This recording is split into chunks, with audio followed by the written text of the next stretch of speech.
versus that school. Everybody got their own idea, and we can't seem to come to an agreement. Hold on.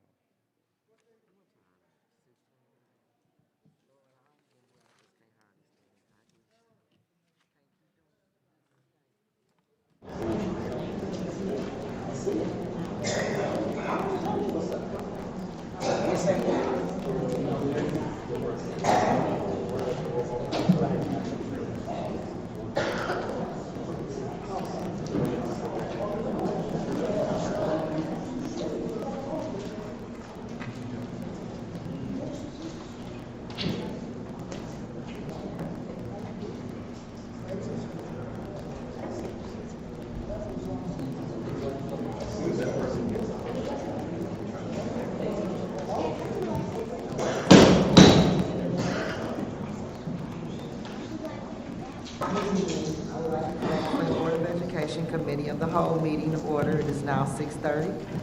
Board members,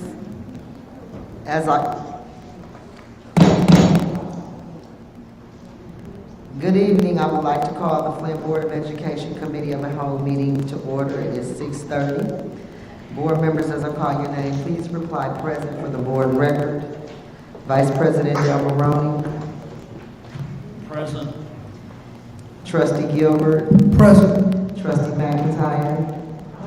Secretary Booth. Present. Trustee Neal. And myself, Carol McIntosh, present.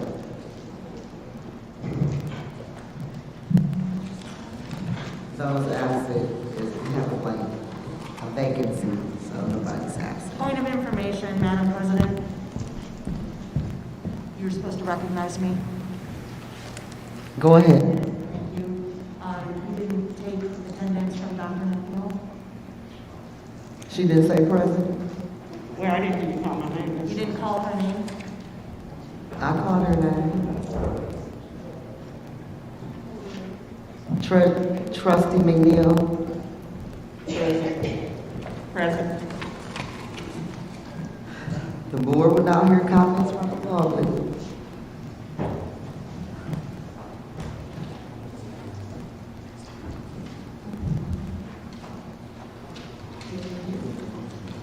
President McIntyre. Yes. I don't think the audience heard you. Okay, we're getting ready to start calling. Just a second. At this time, we'd like to call the public for comments. Is Dominique Strong here? Oh, the board would not hear comments from the public. We ask that you state the reason for addressing the board and that you limit your remarks to 3 minutes on the matters within the authority of the board and not address individuals by name. The presiding officer of the board shall have the right to limit the number of persons who may address the board on the same subject. Please state your name and address before beginning to speak. Is there anyone from the public who wishes to address the board?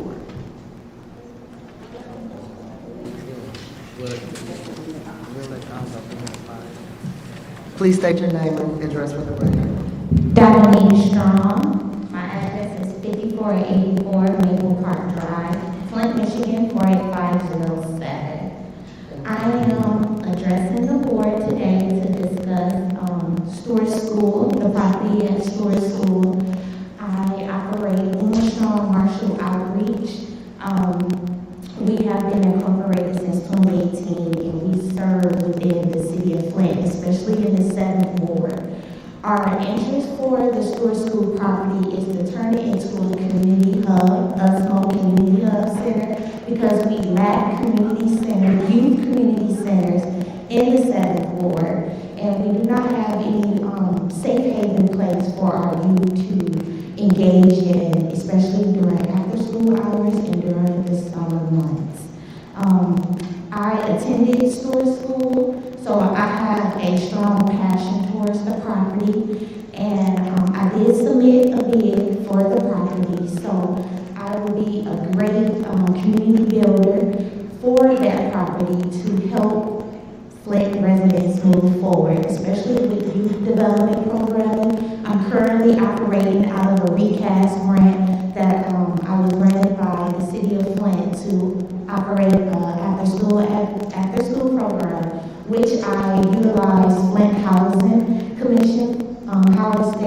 Community Center.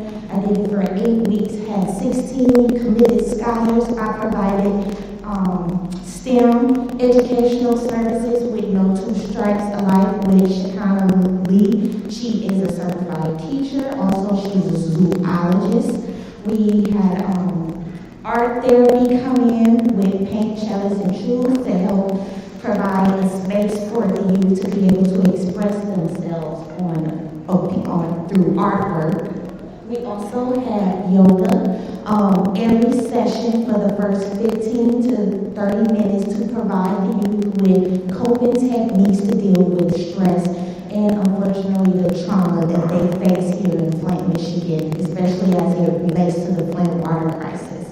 I am in my 5th year with my summer reading program that I wrapped up this summer that I hold in the Brennan Park as a park doctor of the Brennan Park, where we do 8 weeks of NASA theme that as it relates to literacy with reading and cursive writing. So was that my theme? Okay. So if possible, I do have a small proposal draft up that I would like to give to each one of you board members. So if you just want to look over it, just to get an idea of who we are and what services we hope to provide, not hope, excuse me, the services we will provide in the Stewart School property. Thank you for this time. Dominique Strong, Uma Strong, Marshall Outreach, formerly known as USMO.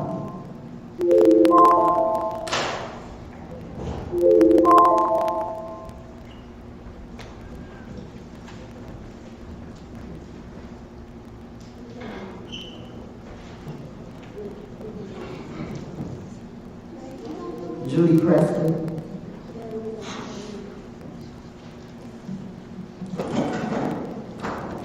Hello, my name is Judy Priestley and I represent the 4th Ward inside the City of Flint as a City Council member. I'm here to speak about Washington School. It's time the building comes down. It's not blocked off, kids can play on it. I know if my nephews lived there, they would be climbing all over the building. The property looks well maintained, and then you look at the school. The 4th Ward in the East Side and the residents of the City of Flint deserve better than this. And I ask that you tear down this building with your COVID funds, as whatever you want to call them, as soon as possible, because we do deserve better. Thank you.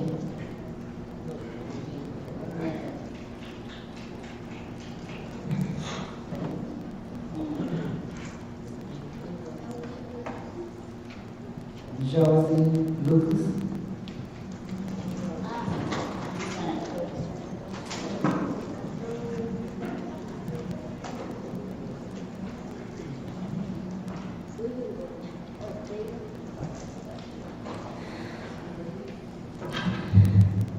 Hello, thank you for your time. My name is Josie Lucas and I'm a paraprofessional at DTM. I'm here tonight to discuss raising wages for parapros in Flint Community Schools. I earn $12,000 per year. Even with the stipend Flint educators received over the past year, I still would qualify for welfare. The children of Flint deserve educators who can afford to be consistent in their lives. Educators give children the tools to create a good quality of life for themselves, yet we do not earn a livable wage. And paraprofessionals do so much for our students every day. I work recess, lunch, teach mindfulness, I teach children to peacefully resolve conflicts, I support learning by working one-on-one with students, reinforcing lessons, leading lessons, substituting with little to no notice oftentimes. I love these kids. I bandage wounds, I take them on field trips, I tie shoes. Paras do whatever it takes to make schools run efficiently. For poverty wages, $12,000. I'm not embarrassed to say this to you. However, I would be embarrassed if I were making a 6-figure salary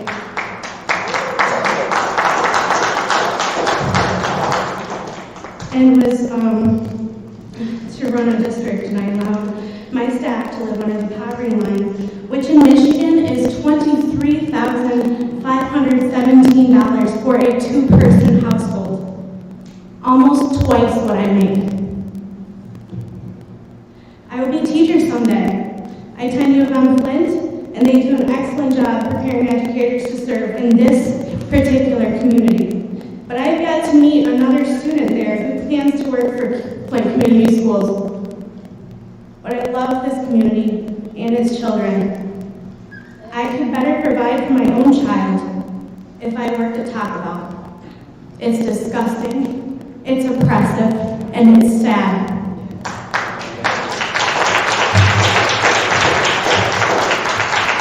Give educators and children a reason to stay here and to come here. Treat us with dignity and pay us what we deserve. Thank you.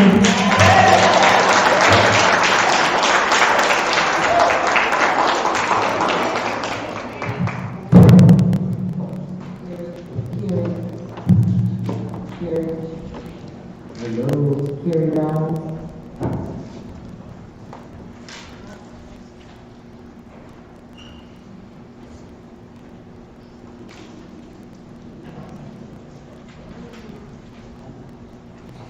Good evening, Board Superintendent. My name is Carrie Downs. I am blessed to be the Director of the Flint Community Education Initiative. We are officed at 452 South Saginaw. I want to share some updates with you. First, I'd like to highlight here at Accelerated Learning Academy, we were able to secure a large donation of school supplies to our neighboring community partner, Grace Emmanuel Baptist Church. These supplies have been shared with students, families, and community members for the start of the 22-23 school year, and surplus items were also made available to other schools. We definitely want to honor and recognize the donation of the Grace Emmanuel Baptist Church. Also, the Potter Community Ed Team offered adult education opportunities through the summer on Fridays with community partners from the Resume Bar. We had community members participate in career development, which also offered crafting resumes, managing a job search, and practicing interviews. We're so thankful to our partner Resume Bar for making that opportunity available. Additionally, we'd like to honor the Freeman Community Education Team. They partnered with 4J Athletics. That's a local community church and a faith-based basketball organization, and they hosted together an empowerment basketball camp. The camp was a 3-part series to teach youth basketball skills and drills.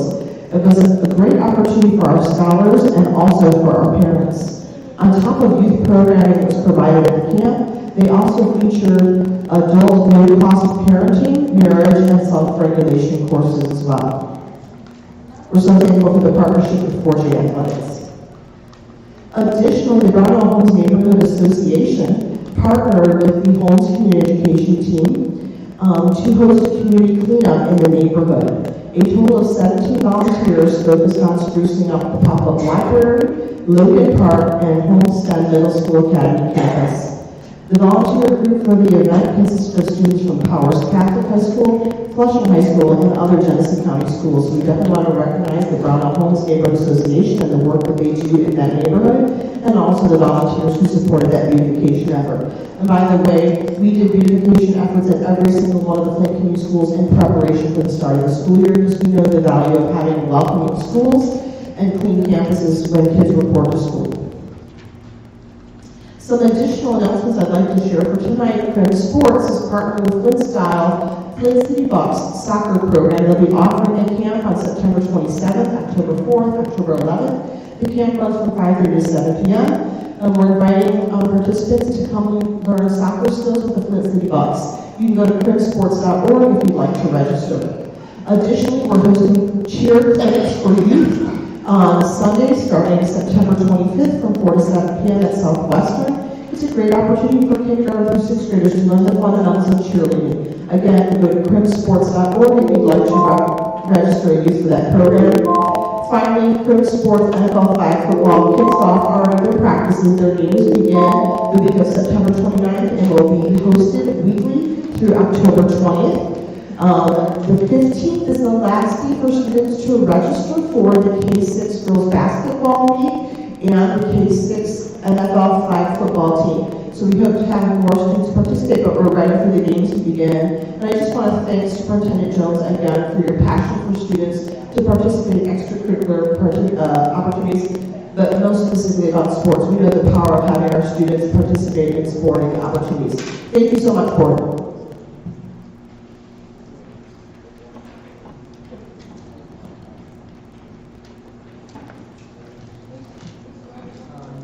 Elizabeth People.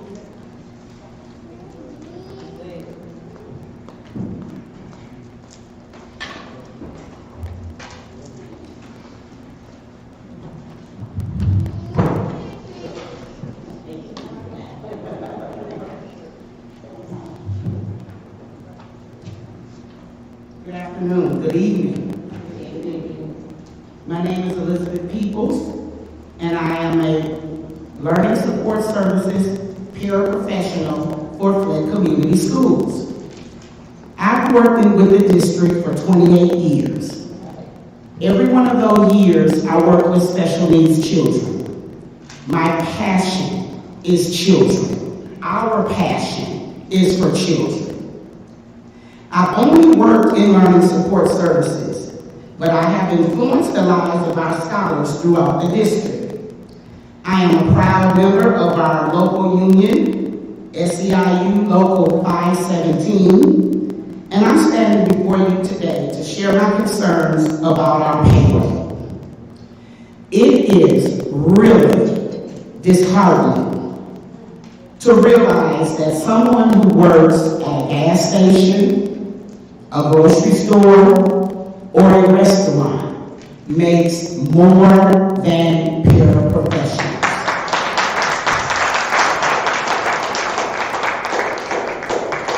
Paraprofessionals work directly with students. We are a valuable asset to any classroom. We provide instruction.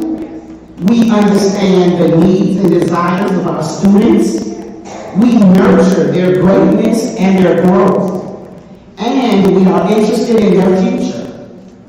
Parents are overjoyed with the possibilities that their lives hold. We never give up on our students. We open up classrooms as lead teachers. We sub in different classrooms. We use the technology. We do whatever we are asked to support the scholars in Flint Community Schools.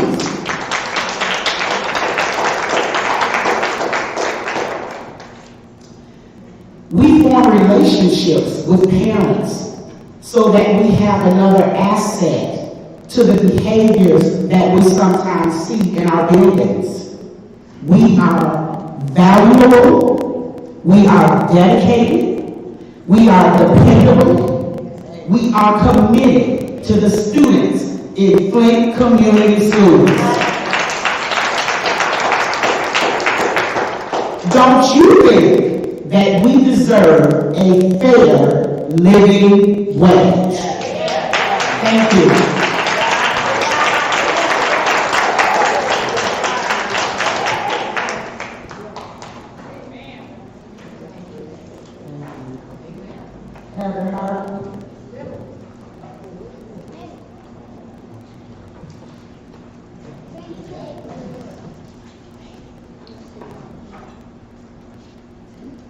Good evening. I'm Heather Harkey and I'm a Montessori teacher at GTM.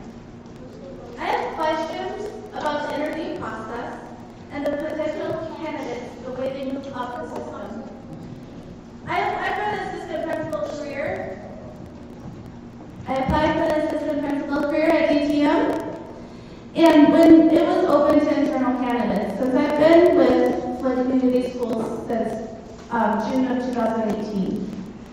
I received an interview June 30th, 2022, and I did not receive confirmation that I did not receive the position until August 3rd. As a loyal teacher through the struggles of COVID and a dedicated teacher to my students, my school, and the community that I work, the position. I only have my internship to finish. I am enrolled at EMU for K through 12 administration, and Mrs. Ciccio also has agreed to let me be her intern to finish my degree. I also am a certified Montessorian, and Montessori is housed at DTM. So I felt as if I was a very good candidate for the assistant principal position. I've been a teacher in different schools throughout my years of teaching, 18 years of teaching. I ran a Montessori school, and I worked in the homes of children in Flint that could not get to school. I have not only served this community in many different ways, but I've been loyal and dedicated. I asked Mr. Jones about why I did not get hired as a principal. Well, first I asked the Human Resources Department, and they said they do not offer feedback. I have never interviewed with anybody that does not offer feedback. That was kind of a red flag to me. So I figured Mr. Jones would be part of that process, so I emailed him to see why I did not receive the position. I understand I may not have been qualified, but I just wanted to know what I could do to get better. Mr. Jones did not respond, so I thought maybe it was because it was close to the beginning of the year my email got lost. I chose to re-email him. Again, no response. And that's why I came to the board. I am just frustrated that I was not respected enough to understand the reason I did not receive the position. I feel as if I was an internal candidate, very qualified for the position, and I should have at least known why I was not chosen. I have been a leader in school communities, dedicated to this community, and been a loyal teacher at DTM in the place that I wanted to be the assistant principal for. Thank you.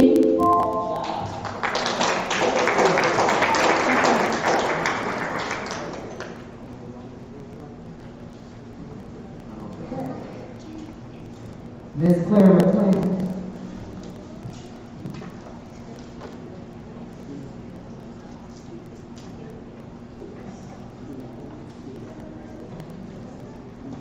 Claire McLean, a lifelong resident and a product of Flint Community Schools.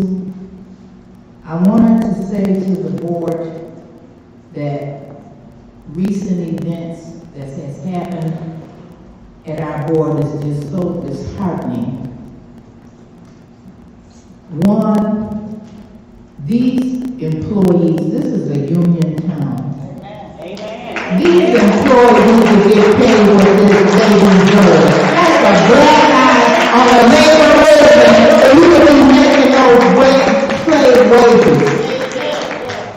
So that's the first thing I want to say.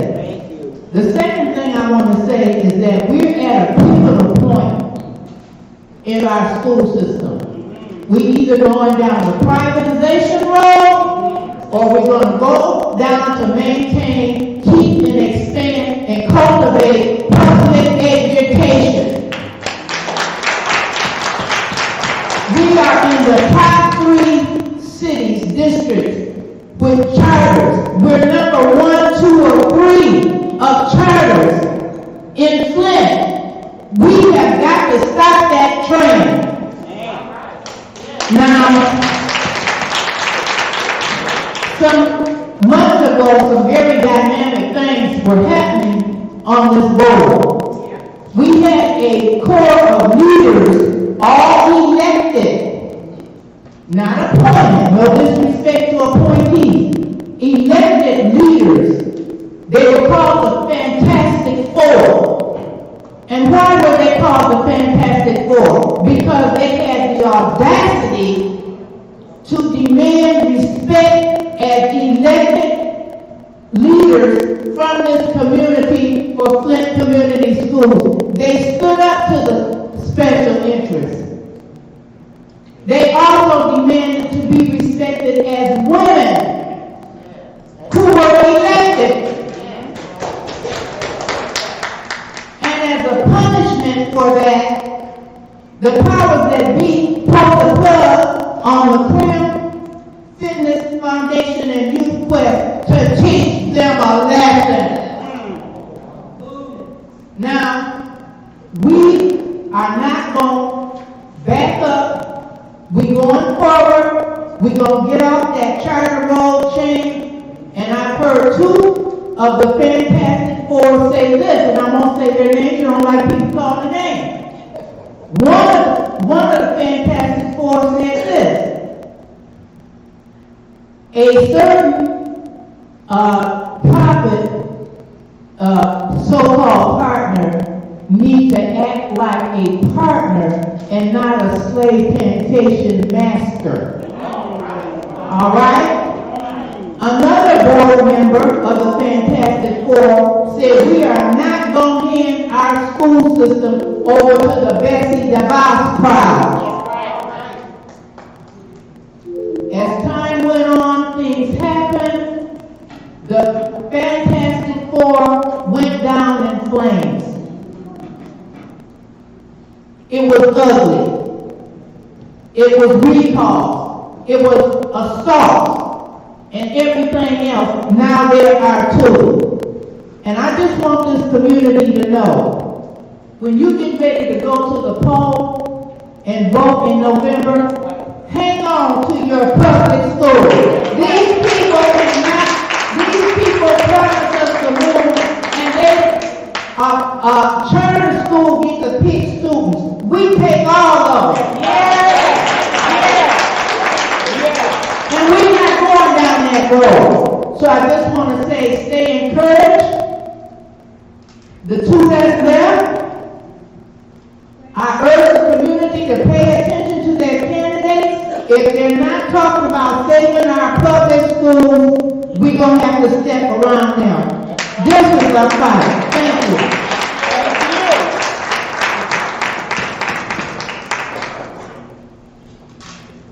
Carmela Johnson.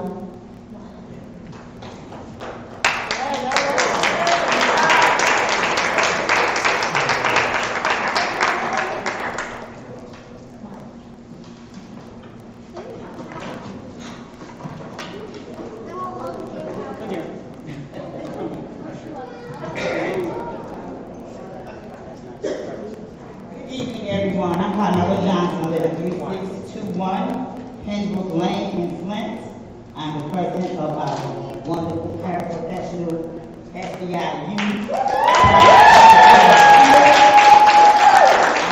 you all here, and for those people here, I do understand. Here we are again. We are waiting still for a meeting, a seat at the table. We have not yet had a date to even come and meet at the table to discuss what you guys voted on the last board meeting.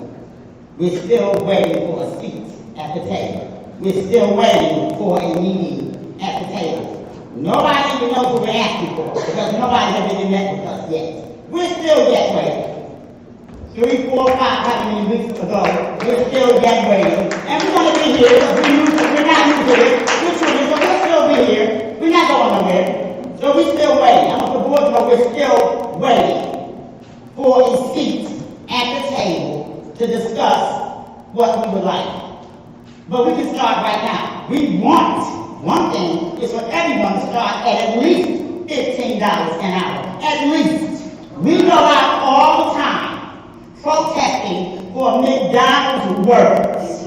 I ain't mad at McDonald's. I'm not mad at nobody that get their money. Get your money. You're supposed to.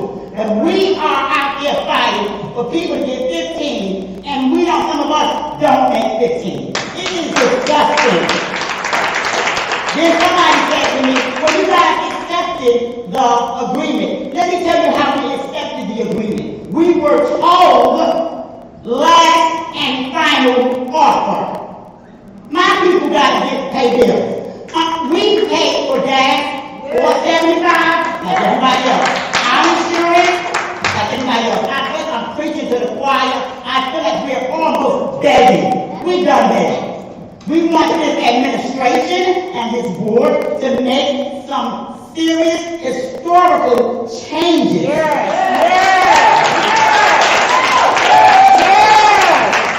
Don't keep telling us we're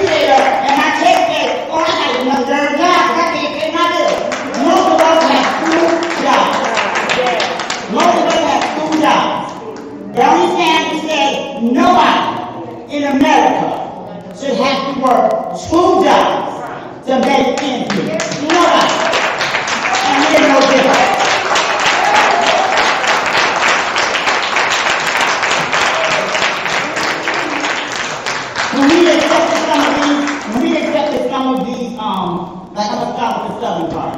Yes, we did accept the $30 for this and the $40 for that. However, back then, we were in Southern every day, 3 and 4 weeks and all year long. That was back then. Things have changed, but our checks have not. We are tired of waiting. We want some action done. We ain't got time to wait till Christmas. I have people who can't go to the doctor because they can't get the doctor bill. That's not how you got to do it.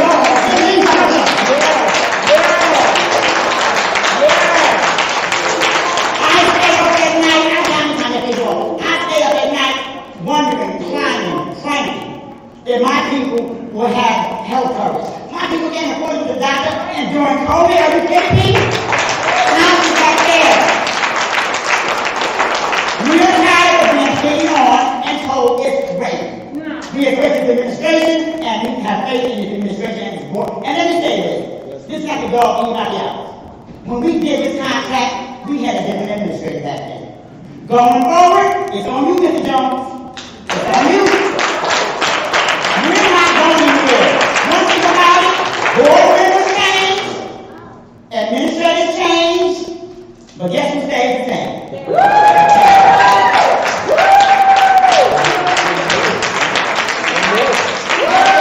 I'm asking that everyone who's spoken, anybody else who's going to speak to the parapros, I'm asking that the board would make a motion to have the board member remarks from the individual board members go now and not wait to the very end. As some of our people have second jobs they need to go to and have to go get up early in the morning. Thank you so much. I appreciate it. Excuse me, Mayor, I didn't get all the details to your request. Could you say it a little slower? I'm sorry. I'm New York. I can't help it so bad. But I'll slow down.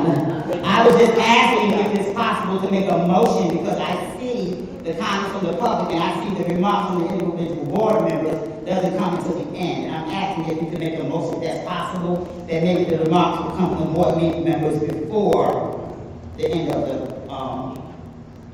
agenda, if that's possible. I don't know if I can do that or not, but I'm asking. So that my people not here until 12 o'clock tonight. That's all. Thank you. They can do it.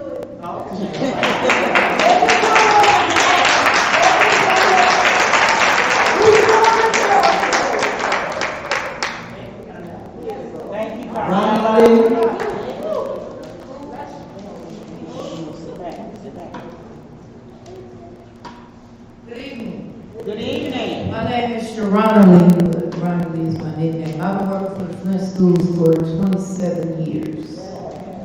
October 31st, 1995 was my first day. I have 5 children, all of them graduated, well, 4 of them graduated from the Flint Schools. I have 1 still here at ALA under the supervision of Ms. Fields, where she had taken. Anyway, back here in August, we were at a meeting before the school started. My truck was vandalized in the parking lot at Homestead Academy. My window was busted, the door was jammed, and a few other cars were vandalized as well. I'm a parapro. I don't have the money to pay for my windshield. So I'm asking the district right now, can I get some assistance? I have a 2015 Ford Escape, smaller vehicle. My deductible, my insurance is so high, and by me being a parapro making such a low wage, I can't afford it. I'm a single mother. I still have 1 child that I'm responsible for, and I need some help. So I'm asking for some help. Also, I'd like to say that we are parapros in the Flint Schools. I'm an LSS worker. I work with special needs children, which is my passion. They need us.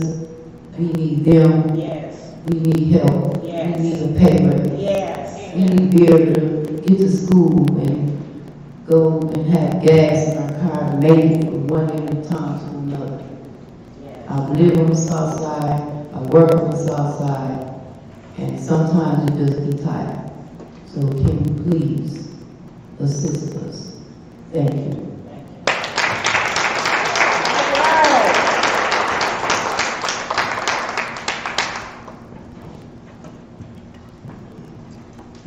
Thank you. Jermaine Turner.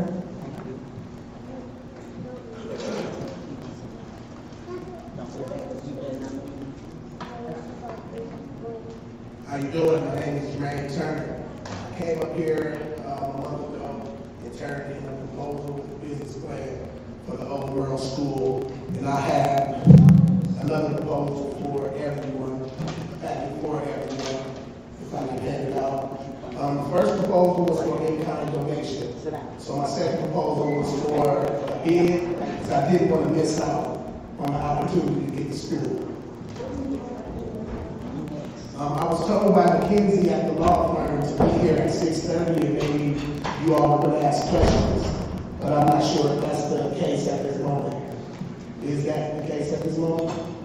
To my understanding, someone from the realtor firm, Sean, will be available for comments and conversation, and to shed a little light on this process and let us know which direction we should be going in to make this transition smooth and maybe assist the people in the community who want to do some great work. So, yes, you're at the right meeting on the right day.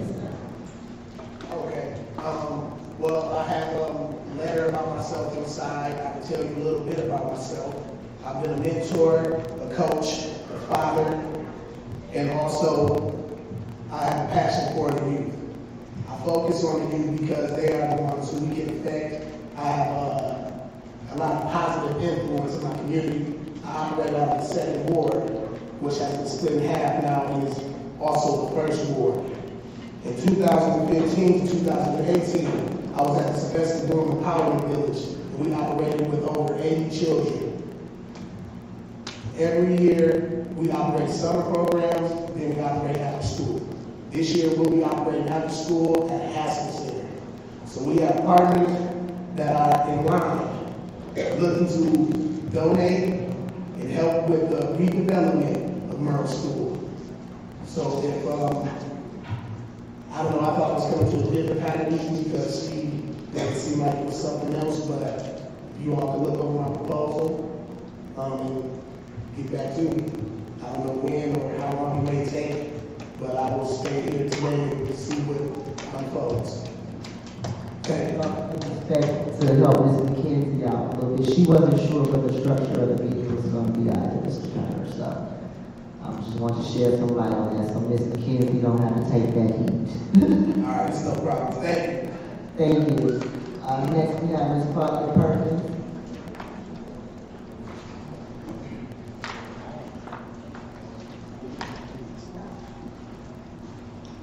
Good evening, Claudia Perkins, 2016 Stevenson Street. I am here on behalf of the parapros and the teachers. My daughter is a teacher. My daughter has her bachelor's and master's degree. She's teaching in Texas right now, though. But I'm listening to these people in here, my friends, and they have the same problems in Texas, believe it. Horror stories. They have a water crisis also. And you'd be surprised at how many students have been affected by this bad water across the country. It's ridiculous. And so it caused us to have to build EduCare, which one of the organizations that I'm affiliated with, we were going into EduCare and reading to the students. They're slowed up on so many levels. So we got to be concerned about a lot of things in this community. But getting back to the parapros and the teachers, they need a raise. That's the bottom line. Now, this whole community was founded on unions. And unions set the pay scale for every job that I know of. 1937. That's when we wanted to sit down strike. And it seems like we need to do that again. Till somebody get the message, the memo. Because this is ridiculous. Having to work 2 and 3 jobs just to make a living wage, it's ridiculous, utterly ridiculous. So I don't care what they do or where they at, I'm gonna stand with them, long and hard. Now, I was a union rep, I ran the Delphi plants. Yeah, almost 40 years.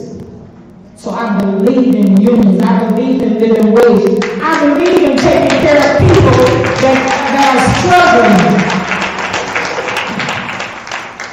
Now, there's another thing that bothered me, and it was the things that happened on this board a few months ago, and I'm concerned because I'm a candidate running for the Flint School Board.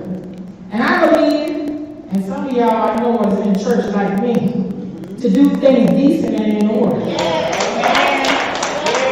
And what I do know is, after this assault, people was flip-flopping and doing all kinds of stuff. And then, Excuse me.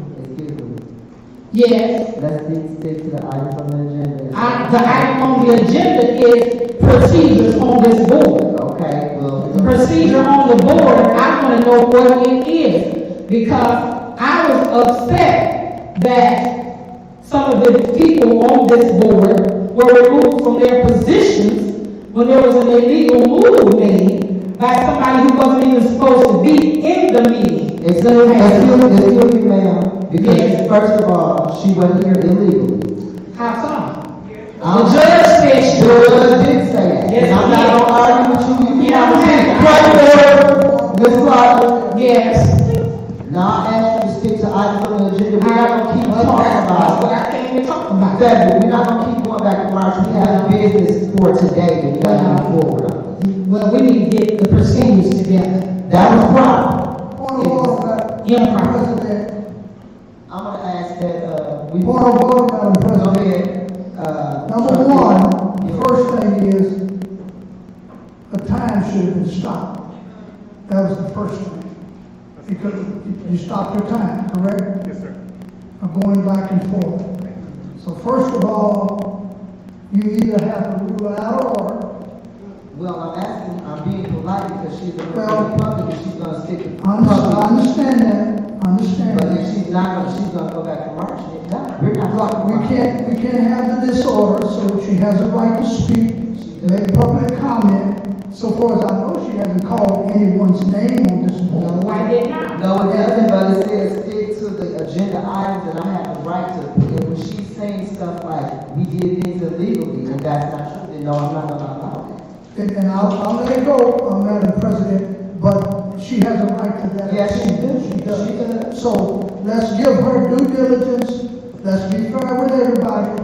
I'm not concerned about all the politics and all that, because the main thing that I heard her say was about the kids and the water, and that's the main thing. I'm not concerned about who's going to be on the board and who ain't. So the point is, let her finish her comments, and we'll take it up and after everybody gets to talk. Thank you. I'm going to reiterate that I'm for the parapros and the teachers. Y'all need to vet your candidates just like Mr. McClellan said. Vet your candidates and know who you put in place. Thank you. Thank you.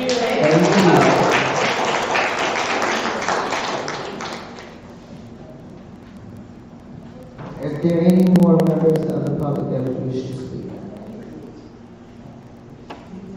Seeing there is none. Yes.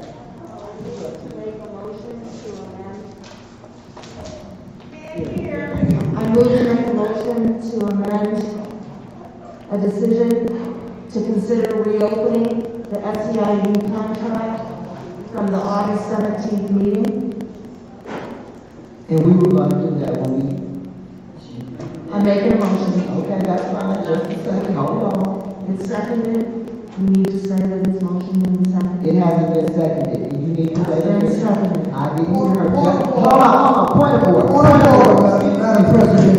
Just Point of order. 1 second. Let the chair recognize you first. Once I recognize you, let me get an understanding of what's going on. And I didn't hear the second, and I need to hear it because I'm chairing the meeting. Pastor Gilbert. Thank you.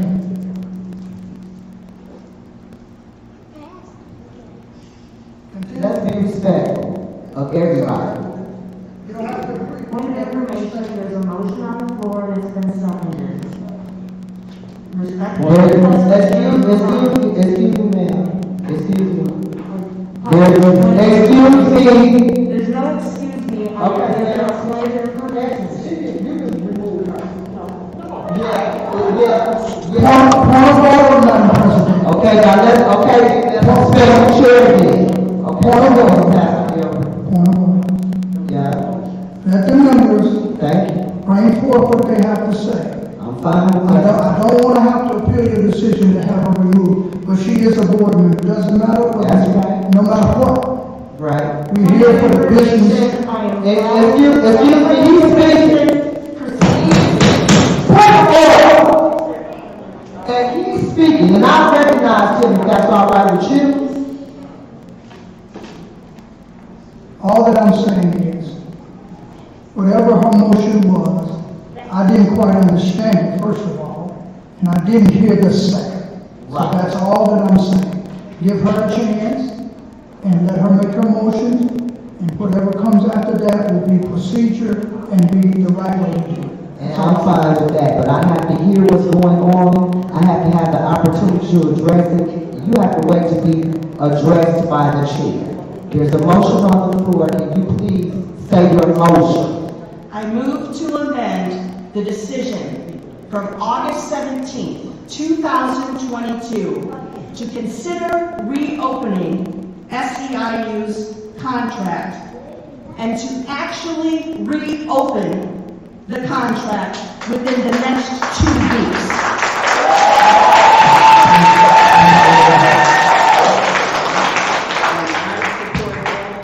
Okay, is the movement properly supported? Point of order.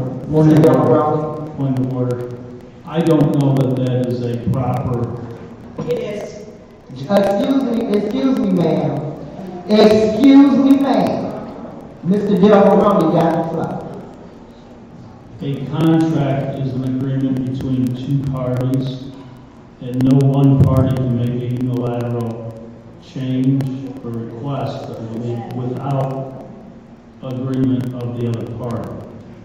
So we can ask that the contract be open, but we can't demand that it be open. It's a contract.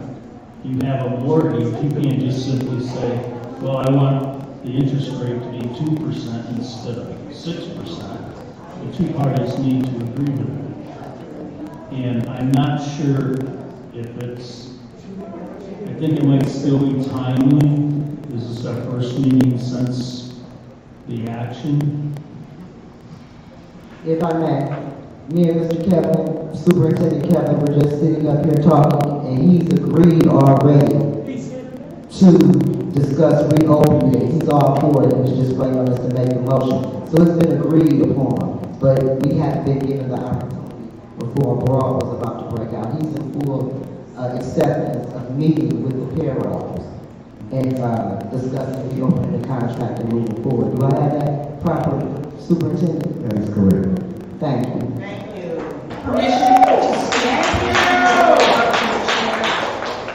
Trustee McIntyre. I am making a motion to amend the decision to consider reopening the SEIU contract to actually opening it because it has been stalled since the last meeting. And I have gotten personal legal advice, and this is allowable. I'm making a motion because we already considered reopening and it hasn't been reopened. I am addressing the responses from the public. I am doing due diligence to the people who elected me. It is way past time for this contract to be reopened. They were under undue influence. They were extorted in my opinion, in the last contract negotiation with the previous administration. I feel it is time. The time is now. We need deliberate speed, to use another legal term. And because Making the motion to reopen the contract has not been successful. I'm respectfully submitting this motion to amend that decision to reopen it within the next 2 weeks. And that is on the floor.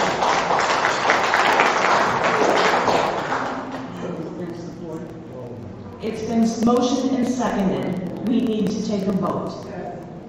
We will see who supports the paraprofessionals and who doesn't. Point of order, Madam President. Excuse me, point of order. I'm only going to say this once. If you have not been recognized by the president of the school board, you cannot talk. Because what you say is on the record. I have the floor. No, you did not. No, you did not have the floor. No, you did not. No, you did not. Point of order. Let's do this right. Excuse me, point of order. I'm not here to politic. I'm here to do what's right for these children in this city. And I'm not trying to be popular with nobody in that audience. Excuse me. That's right. Excuse me, Pastor Gilbert, excuse me, everybody. It's no argument at this table because the administration has agreed to open. And he's, just one second, order. Okay, thank you, Carol. We were here. It's Pastor Gilbert, yeah. Because I don't want nobody in the audience anything. Point of order. You're not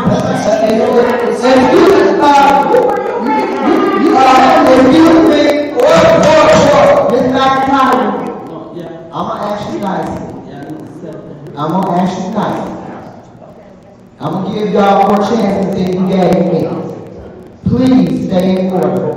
Like I was saying before I was rudely interrupted, Mr. Jones has agreed not to think about opening. He has agreed to open it and negotiate. Now he's sitting here trying to give me a date. So would you rather have a concrete date on record, or do you want to just make speeches? So do you want the date? Would you like a date? Concrete date, yes. Thank you. And that's what we're working on. If people will be respectful and let us conduct the business. I don't even know where I'm at now. This is ridiculous. Okay, excuse me. Nobody may say nothing. I'm speaking to the superintendent right now. The superintendent, if you don't mind. Mr. Kevin, what day do you think that you and your administration can get with our payroll to discuss them making a living wage? So, what I would like to do is, hello, testing 1, 2. What I would like to do within that 2 weeks is speak with the para union so that we can come up with a date. The reason why is because I want to make sure that we start the reopening and we can continue with the proper dates. That's how we normally do things, and I don't think that we need to veer from that. But so within the next 2 weeks, I will be in touch. Our council will be in touch, and myself with Ms. Carmella and her team within the next 2 weeks.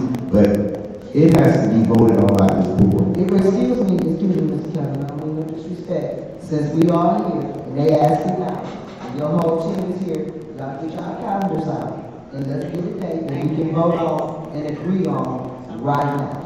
And then whatever the program is taking care of business and however that process goes, let's get a tentative date as to when the business can start rolling. Not a back and forth phone call is what I think the point that Trustee McIntyre was making, so that we don't get this wiggle room. We want a definite start date within these next 2 weeks. And I don't, this is on the record, so no one's playing game with the game with the county administration. But we have to make sure people can come to the table. And we also have to make sure that the board members can be at the table. There's a process to that. And I have to make sure everyone's schedules align to that. I just want to do it like we normally do things to make sure everyone, if you just go ahead as a board and determine you want to reopen it, that is my responsibility at that point to move and begin speaking to the parent union. So, we have a motion and a second for Ms. Laura's, motion. Is there any further discussion, Pastor Gilbert, or something? Yes. One of the things that I want this union and parents and parapros in this audience to know, that I understand what you're saying. I don't disagree with what you're saying. But I'm not here to be political. And I'm saying this from the depths of my soul. No one can live off of those wages. I understand all of that. But to my understanding, the contract was that it was a wage reopener. Is that correct, Brother Superintendent? It was not the contract being reopened. Now, am I in the dark or am I in the light? So there's a difference between negotiations of the contract. Pull your last down, Brother Superintendent. There is a difference between the negotiation of the contract and the parent union understands that a wage reopener simply deals with wages. That's right. And so that is all that I want these union members, these teachers or parapros. I never understood it ever since I've been on this board. And I'm not trying to get your vote. I'm not asking for your vote. Certainly I would want you to vote. But the main point that I want you to understand that Brother Gilbert is here for the children, the teachers, and the parapros. Their lives is all that I am concerned about. And if that is to be brought forth through what Trustee McIntyre put forward, it has nothing to do about how she personally feels about me or how I personally feel about her. This is about the children. It's about what's right and what is fair. The parapros have suffered more, and the teachers have suffered more than anyone in this district in the last 25 years. Absolutely. So all that I am saying is that Ms. Wolf has told us we know how much we can do. We know which way to go. So we're going to open it up, and we're going to sit down, and we're going to talk, and we're going to get this done. Not for Pastor Gilbert. It's for you and those children and the teachers and this city and the future of our city. Now that's where I stand. Make no mistake about it. Thank you, Pastor Gilbert. Chris Giovanni. Yes, I think it might be beneficial to many in the audience, maybe even some on the board. I formulated a few questions hoping this would come up, but, I'm not sure if the paraprofessionals are part-time or full-time. If they're full-time, based on a $2,000 a year salary, or 2,000 hours a year, it comes out to $6 an hour. And that is humiliating. That is terrible. I don't know how else to describe it. I mean, $6 an hour when that's what GM workers were getting paid back in the 80s. When did it start out? 40 years ago, over 40 years ago, they were making that much. So obviously, this is far behind now. There becomes a question is, how many hours a day? Is it every day? Is it full-time, 8 hours a day? I'm not sure where that is at. I would like to find out. I'm not sure how many employees there are. I just need to know that for myself, for background information, to make a better judgment on the cost of this. Though I'm not on the negotiating team, it's something you do for a contract. You cost it out. How much will this cost? We should be spending more as a district than $6 on an employee. But now if you tell me they're only working 2 or 3 hours a day, 3 days a week, I've got a different opinion than that. And so I just need a little bit more information, and I think we can find that tonight. Thank you. Thank you. Mr. Jones would like to say something. Okay, Mr. Jones. We are in remarks from individual board member. Every board member, normally in parliamentary procedure, gets to speak 2 rounds. Hopefully, get it clear that it's uninterrupted. It is unfortunate, once you speak your first round, give the other board member an opportunity to speak. We shouldn't be going back and forth. They didn't hear because they broke. Mental illness comes from low wages. It's a part of being not able to survive. There's about 57 or 60 payroll work between the hours of 6 and 7 hours a day. Don't get this twisted. You got teacher shortage. Guess who goes in that room with that kid, with that 30-some kid? That parent don't have no masters. They go in there because they love this district. That's right. I sit in this district and I taught 7 or 8 years. That's not everybody out there knows me. We do what we have to do. And I sit there and watch payrolls go way beyond the duty. We're sitting up here ripping and reckoning, talking about $6 an hour. It's nothing if you turn around and add up some of these people's salary that come up to $745,000. I'm not going to sit here and go back and forth how many hours this is, how many hours that. Board Member McIntyre made a motion. It was second. We are discussing it. You go home. A young lady called me. About to have a stroke. Can't go to the hospital because she can't pay the bill. She got sugar level. Here. She can't get that done because she making minimum wages. It is time. If we're going to be an education institution, it starts from the bottom up, not from the top down. The $15 should have been 8 years ago. How many are selling yourself cheap at $15? You ain't begging. You're not begging us. We're not going to argue about $15. That's nothing. When you've been on in this district 29 years, making $14.59 an hour. What's wrong with us?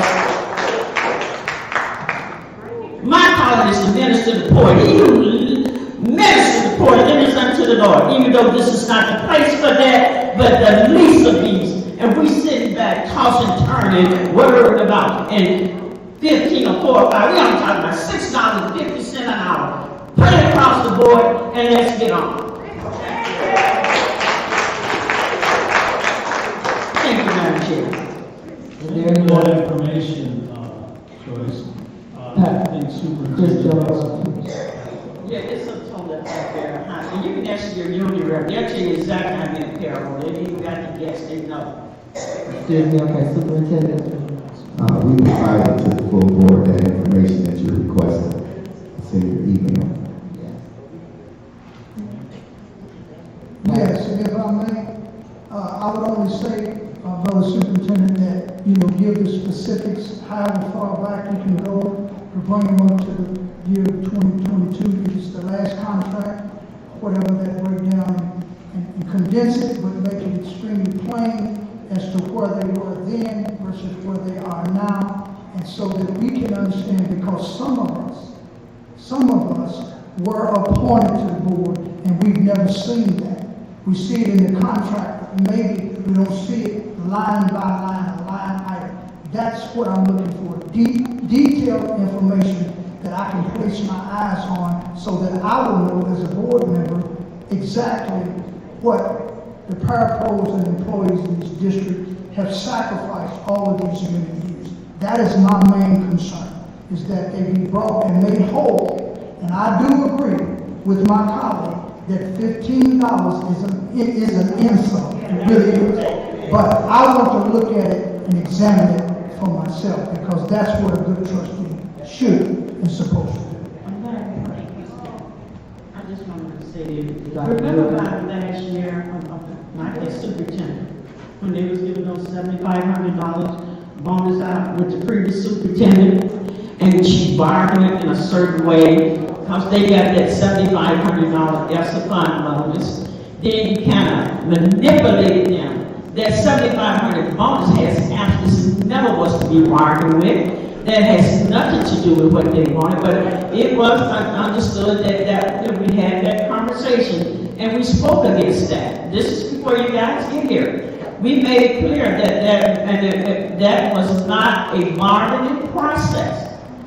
That $7,500 had nothing to do with manipulating this union into being this far behind 2022. A pack of chicken wing costs $12.31. You ain't gonna get but about 6 pieces in it. But we bought that, and now we are back again. Yes, now Mr. Jones is this superintendent, but Madam President, we remember these conversations about these payroll. Here we're going 2 years now, but we got to go back and I need to see this here. You don't need to see it, just go home and just live off $11 an hour for about a week. You don't need no day. Trustee McIntyre. Thank you, Madam President. I would just like to point out to my esteemed fellow board members that there is an email from today that has all of the financial information that you require. Our acting CFO has provided a spreadsheet with 16 different pages outlining the increases in the costs all the way from 25 cents an hour to $6.50 an hour. It's all outlined right there. Okay. It has been sent to every single board member. You have this in your possession, and I have the floor. Thank you. And this is why I'm moving to amend our previous decision to move it forward, because again, we need to use deliberate speed. That is a legal term. Please look it up so that we can do this and not just talk about it. I'm tired of the can being kicked down the road. Point of information. Go ahead, Patrick. May I ask, Madam President, Trustee McIntyre, we got this today. I see it, I didn't look at it, I haven't looked at it. So, if the details are there, that's fine. If that answers my question, I have no problem with it, but I haven't looked at it. I see the caption in my email thread, but I have not examined it. I have not looked at the details. I just read down through it, skimmed over it. So I just want that to be made part of the record, that Ms. Wolf did send this information. I told her that when I came in, but I have not looked at it. I have not examined it. Thank you. Excuse me. First of all, a 16-page document being sent today is not enough time. Because some people have day jobs and stuff. But nevertheless, as a board, it is our responsibility if we're seriously going to do this, and we are. Everybody already knows, anybody who works directly with our students, I'm all for them getting paid, because I know that's where the real work starts. So, but we do have to always look at our revenues and our whole financial forecast, because we're not just getting the money from one pot and that's it. We got to balance the whole book, we got to make everything work, and we got to include our payrolls in our financial forecast. And we can't leave them out. So we got to sit down and do some number crunching to make this happen. And I'm going to be honest with the payrolls. It's a definite yes from me. I don't care what it is. Like, we have to make some concessions somewhere else.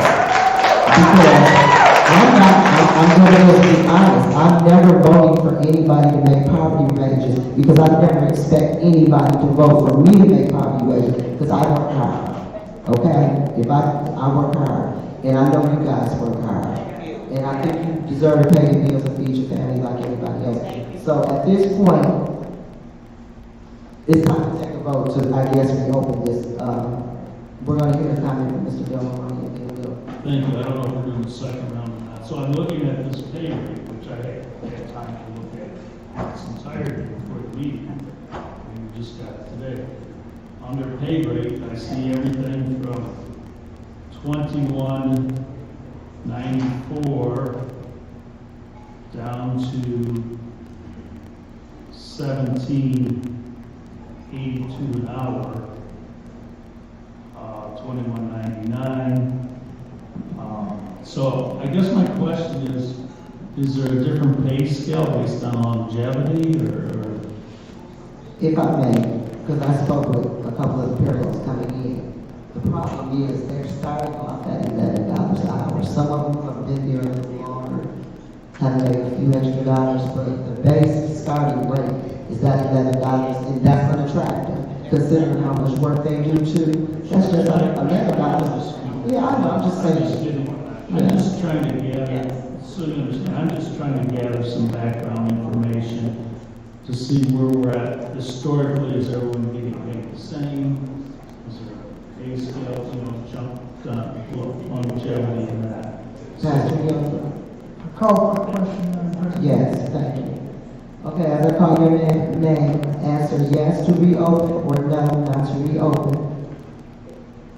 Call no to act in discussion. I'd like to take a vote, a roll call vote. Point of order. Go ahead. The motion is to amend the decision from August 17th, 2022 to consider reopening the SEIU contract to actually reopen the contract within the next 2 weeks. He called for the question. I'm restating for your benefit. Well, when we get to that part, we'll give you that opportunity, ma'am.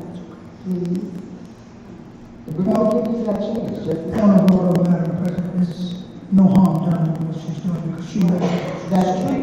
Exactly, but we're trying to get you there. So the first row of business would be to vote on, to call for the question, then to vote on the bill, right?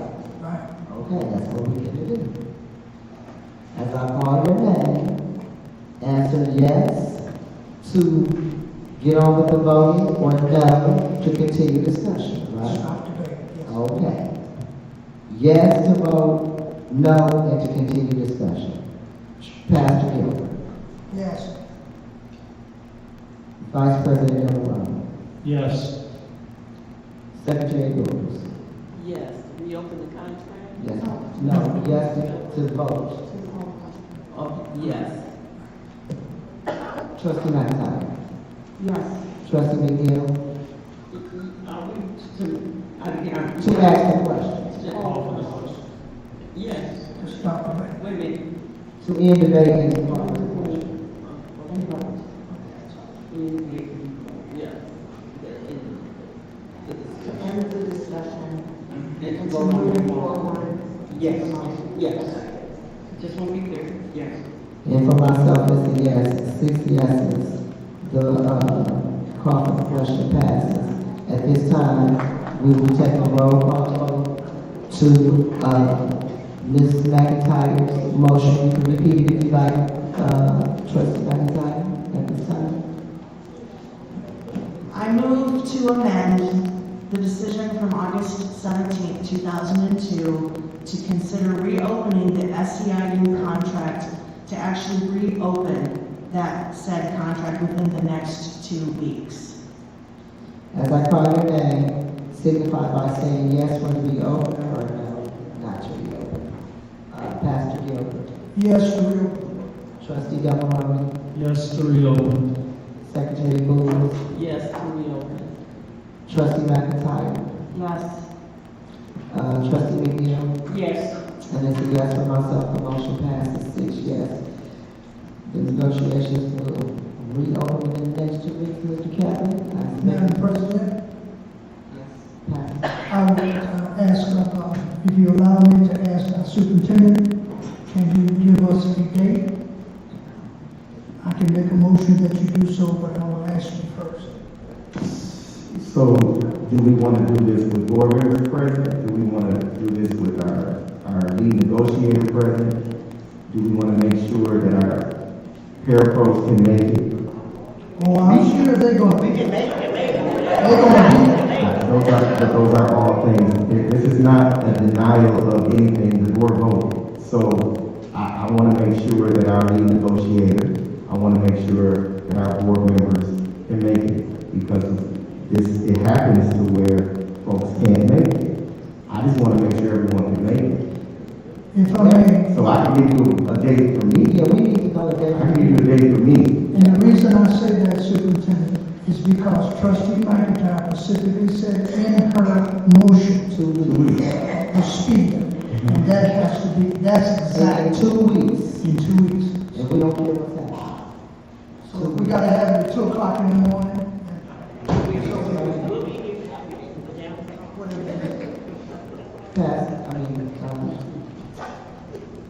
Mr. Dillon. Thank you. Well, the superintendent's looking The 28th.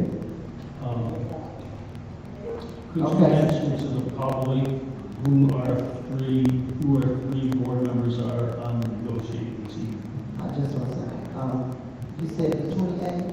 Yes, sure. And I would say the appropriate thing to do is to check with the parapros representation to see if they are available on the 28th for negotiations. We should start here. Is there anybody who'd like to come to the podium to represent them and would like to speak? So we can get a solid date for you guys.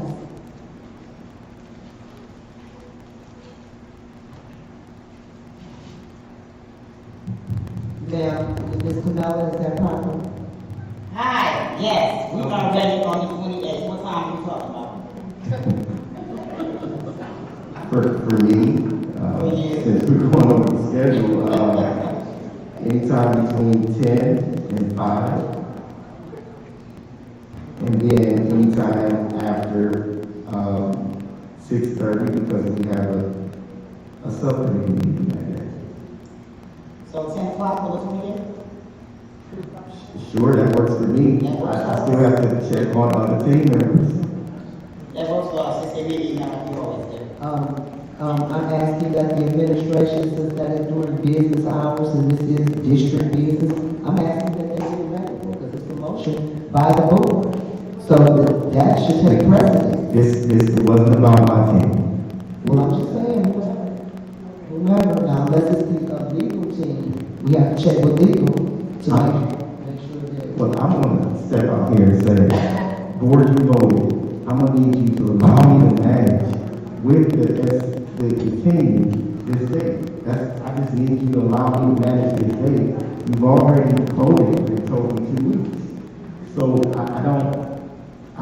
don't think that given a time in this specific moment is a necessary thing to do when I know that there's other people that I need to make sure that this day can work. But that's the day you're shooting for. I'm shooting for the 28th. I don't want to, Ms. Carmela, I don't want to give you the time.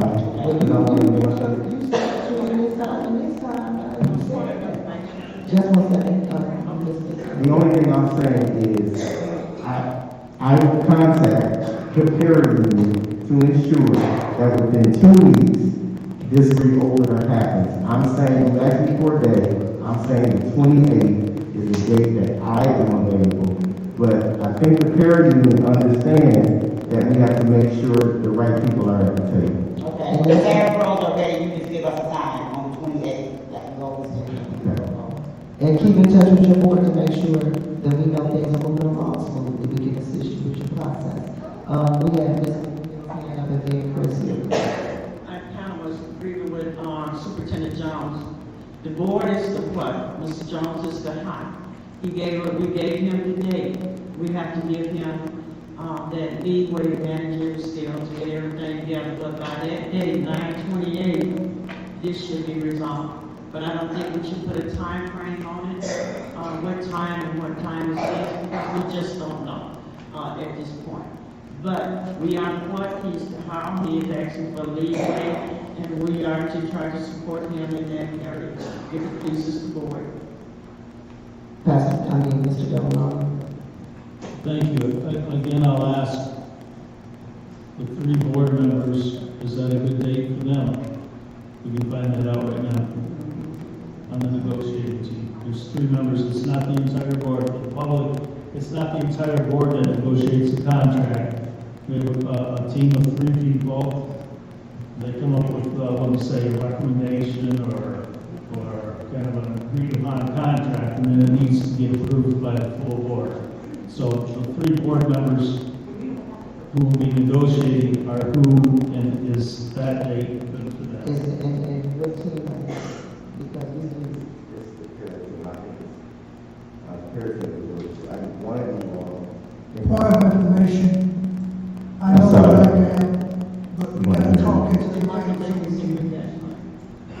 Ms. Laura is on all three. I don't know that, Board President, you're on all three, or Pastor, you're on all three. I'm on. So then it's Ms. Laura, Pastor, and it's one other person. We can get that information and make sure. Would you like to sit in, Mr. Devereux? I think we should have a discussion, but we knew that there was an open position, and that the board, we need to have a discussion, who would like to sit on that. Mr. Devereux, would you like to participate? Yeah, I don't know who referred, I mean, did Well, just meet her? Well, I would like to sit on it myself as well. we only have one opening, and the president gets the chance to. The president makes, can do it just like I did with you. We had a discussion and we agreed to it. It's just the president don't say what people can say. It is. Mr. Devereux will fill the Point of Thursday. information, she cannot just assign him. Yes, I can. Yes, I can. No, read your policy. I will read it. Read the policy. Order is you put up out here. Now, you didn't let me disrespect you, and you got me. Point of order, I asked you to find the policy that says. I don't have to. I'm telling you, Mr. Devereux is going to sit in that seat. Because it says on special boards, and special, subcommittees and things, the president has a right to put that together and appoint somebody. I've already read it. I'm speaking to Dr. Joyce, if you don't mind. But anyway, we'll take this up further and determine that, and we're gonna move forward. Madam President, Yes. I appeal from the decision of the chair. We're gonna discuss this after the board meeting. I made an appeal. You didn't make a motion, though. You That this is part of the, I appeal from the decision of the chair. Okay, you can say It's it. been appealed and seconded. You need to recognize that. First of all, I'm chairing this meeting. You need to recognize that you're the trustee, I'm the chair, you're not running stuff. That's what needs to be recognized. You're not order. Yeah, point of order, please be quiet, because I haven't recognized you, and we're moving on. Point of order. All right, ma'am, all right, ma'am. Point of order, Madam President. Yeah, because she's not gonna, first of all, She appealed the ruling of. she did appeal the ruling of the chair, and we're gonna look that up. And she holding up her book, but she ain't came up with no black and white. So until then, Pastor Gilbert, go ahead. Point of order. This is what we have, Madam President. The board members of trustee has a right to appeal the decision of the chair. Once the appeal has been made, then the one that made the appeal has a right to establish what the appeal was about. Then you say whether you against it or you oppose it or whatever, then we have to vote on that appeal. That's the way that works. The policy says that the president does absolutely have the right.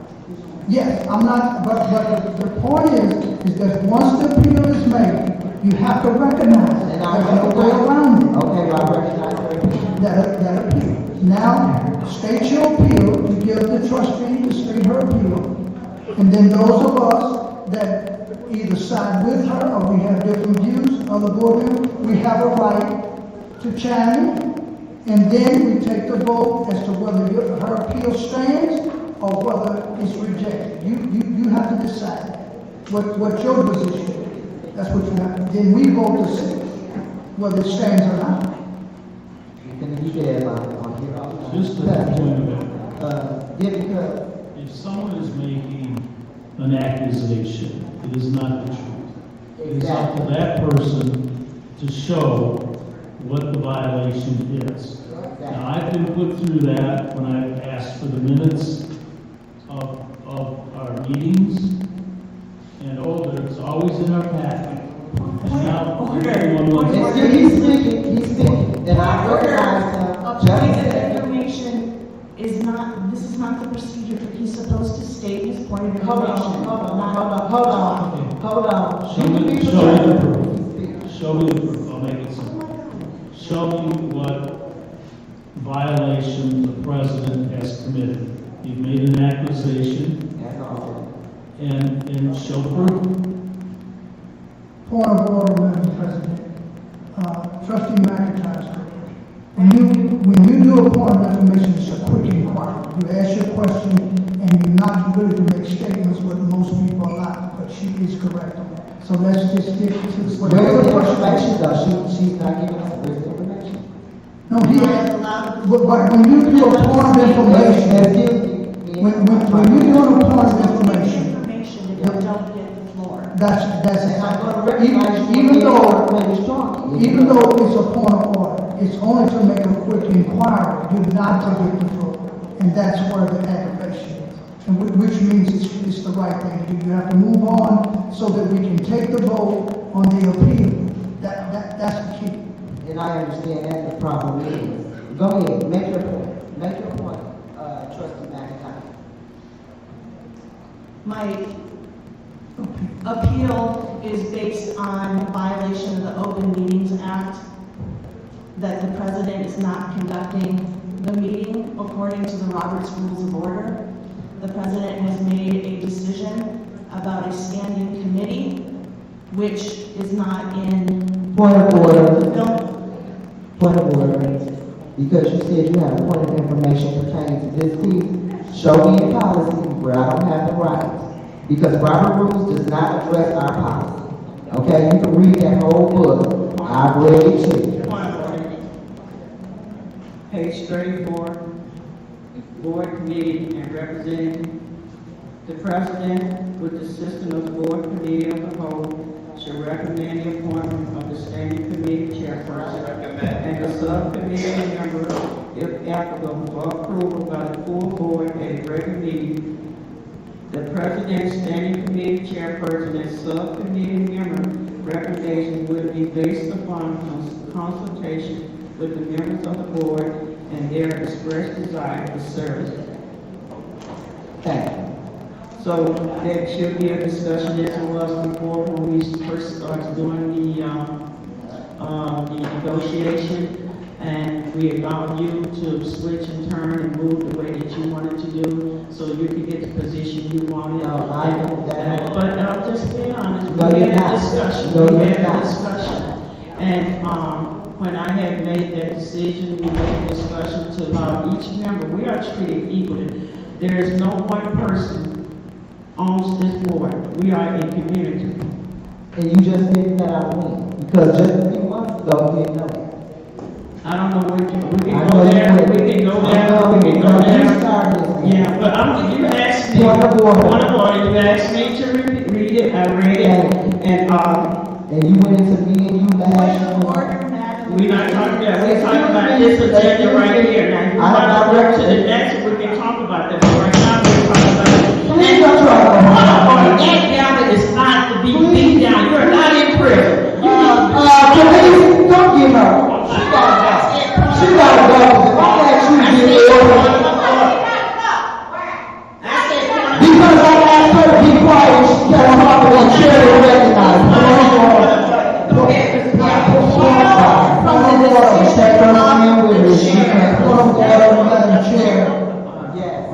I appeal the decision of the chair. Because when I got walked out for little lady, I went home and hold on. Now I asked her to settle down and let me get order of the meeting, and she refused. Her or her is not going to disrespect me and run me over. Let me run the meeting. Now I will recognize you. If I'm wrong, I will be corrected. But what you're not going to do. Point of order, the president is out of line. The president, your job is to facilitate the meeting in order to enforce the rules, not to break them. Point of order. You haven't been she hasn't been recognized. And she don't excuse me, it's order, excuse me, Pastor Gill. Order. Hold on. No, it's not a debate. She gotta go, because I asked you to stop cutting me off. Now, we're gonna have some order. And when I hit the gavel, that means cease the conversation and let's get some control. That's what that means. Just like the same thing you want. Okay, Pastor Gilbert. My reason for the appeal is to let trustee finish what she was saying. That's all. Because that is the right way to do it. And after that, it's not that that you cannot have a member removed, you can. But if we appeal it, and you lose, and we vote that that trustee remains, then we have to move on with the business that is before us. So we have to take the vote on both of these appeals. We have two on the floor. Let's get this right. Let's vote to see whether we want our colleague and trustee removed from this board meeting, which is President McNeil. Then we go to the appeal of the decision that Trustee McIntyre appealed, that it was out of order, that what you were doing, not recognizing her to finish what she had to say. That's where we're at. That's what we got to do. If we're going to do it right, regardless of anything else, we have to do what's right. Absolutely. And that's the main thing. That's all that I'm saying. And I would like for them to stay. When I hit the gavel and ask them to be quiet, that's what I expect. You have a right to request that they be removed. But if we appeal that decision, we have to vote. I understand that, Pastor. That's all I'm saying. I wish we would have did that when I got walked out here, but thank you. Anyway, let's move on. Secretary, and the moves. We need to, I think the whole board is out of order. We need to move on because we have two presenters out here. And we cannot delay this night sitting up here arguing. We have to do it. You know, we do this over and over again, and I don't like it. So it's time to move on. Whatever the process is going to be, let's get moving. Well, you have to have votes. Well, let's vote. Whatever we're going to do. You have to ask for the question to vote. Now, Pastor Gilbert, go ahead. It's appeal. Decision of the chair, we have to vote on that. The first one is whether Trustee McNeil is going to be removed from this meeting. That is the first. At this time, we'll take a roll call vote. Can we take a roll call vote to see if anybody's going to be removed at the same time? Is that, can we agree as a board to do that? Okay, we'll go by one. At this time, I'm going to take a roll call to see if we're going to remove Trustee McNeil. When I call your name, on yes or no. Linda Boogs. No to remove. The entire board is out of order. Linda McIntyre. McIntyre. Oh, you said Linda McIntyre. Are you calling on me? Are you McIntyre? You called my name twice. Okay, McIntyre, yes or no? Point of order. Point of order. Trustee McIntyre, yes or no? We're in the middle of a vote. We're in the middle of a vote. Yes or no? Yes. Thank you. No. Yeah, you did right. No, yes or no? Yes or no? No for her? No then. Okay, McNeil. Point of order. Yes or no? Point of order. What's your point? Yes or no? My point is that the chair is violating the Open Meetings Act and is out of order. It is impossible to when the chair is not doing her due diligence and her duty and following the parliamentary procedure. And this is why we never get it. We are in the middle of a vote. Trustee McIntyre. And I had a point of order. And we recognize your point of order. Your job is to facilitate the meeting. And your job is to say yes, to okay. enforce the rules, not to break them. No. That's all you have to do. Thank you. Trustee McNeil. No. Carol McIntosh, yes. Trustee Gilbert. No. Pastor Gilbert. No. The motion's on the floor to remove Trustee Laura McIntyre. Pastor Gilbert. No. Del Brown. Without debate, no. Pardon me? Without debate, no. Yes. McNeil. No. Trustee McIntyre. No. Linda Booth. Definitely no. Thank you. Okay, now. I've appealed from the decision of the chair. And the appeal was for? You're in violation of the Open Meetings Act, and you're not running the meeting properly, according to the parliamentary procedure and the Robert's Rules of Order.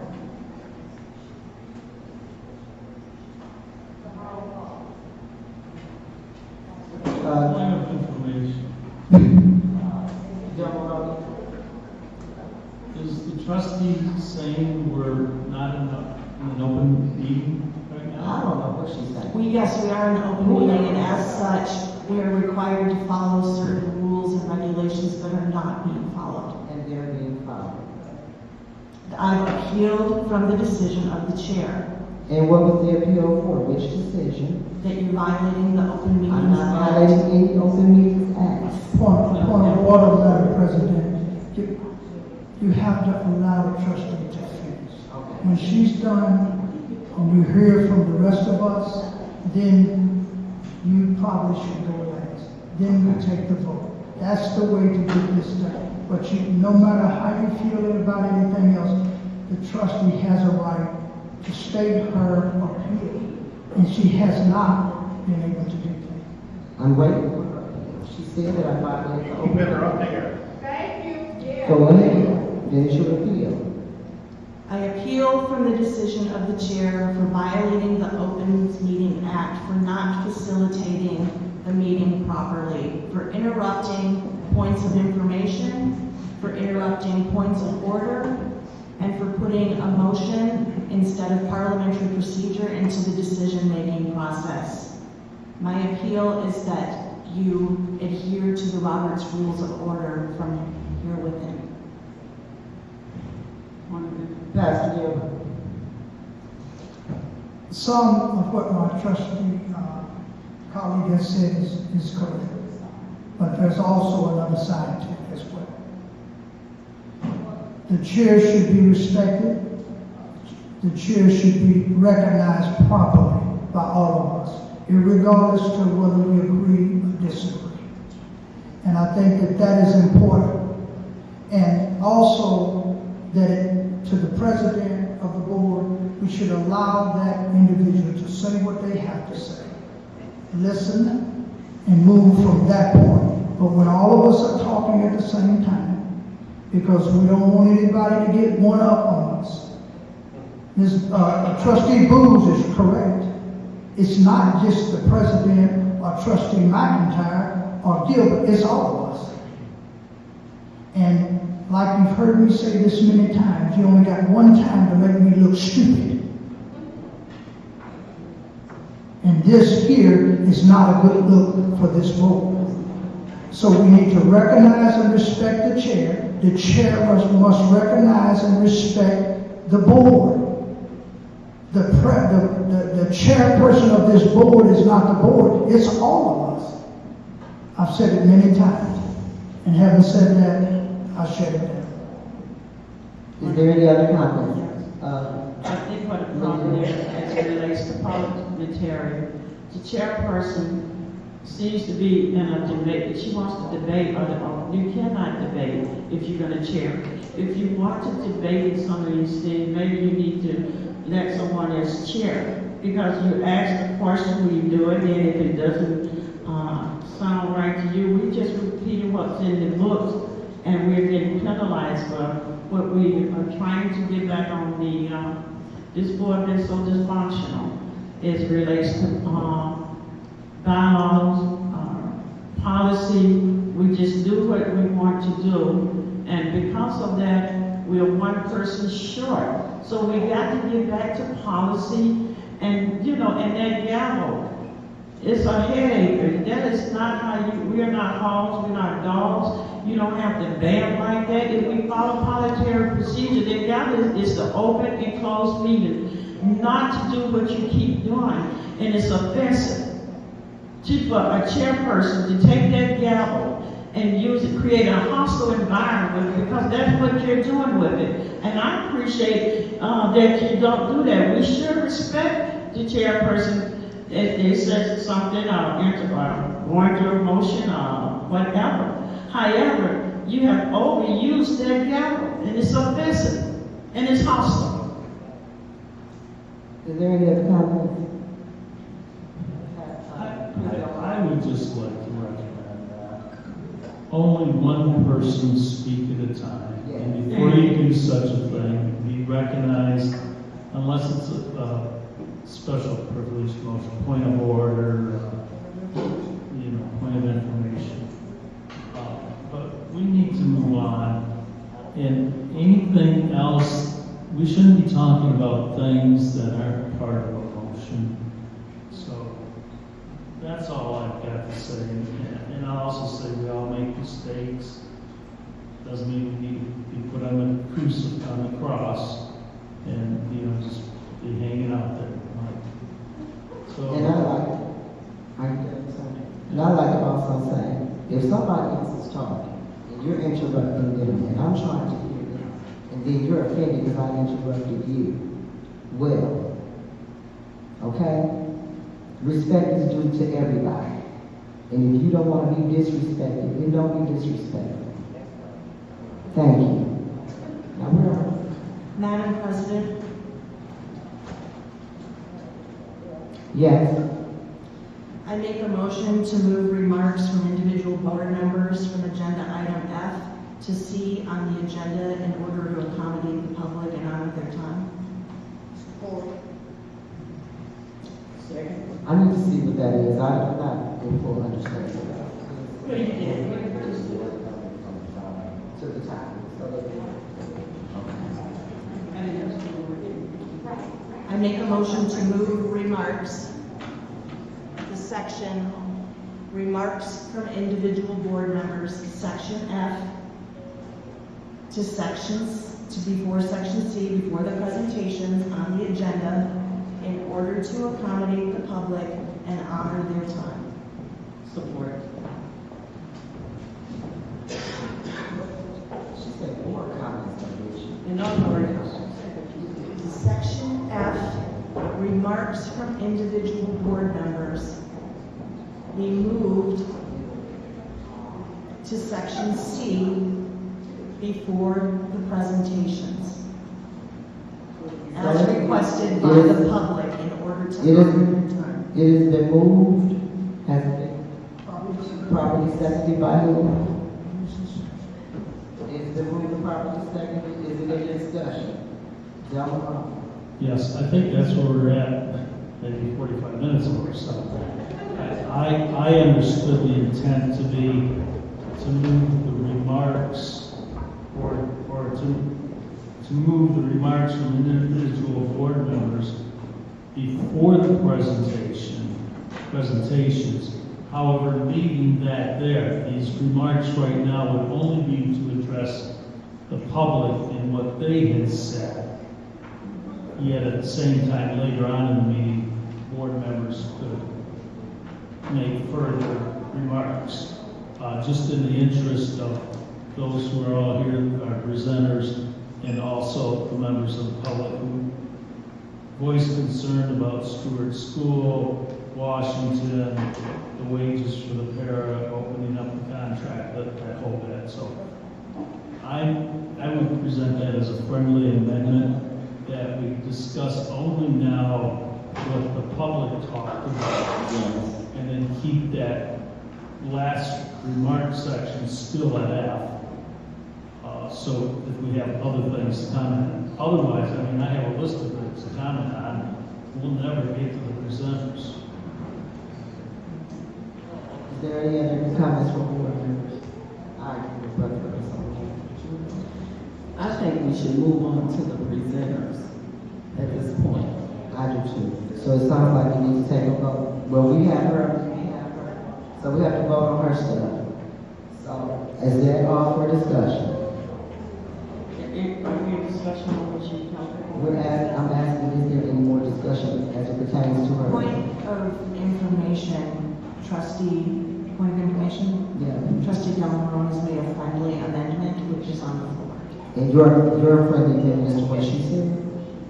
My friendly amendment is to keep both remarks in there, the the current one as is the agenda and the new one up on top, remarking only to what was said by the public, but, you know, if we all feel that we've responded to the public well enough tonight, I mean, I can withdraw that friendly amendment, but, I mean, I know I did hear some things about, you know, the Washington School and Stewart School, someone wanted to buy that. So, you know, whatever the board pleasure is, and in fact, I did not hear a second to my friendly amendment, so. So your amendment dies for lack of support. Is there any support for this amendment? Seeing there's none, amendment dies for lack of support. Now, and it was a second for motion and amendment. So is there any more discussion on her amendment? We're done with discussion on that piece, right? On mine, yes. And we For close your that. information, it was an amendment, it was a motion. A motion, and his was an amendment. Okay, so now we're gonna vote on her motion. Well, I was just saying. You have something else? Just for further discussion, I'll be voting no, because I don't wanna lose my remarks ability at the end of the meeting. I mean, otherwise I can go through right now, you know. You tear did the down vote the now. bill, bus into football games. Okay, we're gonna vote on her motion now. Are we in discussion right now, right? Okay, is there any more discussion? What I want to make sure we understand, if we're moving F, to C, before C, that would include every discussion we have, because when we get through, with this agenda, it's time for announcement and adjournment. I don't want, we're not gonna go back and move, F back down. It says remark from the individual board members, and that is address the issues that have been set before us, whether we like those issues or not. And I think we should take care of that and then move on. We could postpone these presentations that I don't know, because it's a lot that's going on. I don't know. But I would like to, here's what I'm saying. If we move F to C, we're going to take care of everything that we do. We're not going to go back down when we get down to academic and finish up with that and try to do remarks again. If we're going to do it, let's just get it all done and get it out so we can keep moving. Is there any further discussion? I think we should move on to C. We have presenters out here. Yes, but we have to vote on her amendment because it was seconded and you seconded it. So we have to vote on that. Then you have to, well, she supported her motion. So when the motion got support, then after discussion, you got to vote. But did we address the union, the issue with the union? Did we address that motion? We made a motion that passed. So what we're saying now is that you want to take this and put it back and finish doing some more comment motion? I can amend my motion to make a motion to move remarks from individual board members from F to C to include individual remarks from individual board members both before C and also at its usual place at F in order to accommodate the public request, because we did have a request from the public to have individual board member comments in order to honor their time and their. So my amendment is to not to move F, but to. So you will have to, if you're changing your motion. She's amended. So we have to vote on an amendment, her motion and the amendment then. Okay, go ahead with what was your amendment again? I make a motion to include remarks from individual board members at the C part of the agenda in addition to the F part of the agenda in order to respond to the public request and honor their time. support? And we're keeping FBOE as well. Yes, support. It has been moved and strongly supported. Is there any further discussion? At this point, Mr. Delmar. Thank you. At this point, I think we may have addressed most of what we wanted to from the public. And I'll let the board, I'm sure the attorneys that are in the audience are being paid. So, Ask the question. Let's ask the question. so I don't know if the attorneys are being paid and is there more to ask or to comment on to the public right now? I think we've taken care of the DTM thing, paraprofessionals. I mean, that would be more than just DTM, but paraprofessionals are taken care of. I've got here Stewart School, Washington, but I don't know if it's worth continuing to pay legal costs right now. Pastor Gilbert. My position is that we certainly move on, but it's critical that we address these things that the SEIU, the union, and the parapros, we may comment as to what we feel or what we think. You don't have to, we kind of went over it before, but I think it's proper. I think it's in order. I think we should address it, and then we move on. But if we vote to move on and not address it, I'm going to address it before the adjournment, but they most likely won't know what I'm going to say because they won't be here. And so it's not their fault because we had to get through the minefield of our own meeting. And so that's all that I'm saying. I'm going to vote yes that we have it now. And we'll move on because we're trustees. And if we got to stay here at 12:30, 1 o'clock, that's fine with me. I don't want to stay that late. But it just comes with the territory sometimes. Thank you. Thank you, Pastor Gilbert. Okay, is there any further discussion? At this, Chris Delmar. Superintendent, are the attorneys in the audience being paid right now? Yes. Yes. So we're going to be here as long as we're going to be here. By moving them up now or not doing this additional remarks from individual board members, we'll get through that quicker and we won't have to pay them as much. Because I know how much attorneys cost. It's not $25 an hour. Point of information. Trustee General, they have a fee. They are not on the clock, hour by hour. They have a fee. And so they already booked. We already know what the fee is. But we do want them to have an opportunity because we weren't even expecting all of these presentations. Because these presentations is a couple of hours long, people don't be asking questions. So what are we looking for here? She made a motion, and we're supposed to be still debating on we wanted to yes or no. Pastor Madam Chair, I call for a question. Thank you. Thank you, chief. So first we have to vote on the amendment. Trustee McIntyre, can you repeat your amendment? Oh, question, okay, right. When I call your name, answer yes to vote or no to continue discussion. Pastor Gilbert? Yes. To vote. Delmar? Yes. To vote. Secretary Booth? Yes. Yes to vote. Trustee McIntyre?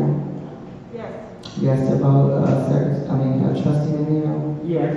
Yes to vote. It's a yes for me. We will be voting on the amendment. At this time, when I call your name, after Ms. McIntyre repeats her amendment, when I call your name, vote yes to support her amendment or no to decline her amendment. Ms. McIntyre, Trustee McIntyre, I make an amended motion to include remarks from individual board members before C, including F, on the agenda in order to accommodate public requests and honor their time. You've heard the amendment. As I call your name, vote yes to have 2 board comments or no. Secretary Booth. Yes. Trustee McIntyre. Yes. Trustee McNeil. Yes. Yes. It's a no for myself. Christopher. Yes. Pastor Gilbert. Yes. The motion passes, 5 yes, 1 no. I forgot what the amendment was now. To have 2 board comments, 2 places for board comments. And what was your motion now that we must vote on? That is it? So, okay, so now we're gonna have comments now. Is that what your motion was, to have comments at this time from the board? So at this time, we will have board comments. Board members, who want to address? Dora McIntyre. So at this point, in response to comments and requests from the public, I am reading a prepared statement that I have. I am coming forward today to set the record straight and to declare unequivocally my position in relation to events and activities conducted by several of my fellow board members. 3 of my colleagues, 2 of whom are merely temporary appointees and not democratically elected trustees of the board, have shown that they do not have the best interests of the Flint Public Schools in mind after the events that transpired on August 17, 2022. Their willful and deliberate disregard for board policies and bylaws and state laws when conducting school board business, in my opinion, is categorically unethical and reprehensible and a breach of the public trust. I am going to state this clearly and definitively.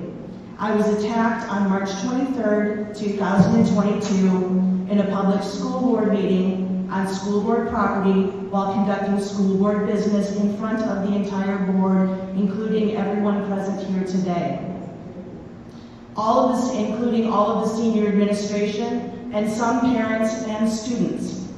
It wasn't an incident or an altercation or a disagreement or an argument or anything other than a physically violent, unprovoked attack in which I did not fight back. Again, all of you witnessed it. That evening, this board voted unanimously to remove the then president of this board. You all voluntarily submitted legal witness statements supporting the events as I have just stated. I was attacked and assaulted, period.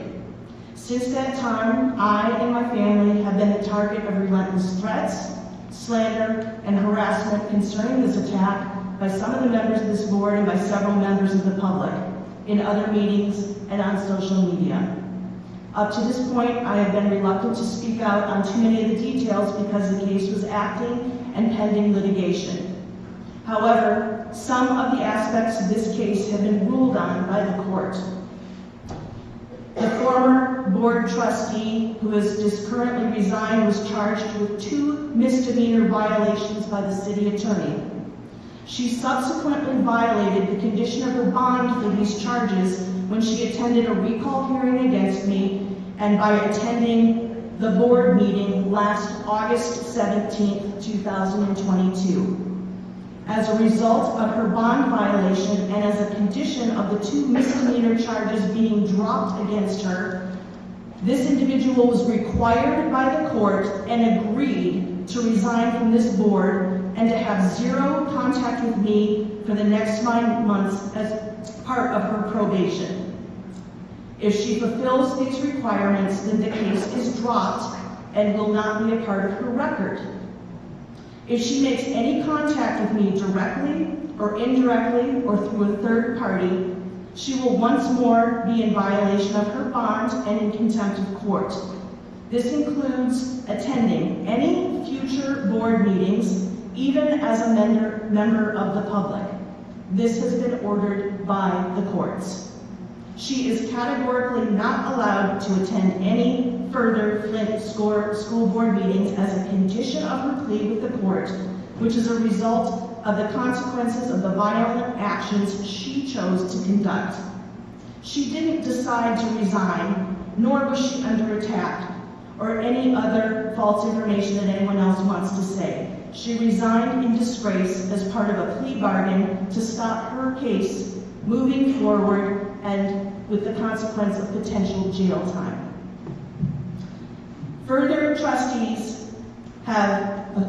on this board has physically and verbally threatened violence at me on 2 separate occasions in front of our board attorney Tim Gardner. She was removed from a meeting by the Flint police because of an outburst, and at the last meeting led a coup to disregard the bylaws and laws governing this school board. Additionally, the Flint police stood by and did nothing to remove either of these individuals from the meeting, even though the first individual was in violation of the conditions of her court-ordered bond to maintain 0 direct or indirect contact with me. And further, 3 of those trustees collaborated with that individual and the other board member and collaborated and conspired a hostile takeover of this board to pass several agenda items that are dubious at best and illegal at worst. I believe that their actions violated the Open Meetings Act and again has put this board legally in jeopardy for their own political, selfish means and gains. These 3 trustees have destroyed the public trust with their actions, and my hope is that the community members remember this when it is time for election. Until then, when I vote yes and support an item, I am voting yes for that item. When I vote no, I am voting no. I understand that as a publicly elected official that we are representative of a board in its entirety, but I just wanted to state publicly for the record where I stand as an individual. Thank you.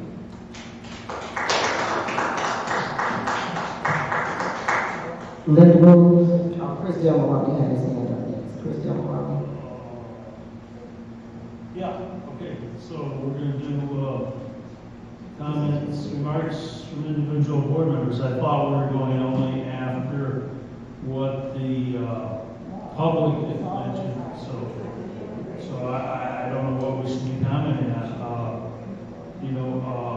Washington, tearing down Washington School, do we have any estimates as to what it'll cost to tear down all these buildings? I've been asking, I don't know, November, December of last year. So we got an estimate on Central. 3 million? Yes. We have an estimate on Central. If the board would like an estimate on all the schools, I would like the board to make a motion that we get an estimate on all the schools.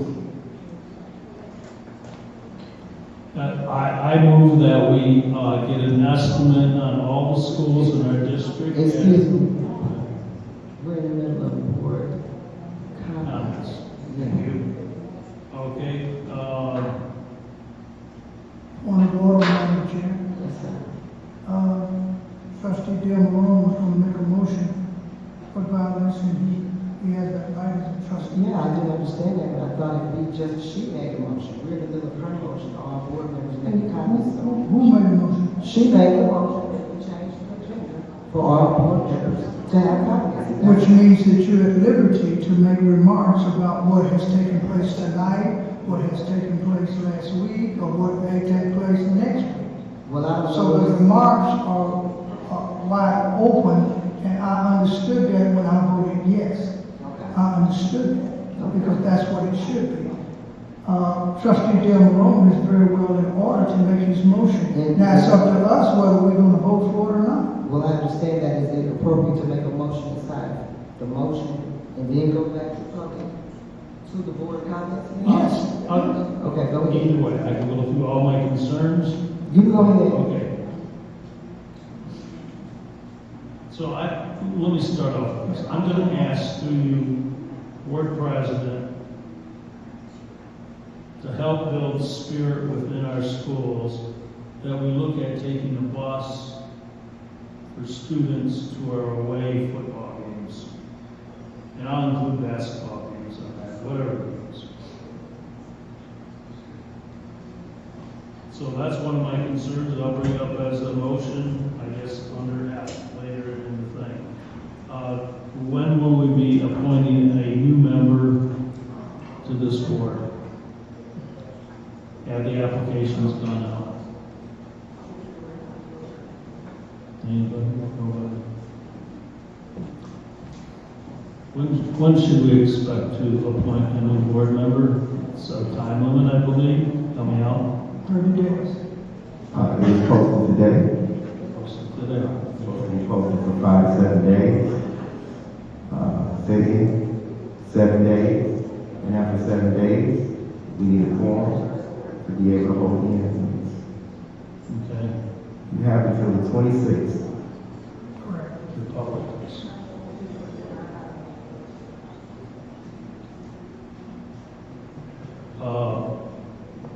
This last year we were hoodwinked, I believe. Who was our student liaison?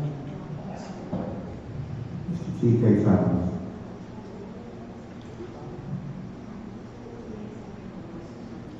TK graduated? Yeah. So do we have another representative, student representative? Not currently. If the board remembers, the board did not want the students to sit through the meetings that we've been having.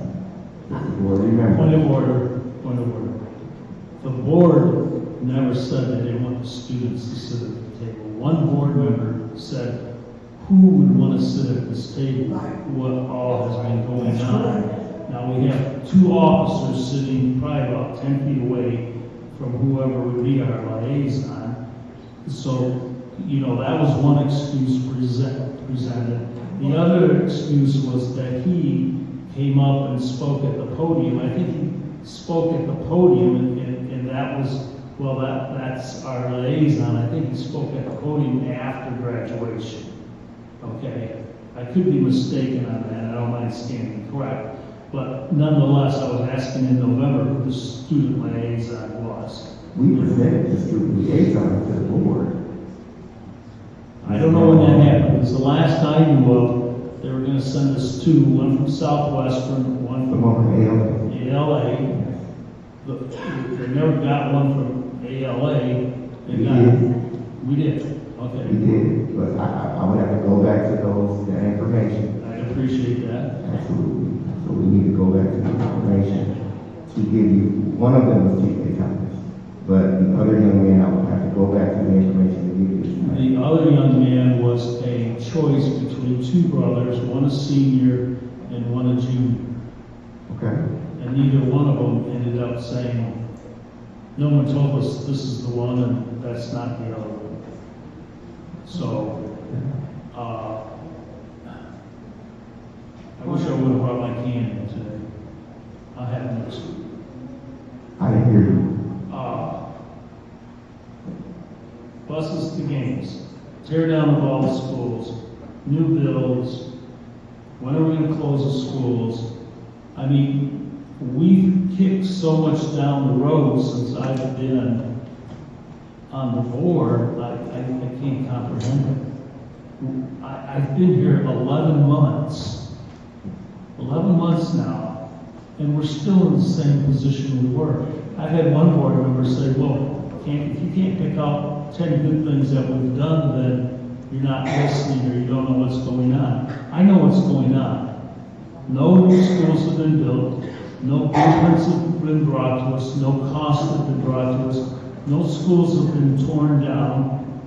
There's been virtually no changes. There was a proposal to have a community paint day on a weekend at a school that has no students. I guess there's some things in life I'm not meant to understand, but why would we paint a school that doesn't even house students? Northwestern. Okay, we've got vendors in Northwestern there for free, the electrical company. What is going on there? Who pays the liability? I mean, these are things we need to deal with. These are immediate, you know. And that's a year later, and I get criticized for using the term kicking the can down the road. Or maybe we've gone beyond the road. I don't know where we're at right now. We need to take some action as a district. I mean, our agenda, except for tonight, is nearly the same every month. There's nothing that says, well, let's have a discussion about just cleaning up Washington. I don't know if there's anything left to be torn down. The last thing I saw was a smokestack or something. You know, we need to act. We need to have a series of needs. I would like to know how much of the ESSER funds have been spent. How much is remaining? What they go to? You know, that's what I'm hearing from the public. Central's an eyesore in our neighborhood. When are you going to tear Washington down? We heard that tonight. I mean, I don't know if we need to give superintendent more direction or what, but these things we need to deal with. And I hate to say it, but help me with the school over there on Saginaw Street. Doyle Ryder. I'm to the point where I'm concerned with throwing good money after bad money on that. We thought we might get it open in the fall, and then we thought in January. And then the last presenters that were here about that said, well, not January, maybe March or beyond, which when I hear that, February, March, I'm thinking, yeah, that's August, maybe. Because that's what it really is. I don't foresee us holding students in March of next year. Possibly, I don't see it happening. Not in the middle of the school year. So, to a lighter note, I'm going to move then that we look at the cost and if it's feasible to take students from our school, a high school, and if they would like to go to a high school football game, bus them there. If they'd like to go to a basketball or any other game, if we can get a sufficient amount of students to fill the bus. And this would be to support our team, to support our schools, to support ourselves. That's my motion. I second that motion. Is there any further discussion? Yes, I had the opportunity to go to the away game at Byron. It was to be a home game, but for whatever reason, it was moved over to Byron. I'm sure it was the light situation, I don't know. But, and the thought occurred to me, well, it's like, really no, there was one student there that I know. And, so, you know, talking to parents and others who were there, and it's like, well, why aren't we taking a bus? I mean, I remember doing that in high school, getting on a bus, and not a member of the team or whatever, just get on a bus and root your team with them. So, that's where that idea was generated from.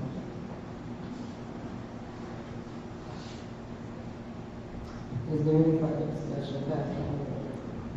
Madam President, to my colleagues, I will not run over the ground that Trustee Del Maroney ran over because those things that he spoke were the syllabus of my heart, so there's no reason to repeat them. But I would ask is what actually happened because with Houston Stadium, because my understanding, I talked to the athletic director at the administration building that particular day that I met him, I knew him, but I didn't know that he was the athletic director. He said that everything was gold with some portable lights, and therefore there's still some things that needed to be done with the restrooms and different things like that. So I would like the superintendent or either someone else within the administration to address that, and we need to find out the answers and give us some direction as to when these things will be attended to. The other part is concerning some incidents that happened today at DTM. Now, some mornings I take my granddaughter to school, most mornings I do not, but I pick her up every evening. And my daughter told me that the kids were fighting this morning. These were the bigger kids, not the smaller kids. And so I just wanted to make that announcement and bring that forward in transparency to the administration, that some of these things need to be addressed because parents are concerned. And of course, my granddaughter, she's 5 years old, and I don't want anything to happen to any child. But certainly the bigger kids were fighting. Now, I don't know what that was all about, but I just think that we need to be on top of things when it comes to whether the principal or the security or whoever it is. And I know things are going to happen, but we need to minimize them. That was the only thing that I was going to say. And the other thing was, in particular, is the situation with our parapros. I never understood from the very beginning how all of this came to be. But over the years, they have suffered the most, it seems to me. And I only say this because I genuinely am concerned. Because I worked 33 years for Shelby Woods. They deposit my check every month, and my Social Security comes every month because I worked 46 years to earn it. So all that I'm saying is that I heard several, I think the president of the coordinator union has 30 years, and another parapro has 27 years. So we've got to address this as best we can. We don't want to drive the district more into the red. No, we do not. But at some point, something has to stop.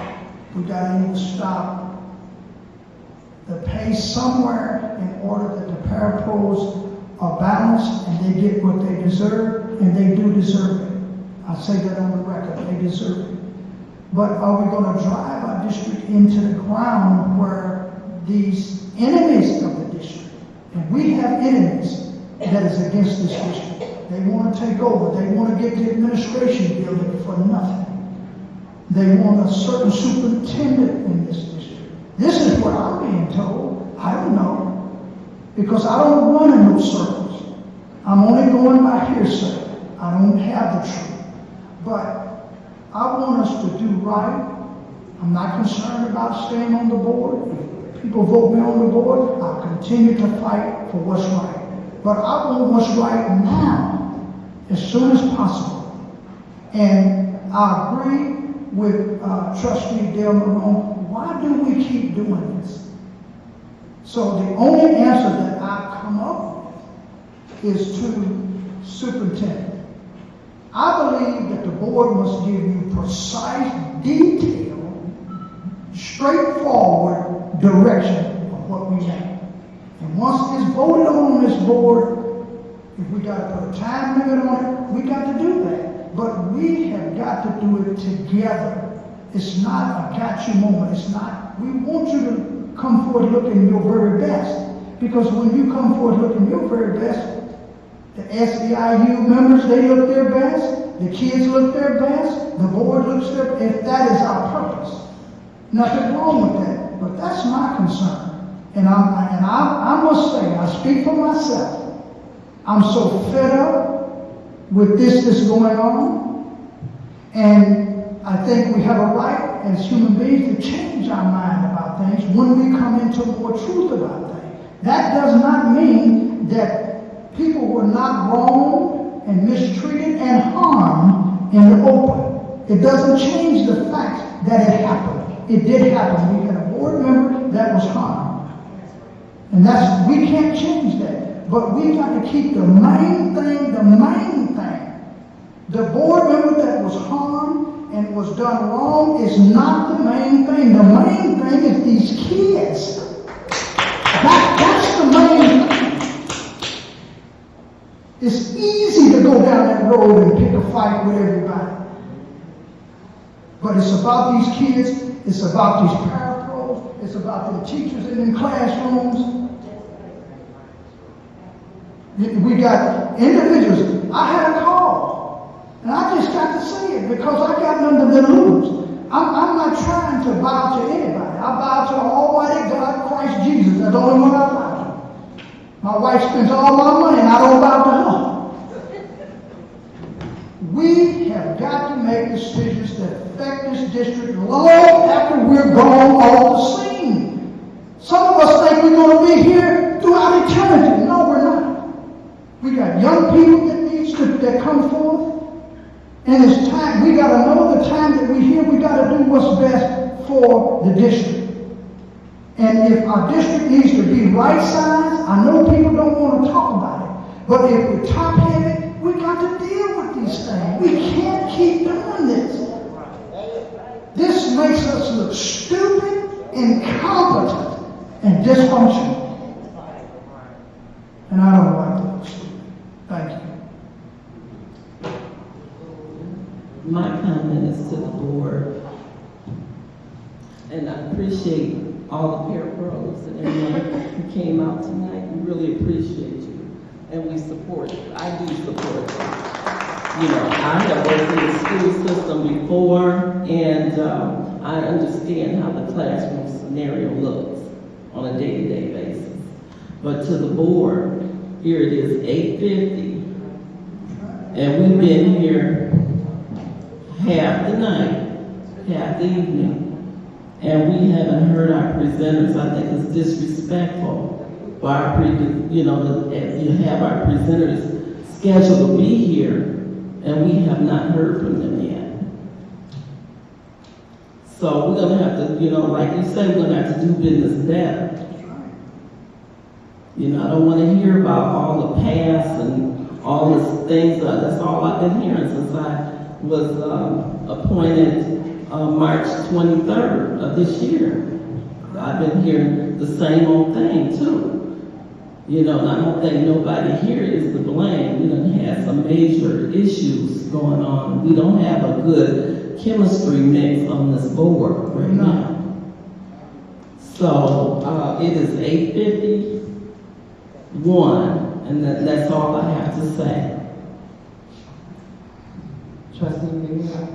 Yes, I appreciate all your comments. However, every person that came before that public speaking has a right for us to address. Unfortunately, August 17 created a uproar in the community. Whether we like it or not, we are bound by policies, bylaws, and the law. And they proved that Lord McIntyre is talking about. The board attorney was representing Ms. Green to Judge Narrow. The board did not know about it. She was not given permission to do it. The judge was upset about what happened Wednesday because he did not give the board attorney any direction to bring Ms. Green and violate his restraint. He specifically told, and when I contacted the judge, I wasn't even aware that the attorney was working on behalf of the board without the whole board consent, permission, nor the president. Because of the decision and the votes that was taken, he was blown away and sentenced her immediately money because he did not give that attorney any authorization to break those restraints and to come up on this board and to do a coup, voted for everything that was an illegal vote. And he sentenced her immediately Monday. And that, excuse me, you can't, I did not interrupt you, let me speak. Here, and this is what he had her to do.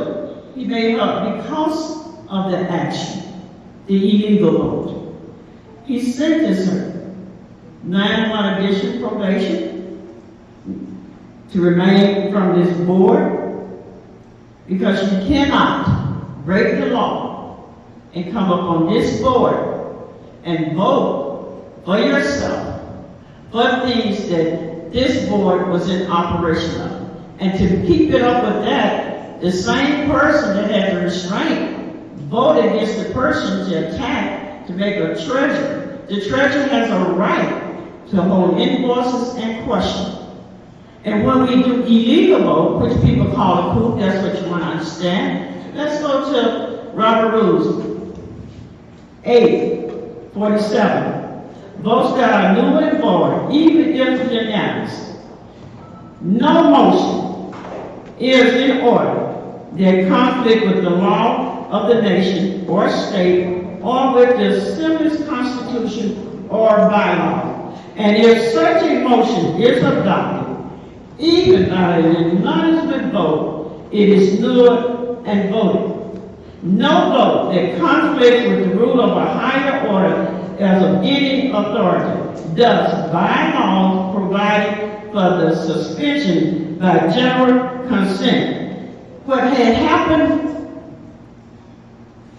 August 17th was a coup. I was removed from my seat with an illegal vote. I'm putting this on record. For the public and for the breaking of the Open Meeting Act and to pass on other responsibility that was an illegal vote. You cannot vote for yourself to even vote to pay their receipt for their legal bills. Those are illegal votes.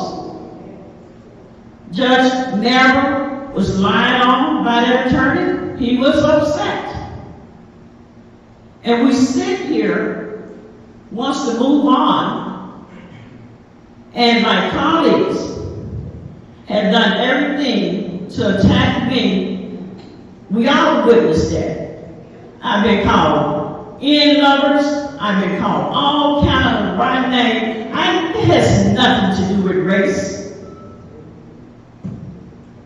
It was wrong. It has nothing to do with whether she's black and I'm black and I'm supposed to stick with her because she's white. This is the conversation. And because of the decision that board attorney did, lied on the judge, brought her here, created a hostile environment, and you guys removed Laura and I, but this person was illegal on this floor, voting for themselves, voted against everything, and had a restraint order from Judge Merrill, and he stated clear, and he sentenced her.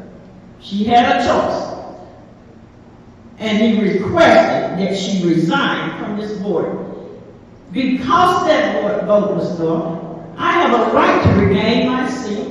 Laura has a right to go back to treasury. We didn't have a board meeting without treasury. There was no reason.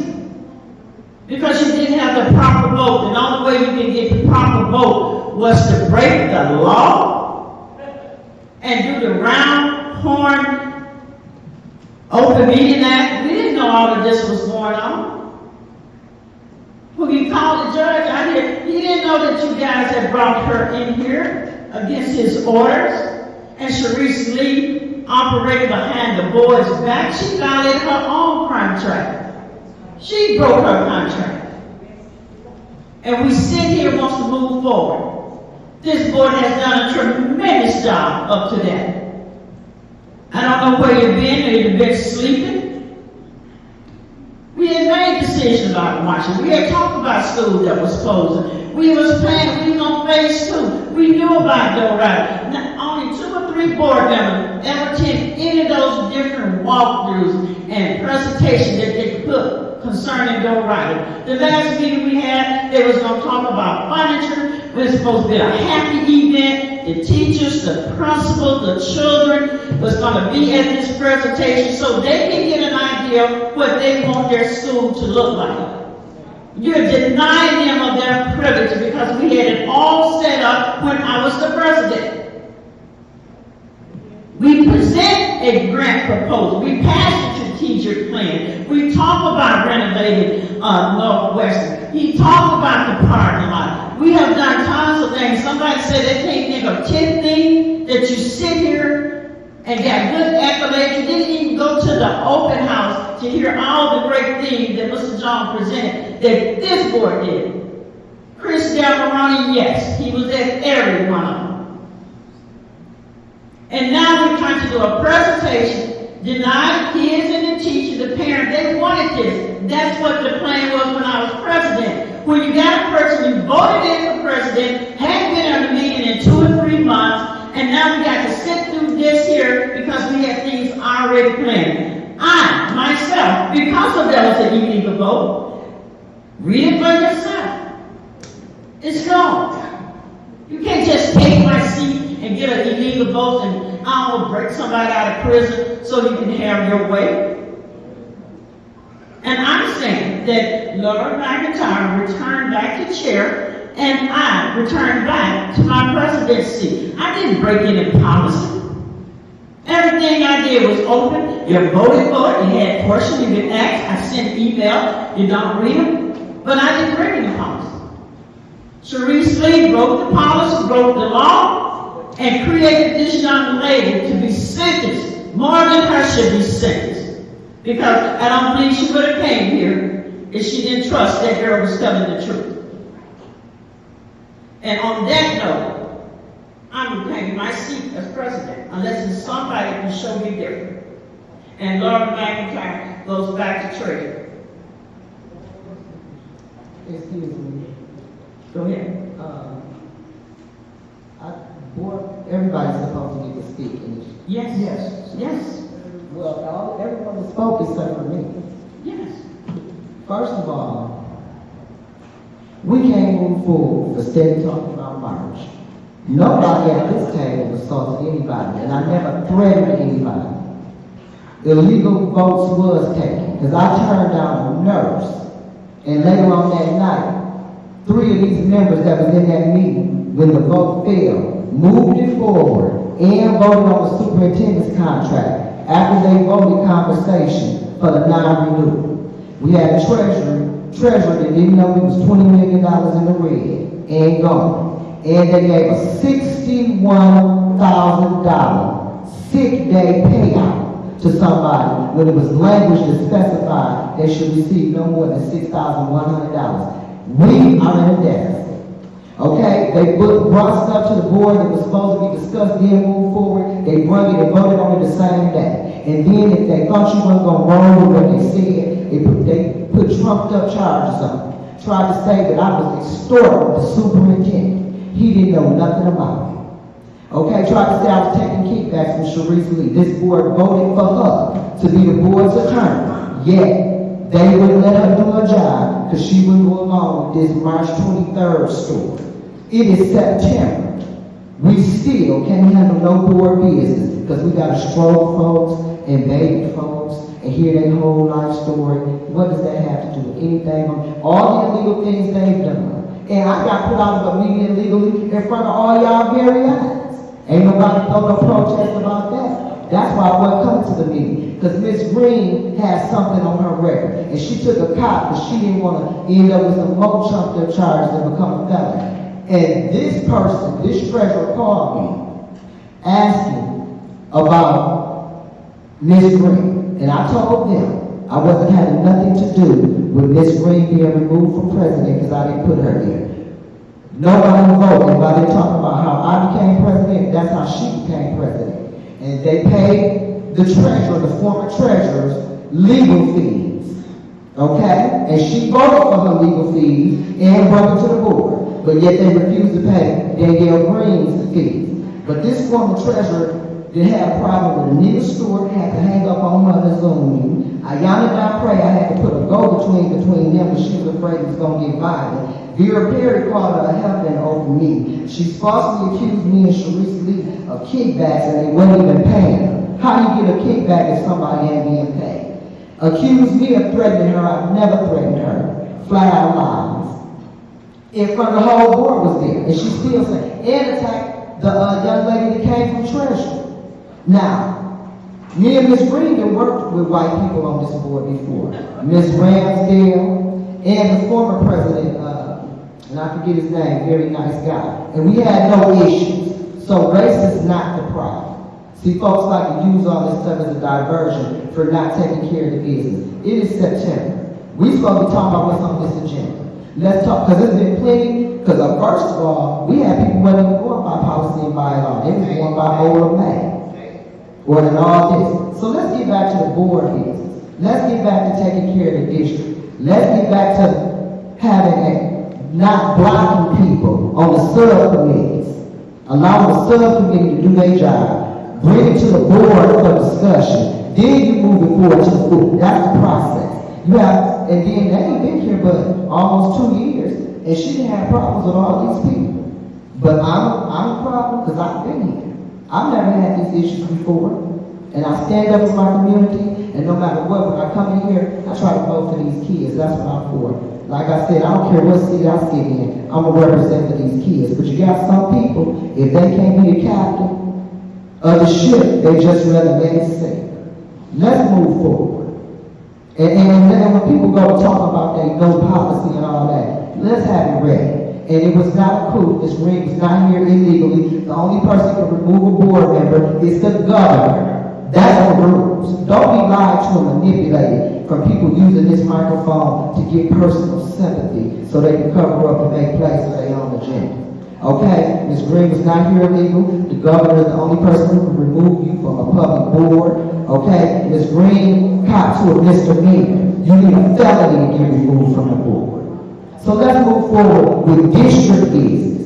These kids, these payrolls. Let's talk about what we came to talk about. Because we need to touch the agenda. Because we got to hear everybody crying about it. Let's move on. Let's do business. Thank you.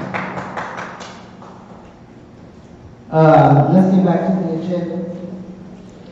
Did you have something? You had your hand up, Patrick Gilbert. I'm sorry. Okay. Thank you. Let's get to No, we said we was going to go one round. That's what we took the motion for. One round. Now let's get to the agenda. Remember that? Let's get to that. Ms. Taylor? At this time, we're going to have a presentation from Stantec and Clark. Please come to the stage. And we're so sorry for your wait.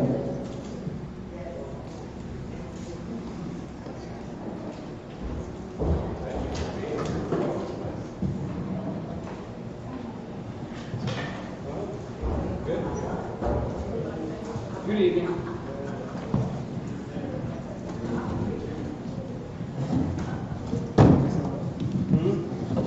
Yes, sir.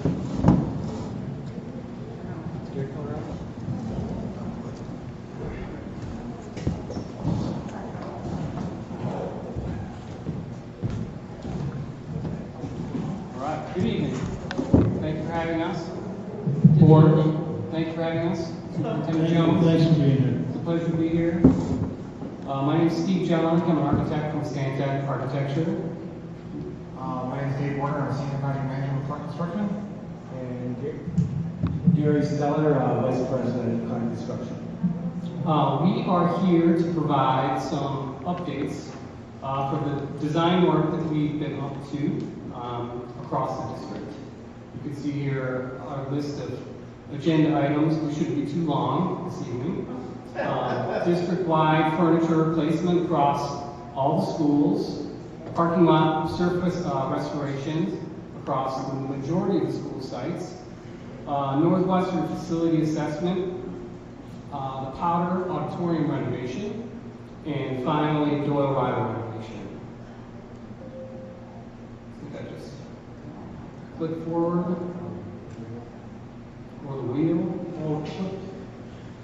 It's flipping back here, but it's not flipping on that screen. I don't know if that's an issue. What is it? I'll hit the arrows for you. Just Okay. Not sure if that will work, but we'll see. The first agenda item, the district-wide furniture replacement. We're looking at, we put in a proposal to the district to do furniture replacement in all 11 schools. The first step of course, is to have a visioning and stakeholder engagement kind of vision kickoff meeting with Superintendent Jones and the principals of the schools that we're going to be touching. We're ready to do that as soon as possible. Out of that meeting, we'll provide a summary, basis of understanding document, really setting the direction and the goals and the vision for the furniture replacement across the entire district. According to the schedule we've proposed, the documents that will include the final furniture plans, data sheets, a schedule, and a budget estimate would be complete by the end of February 2023, and then furniture installed. If you hold the mic. Sure. Okay, hold. Oh, yeah. So this way. Can I bring it around? All right. I'll try not to drop it. Thank you, I appreciate it. Yeah, thank you. And then finally, the furniture across the entire district is slated to be installed over the summer, this coming summer, and ready for school to begin in the fall. Are you talking fall 2023? That's correct. Okay. Mr. Superintendent, is it possible that what is seen over here will be seen right He's here? working on it. Oh, okay. He's working on it. Because I'm, Struggling to see it over there. yeah. And you're thinking it's over there, but that's video, or this is something else. Yeah. As we're waiting, Doyle Ryder, Yes, sir. when's that furniture going to be ready? The furniture for Doyle Ryder, as well as all of the schools, is slated. It's along the same schedule. So evaluation and study, proposal to go through the entire design process, hand in hand with the district, and then go through the procurement process, estimating, budgeting, all of that, resulting in the furniture being installed for school to start next fall. Yes.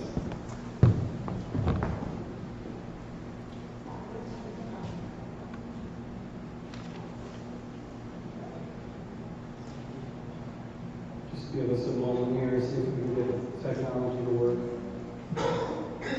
for us. I wonder, is there another surface that we could project on that we can see aside from this one?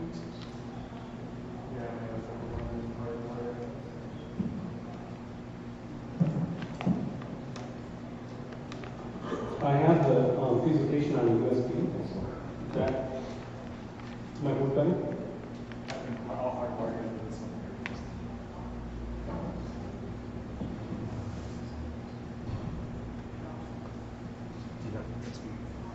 Yeah, one more.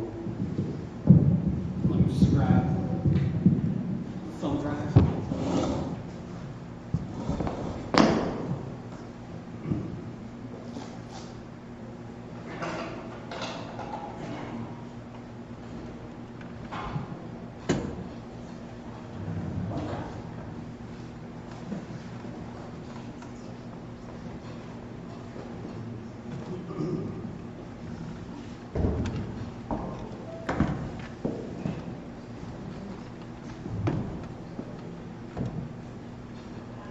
As you're doing that, can you explain why it's takes so long?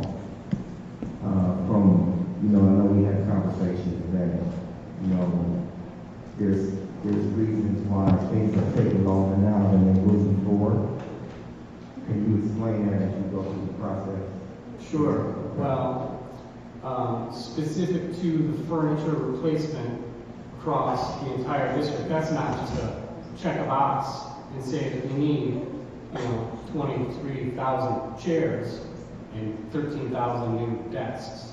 That's an in-depth study and analysis and conversation along with the district to understand exactly what you need, how the spaces and curriculum would perform best in the spaces that we have, how teachers want to teach, how your scholars need to learn.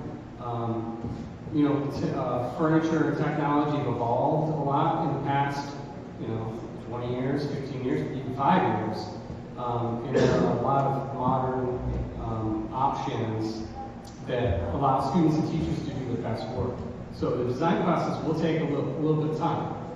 On top of that, procurement and the manufacturing, as we all know, there's so many delays in shipping and manufacturing that touches all of this work that we do. So that in hand also results in what seems like a long time and a long process.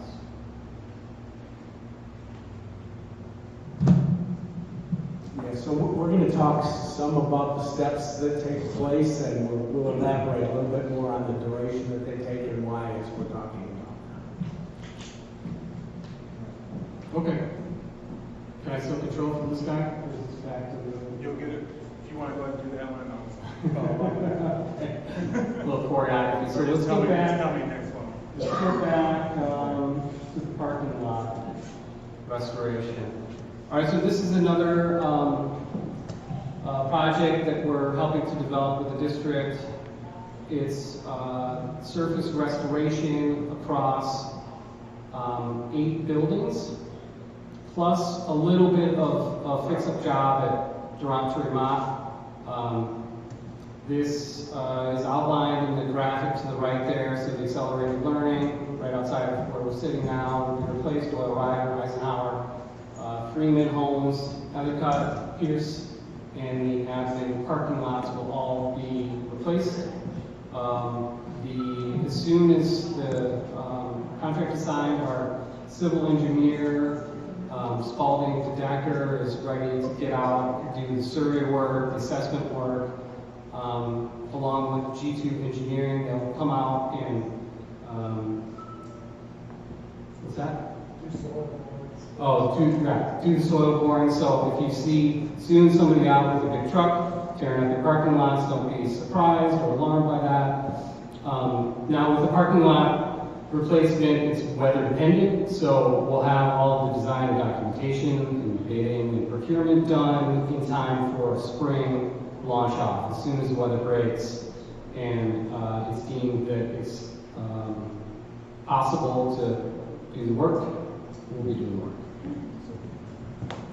We should just clarify that, so when they're going to come out with a truck to do some borings, they won't be tearing up the lots. They're just going to drill some holes to take samples. So they're already torn up.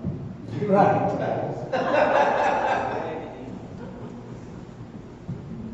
So any questions with Alan? Yes. Where you're going to do the work at, are any of those schools, it's kind of small for me, but are any of those schools slated to be closed? I don't believe so.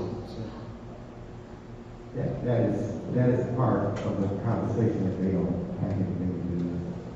Okay, I don't want to fix parking lots and then 2 months later we tear down a building.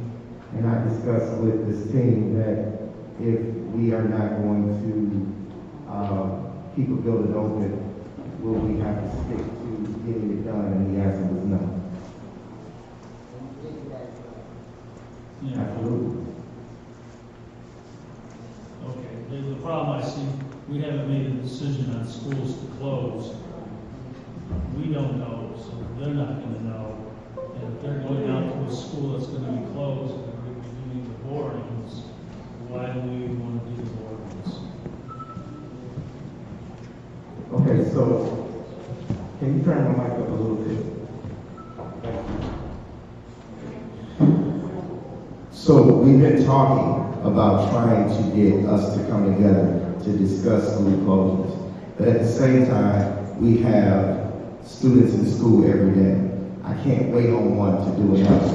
I have to keep moving. So if something is not happening at our table, I still have to try to get some things done because we're still getting feedback from families, we're getting feedback from the schools, that we got these large potholes. I have to move. If we decide to close a building, which we discussed that we were going to talk about this in August, we haven't had the opportunity to get together and get a quorum to deal with this. We still have to move forward with the schools as it pertains to renovations. When we get to I've already discussed with Stantec and Clark that there's going to be some schools that are going to be closing.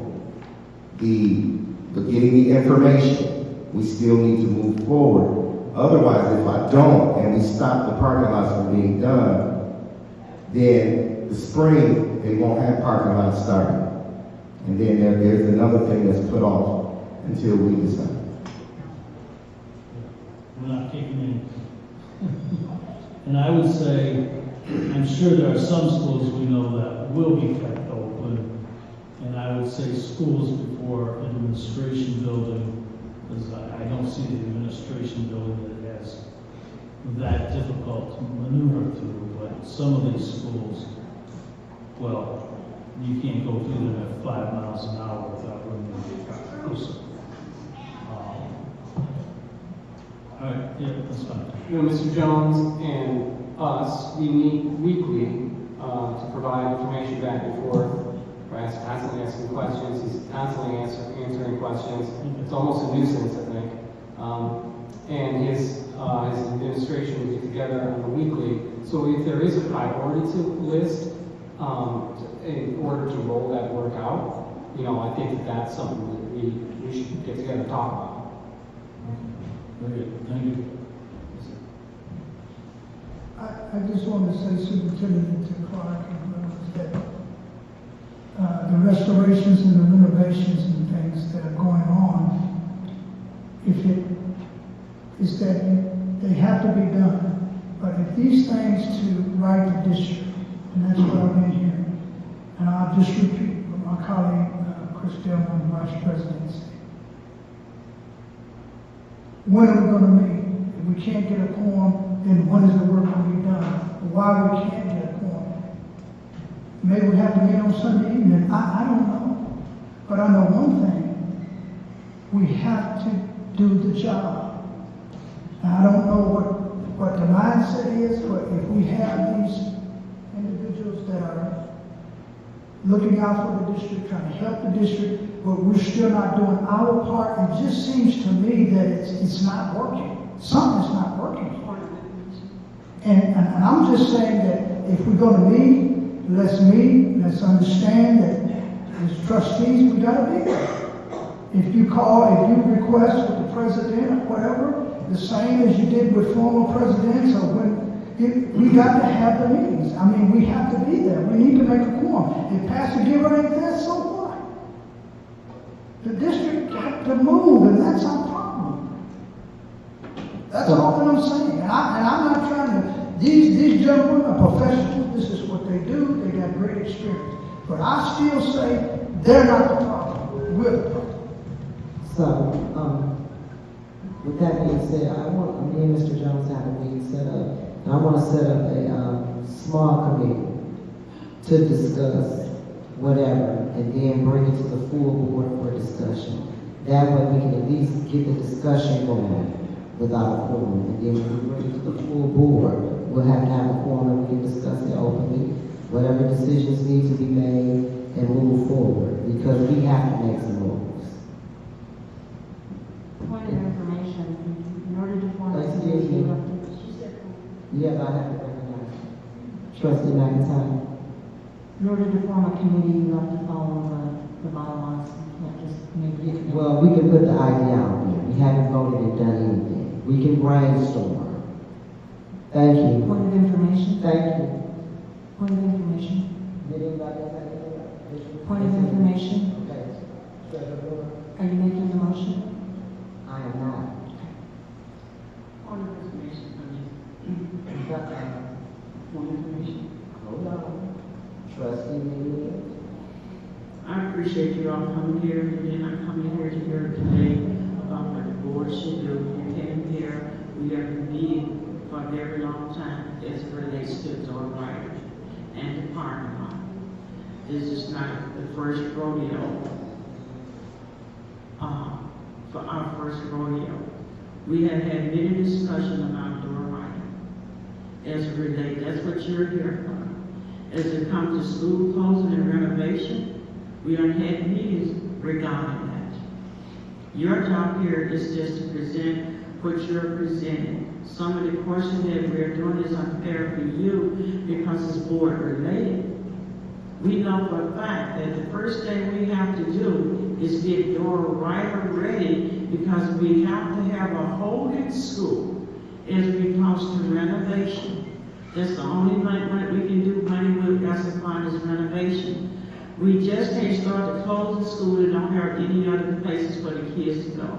And I appreciate the work that you guys are doing, because you're doing the work. And if we get Dora Ryder together, then we have to start to move. We are already working on Potter. You guys have been working with us on Northwestern. And we've been meeting weekly. I sent out email telling people what we needed. Sometimes it's the last meet. This is not our first rodeo. And we're sitting here and trapping you guys and just thinking that nobody's doing our school closing. But we've been having these conversations. You have to come to the meetings. And I appreciate you. I don't want them to sit here and discuss board stuff. They're here to present what we have been talking about up to this point, and they've been doing a fantastic job bringing up. This is stuff that we already have voted on that they're presenting. This is nothing new. These are things we voted on the last meeting. These are the schools we voted on to get the parking lot. These are the things we voted on. Thank you. Trustee McIntyre. I concur, thank you, President McIntosh. I concur with Trustee McNeil, and I appreciate you coming forward. But to respectfully to my other board members, we were on meeting number 3 on March 23rd when I was assaulted, and that meeting was interrupted. And as the treasurer at the time, it was a financial committee of the whole meeting that was discussing. At that time, we were under emergency deficit elimination plan, which I helped pull us out of as treasurer.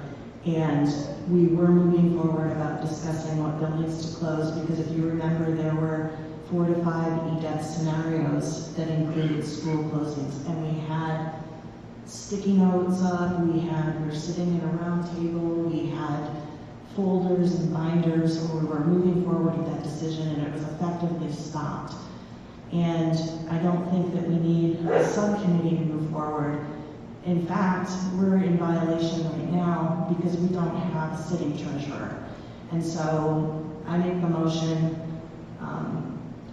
that we reinstate myself as treasurer, since I was withdrawn without cause, which is a violation of the bylaws and Robert's Rules of Order. And since we don't have a treasurer at this time, we need to have a treasurer to move forward with the work. Support. You did violate. You violated. Point of order, Madam President, your point of order. Go ahead. Your role is to facilitate, not to enter and engage in the argument, so please facilitate the meeting. Okay, back to you. I don't usually tell you my role, but I will check myself, but you're not my mother. Anybody else? Pass the bill around. Point of order. Make a motion to call forward to the board and then properly secondly happen. Now it's open up for discussion. Discussion. Point of order. I appreciate the motion. I don't think this is the time to bring it up. We just heard that they're here to do their presentation. Yes. And I think that's what we should stick to. Their presentation, as they ask us if we have any questions, we can talk about what the question is related to the presentation.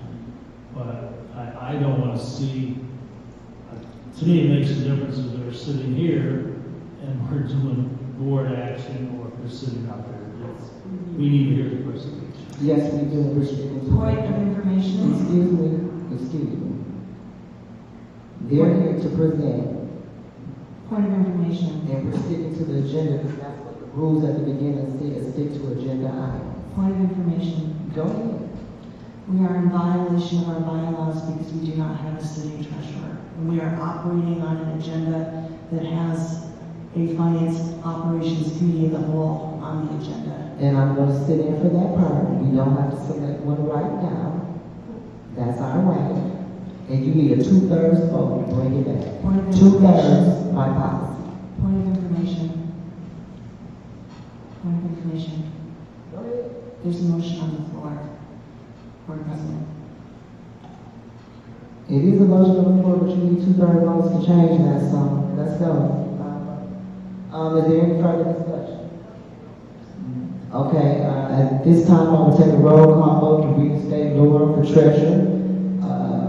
Say yes to support, no not to support. Secretary Booth, Yes to support. Laura McIntyre, Yes. McNeil, Yes, we need attorney, yes. Carol McIntosh, no.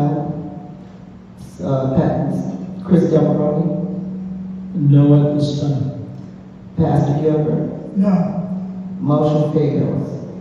Let's start going with your presentation. Thank you. And we're here, well, let me get this straight. Mr. Jones, can you chime in on this? He's here, they're here to speak about more than just one building, right? They're here to speak about several projects that that is currently been approved by the board. And let me say this, no matter what meetings we've had in the past, we have to keep meeting until we get the business done. That's the rules, and that's how this goes. You keep trudging at it until you get the job done. So, let's go. Proceed. Thank you. Click it. Here. All right, project 3 of 5. All right, so recently, just a few weeks ago, we met with Clark and Stantec. Myself and the lead engineer met with the facilities director and administrators and walked Northwestern High School. We are in the process of assembling an assessment report, facility assessment report. We anticipate that will be done by the end of September with our findings that will include the financial end of what it would take to sort of restore the building to its former glory, finding all the code deficiencies, mechanical, electrical deficiencies, upgrading finishes throughout, looking at the quality of the teaching and learning environments, the site work, the athletic fields, a very comprehensive assessment of what we have and what it could be. Yes. Excuse me, Mr. Jones. The conversation we had when we were with Point of information. No, I can't hear you. I just want to. Mr. Jones, what I said was that during when the children was here, when we had the workshop, wasn't a discussion that maybe, and I just want to see if this is in your plan, what it would look like turning Northwestern from a K to 8 campus? Was that included in this work here? So we had to do, so it was stated that we needed to do a feasibility study first. And then after they give us the information on what it would take to restore, then we can talk about what the board wants to do, because there was a conversation about, do we want to demo and rebuild, or do we want to just renovate the school and have scholars start at the school? And it was a conversation of K-8, or it was a conversation of high school. So we have to do the feasibility study first, and then we get to that step. Thank you, I just want to clear that up. Yeah, that's exactly how we're approaching the study. Is trying to understand what we have on hand, and then, ultimately, how it can be reprogrammed to be maybe something different. Okay? Any other questions? Secretary Booth? Yes, does that include the assessment of the swimming pool as well, or no? It will include that. Okay, and the tennis court. And the athletic fields outside. Right, Yes. okay. Yes. Could you said, I couldn't quite hear you. Excuse me? You said it does include the pool? It does, it will include some pricing and narrative about when we take the pool back. Okay. Thank you. And just so we're clear, because we've got estimates from people, it's gonna be this when you're done, and then they work and we spend all these millions, we didn't include this, it didn't include that, or you didn't ask about that. Is this a complete rehab and nothing else is necessary when you're done but for kids to show up? Or is this a piecemeal thing, nickel and dime? Because give us the whole meal, even if it's a piece thing, if that's what you're doing, because we can't tell you how to run your business, but we want all the pieces at one time. What we're going to give you is a comprehensive study of the entire building, what it would take to bring it back to today's standards. And then we look at what's the cost of that and what the budget is. And then that's where the peel back comes. Like any other, I guess, district or bond program, there's a large list of things that are needed. Then we start looking at what the budget is. So like, for instance, the pool may cost X amount of dollars. We may say, hey, we don't want to have a pool there anymore because of the operating costs. That's an option to allow districts to take in and having one pool in the district.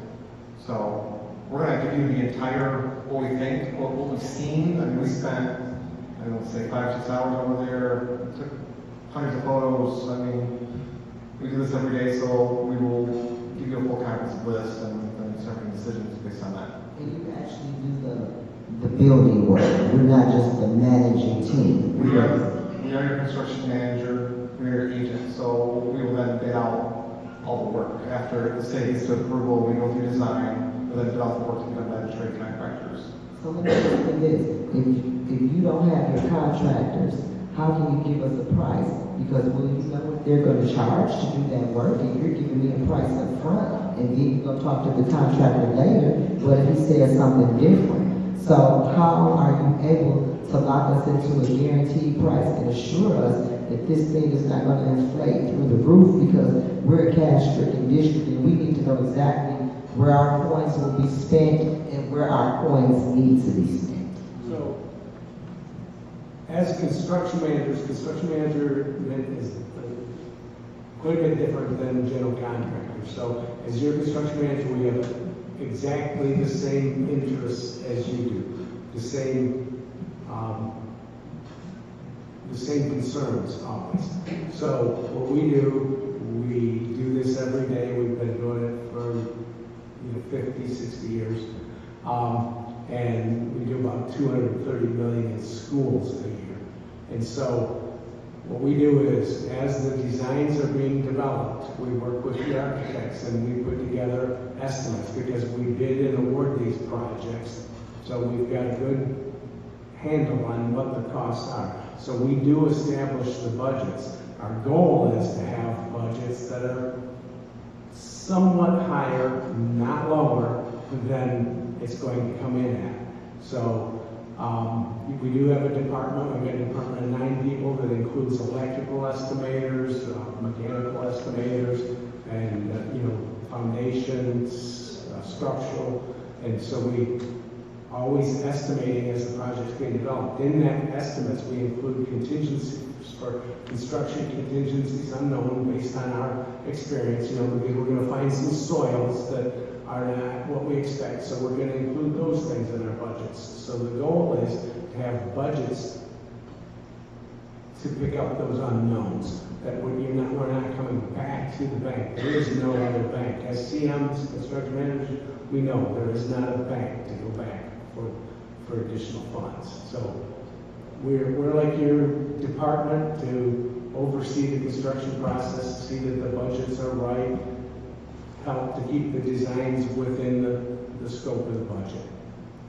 And then we bid the projects out to the individual trade contractors, and then we come to the board with those award recommendations for the apparent low qualified bidders that will come to you for approval to award those contracts to each trade contract.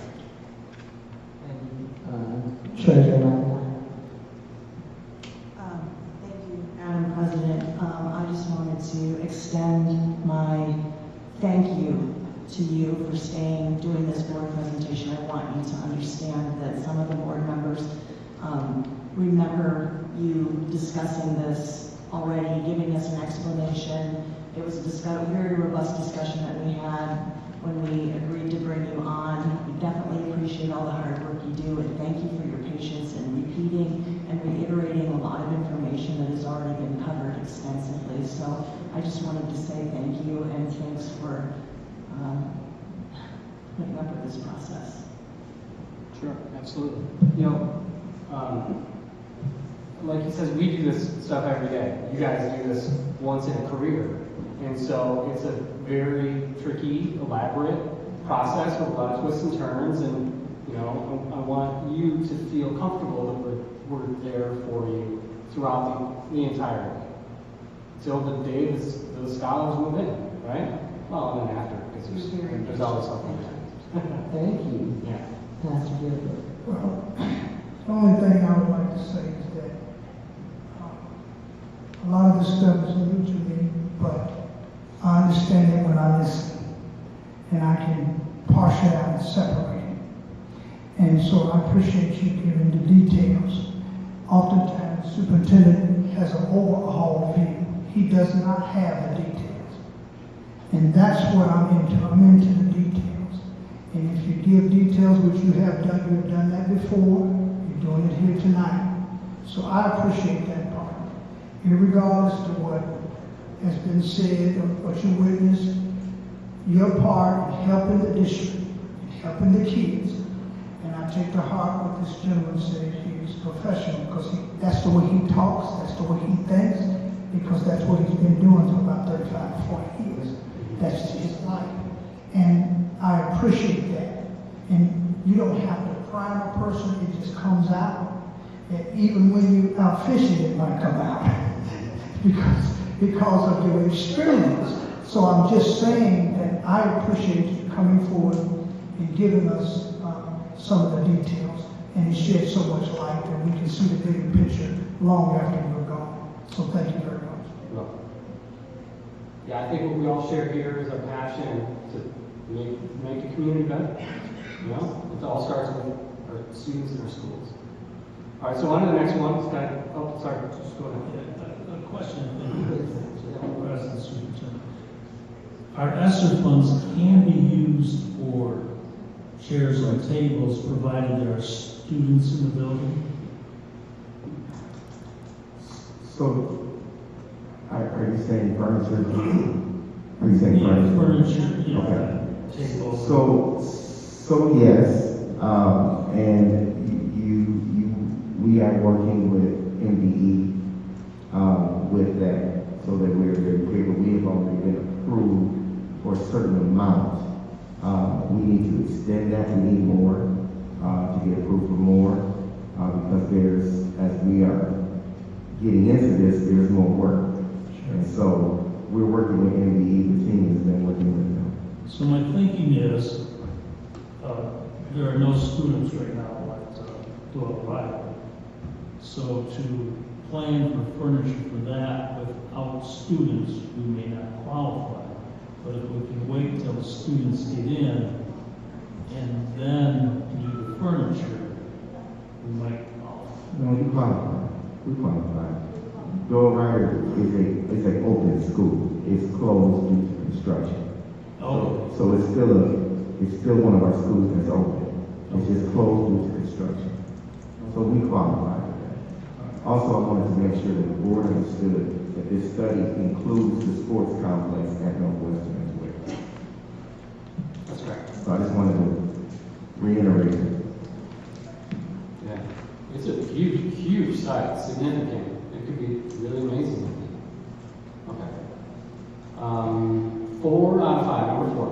Potter Elementary, we have been hired to rehabilitate the auditorium, the existing auditorium. In the image here, if you don't know, it's that biggest rectangle in the front of the building. It has been decommissioned due to significant roof leaks for some time. And so our goal is to restore it to be a usable, flexible, space similar to this, that performance, meetings, teaching and learning can happen within that space. The list of work specifically for that is to re-roof, including the decking, which is the structural panels that keep the roofing attached to the building. New interior finishes to throughout, new auditorium seats, some of which have been damaged due to the water infiltration. New lighting in the house and at the stage, new stage curtains and rigging. We finished the stage flooring, which seems to be in pretty good shape.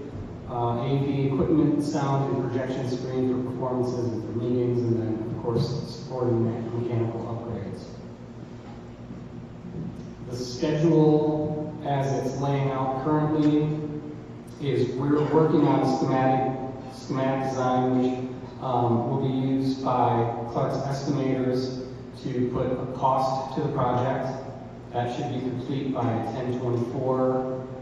We're anticipating that we'll have all the information by that board meeting that I think is scheduled for November 9th to come and refresh everybody, give you all an update on where we're at with the process.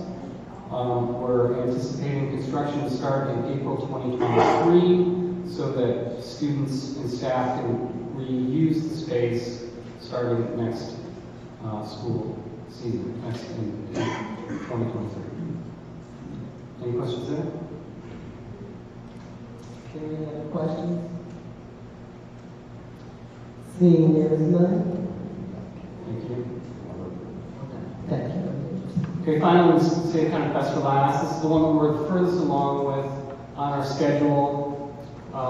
As you all know, the Doyle Riders have been closed for some time. The ambition here was to enclose the classroom spaces, which are, it's like an open learning environment in this portion of the building. It's kind of, the existing building is in two halves. There's that classical early 1900s. I think some of the drawings date this portion to 1901. In 1979 or 1980, thereabouts, an addition was put onto the building. It's got a large atrium space, it's all glassed in.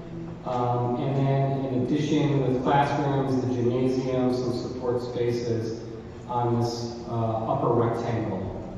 The work here is to enclose classrooms, providing new finishes, new flooring, ceilings, paint, LED lighting, and occupancy sensors, new ceilings, mechanical updates to the new classrooms. We're looking at ways to tuck in collaboration spaces and kind of in-between spaces.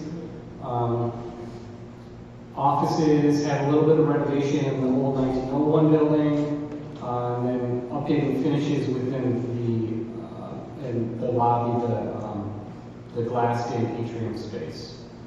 So our design documentation has been estimated by Clark Construction. We'll have a little bit more detail on that in just a minute. For that, I want to show you just a few pretty pictures of where we're at in the process. So as a way of storytelling throughout the presentation, I'm just calling the 1901 building to the south, our south wing. The glassed-in atrium is this sort of triangle in-between space. And then, of course, we have the north wing that was built in the early 80s. The work in the south wing mostly consists of new partitions on level 1 to enclose the early childhood classrooms, adding in a classroom that's currently stored rooms, some new finishes in meeting offices, and then of course new finishes for all the classrooms. We're updating the technology if it hasn't already been. We're also updating some of the other kind of tech infrastructure, the PAs getting updated, the clocks throughout, security cameras, that type of thing in the spaces that we're touching. In the first level of the addition, the 1980s edition, this currently is all open environment. So the big ambition here was to enclose the classrooms free of distraction, maximizing student focus by providing comfortable spaces that they're not distracted either because it's too noisy or because the environment is uncomfortable in some sort of way. So what you see here, the blue lines are the classroom partitions that go up to the deck to seal for acoustic isolation in between the spaces, new doors, of course, and then new finishes, like I said. Something a little bit important to note here is this idea that there's some in-between spaces that can collaborate in the corridors that we've been able to find some cubbies in collaboration spaces.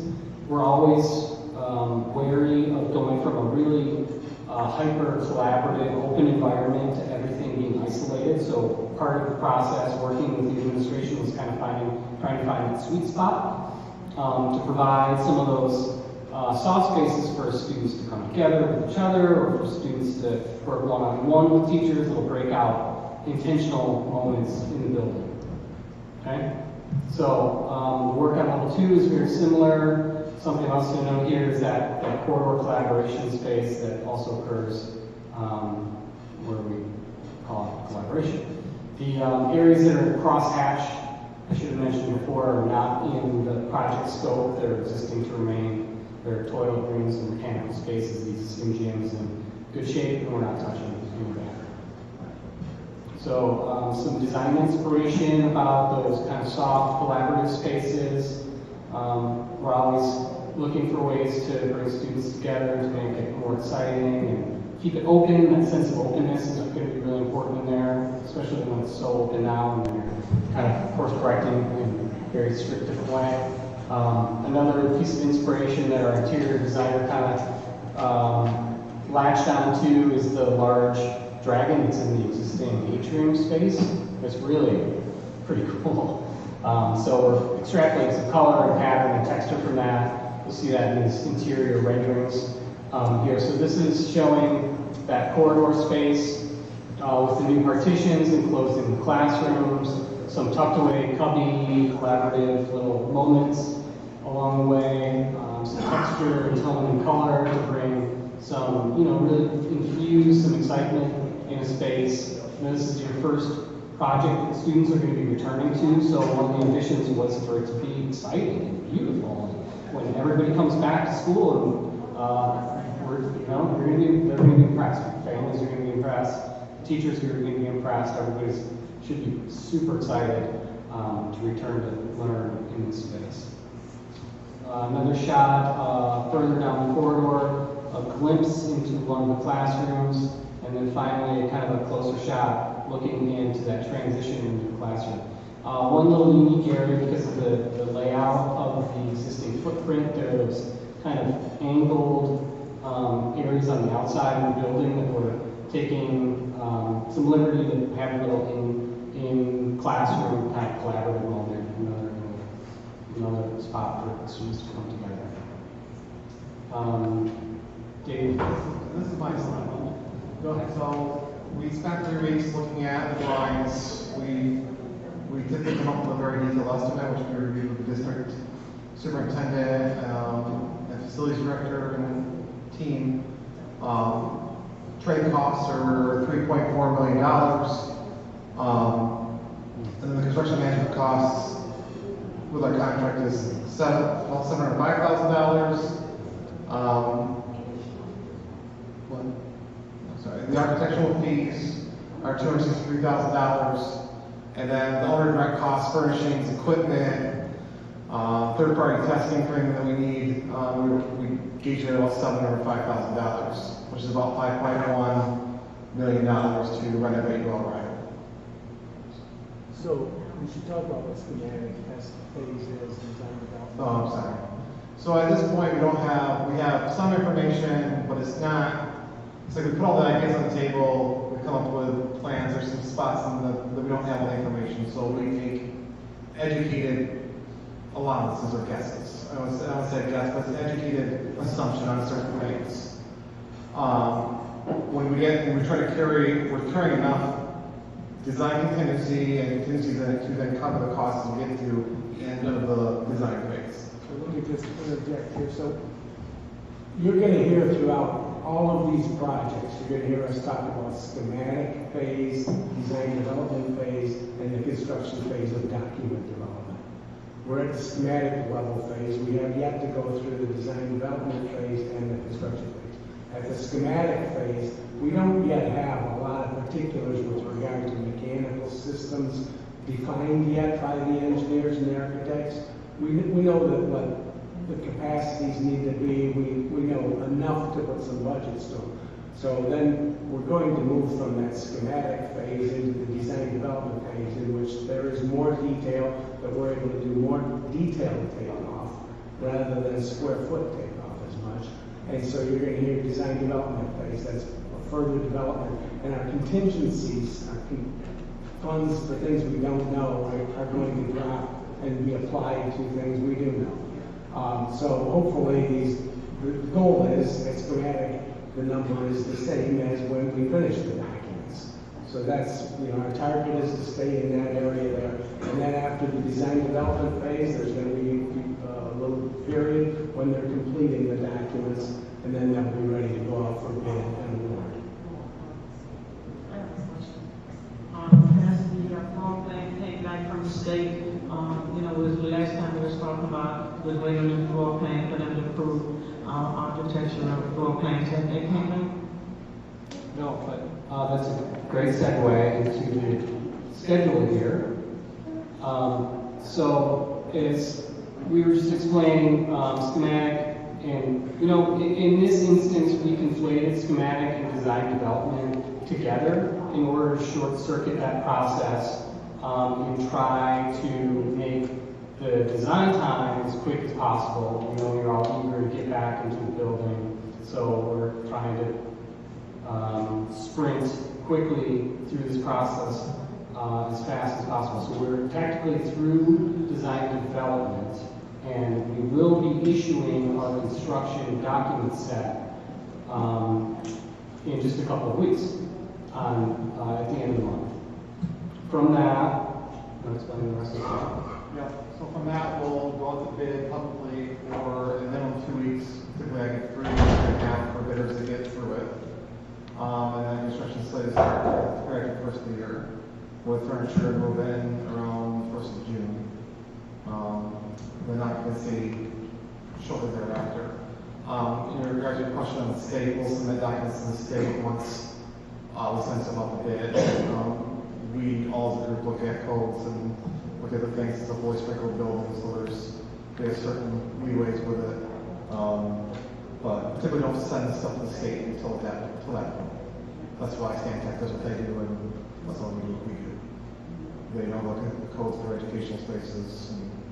That's right. So we're getting ready to, with the construction document bid set, we use that also as a state review set. Does that answer your question? Yes, it did. That state review takes a little time to get back. Yep, so typically the state runs about 6 to 8 weeks. They're running 10 to 12. So I have time to get those comments back while we're getting ready to start. So that's kind of all built into that schedule to start on January 1st. We have those comments back. Then I can start demolition and start the process of rebuilding it.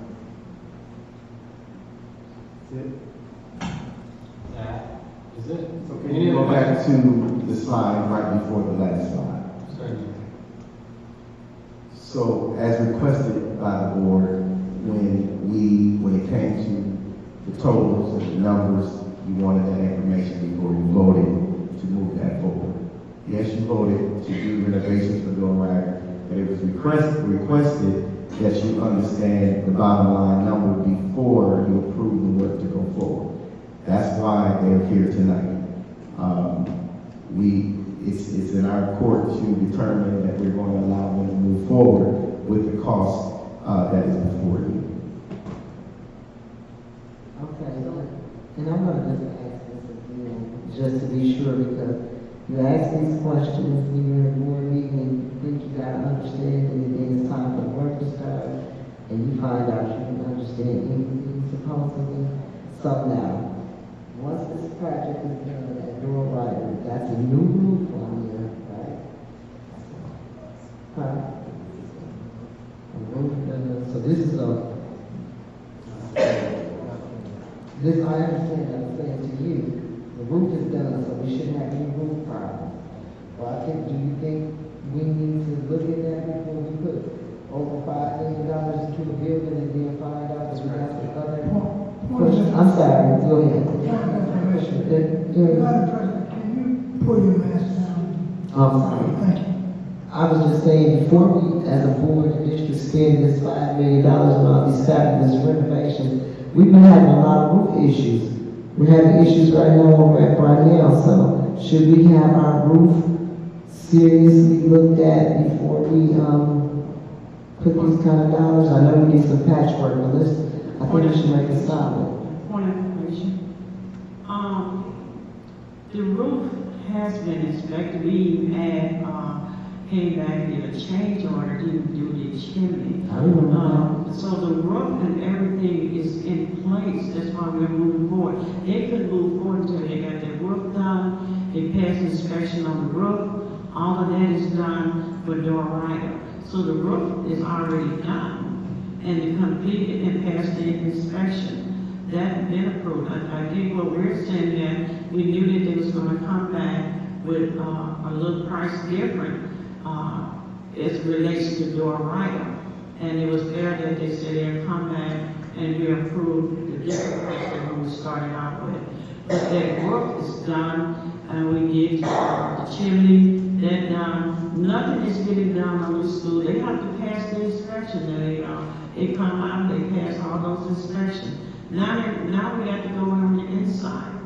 And this is where we are now, on the inside. And guys have done a great job. We walked through it, they showed us this presentation before, and I'm glad someone's saying it the second time, because now we see what we have to do. And we don't have time. This is the point, this is the point of information. This is the point of information. You don't like that point of information? I mean, this went off into some more stuff. No, I'm just talking about what I'm talking about now. You might not like my point. I didn't But like you know it. what, hey, go ahead and do it, but I really appreciate what you're doing. The roof is done. I was just addressing about the roof. She was concerned about it. And that the point was that we would start taking it from the point of doing the renovation. And that was a good first one. I was just updating, but hey, what it is what it is. Okay, so I was speaking, and my question was to the superintendent, because I know we've done some patchwork. And I'm sure, because we've been told that the roof was good, and ended up with some mold full of the building, So with door rider, you did a complete overhaul of this okay. That was upwards to about $700,000 and some odd. Okay. That's been completed. So that is done and complete. And this work is the inside scope. Yes. Now, I want to be clear on something. Is there any abatement? Is there any other work we need to do prior to that is not in this cost? I just want to make sure we're clear. I don't want to come back to the board. I want to make sure we understand what you did go over what is covered, but are there any other things that the district is going to have to be responsible for that we have not mentioned? No, we don't see that. Unforeseen are covered in the contingencies we're carrying, and also in your own costs. I know that I'll say that the roof structure inside, the ceiling structure inside the building was redone, I would say that it was told in 09. So at that point, it was, I mean, it's probably the biggest ceiling we've seen in a long time. So, it's not really a lot of demo inside. We're not touching any major mechanicals, so that would be what the asbestos thing would be hiding out, living under the carpet. And nothing that I read said that it was there. So, in regards, you have facilities, you have asbestos or a NESHAP report based on all your asbestos throughout your district. So we got that from the district. We reviewed it and didn't see anything that was brought up that was there. I think what Dave mentioned about under carpet, so mastics, carpet glues used to have some asbestos in them. Okay. Thank you. Mr. Delmarone. So we don't need to worry about asbestos, we don't need to worry about lead.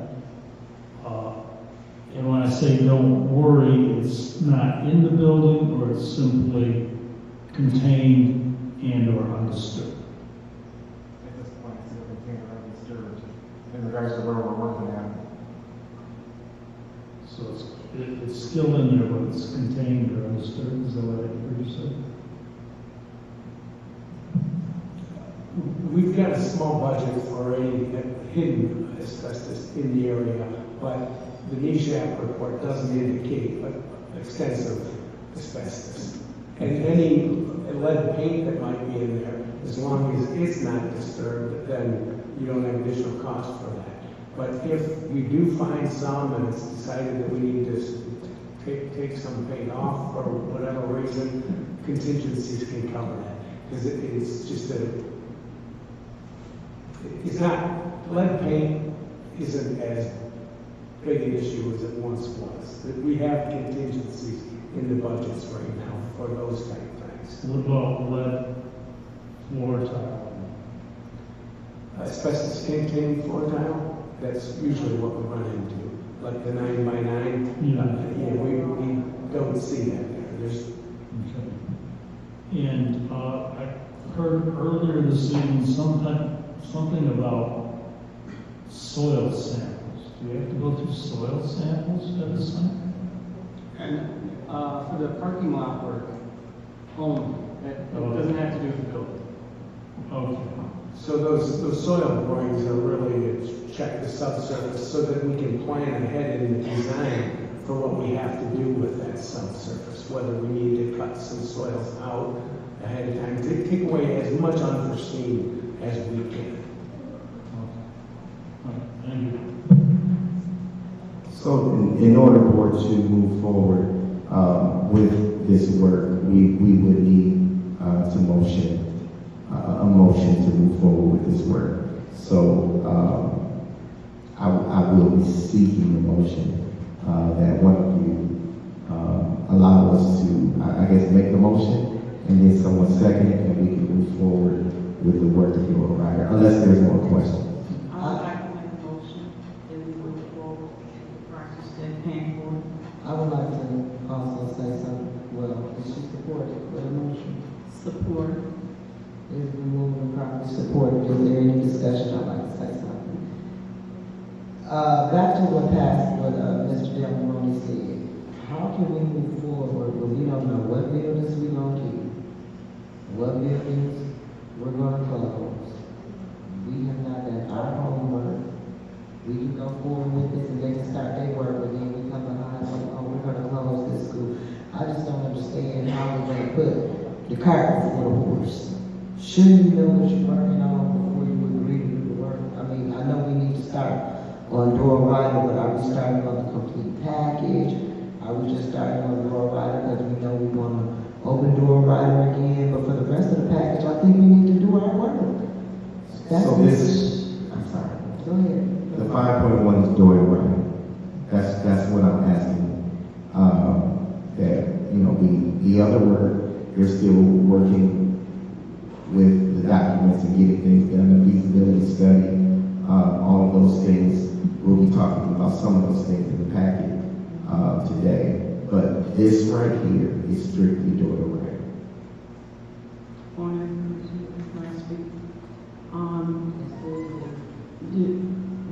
need to have a discussion first. Okay, go ahead. What we have said about door riding, when we first got started, door riding children is over at Potter. We all went over there and saw them over at Potter. And the thing was that we took door riding kids and put them at Potter.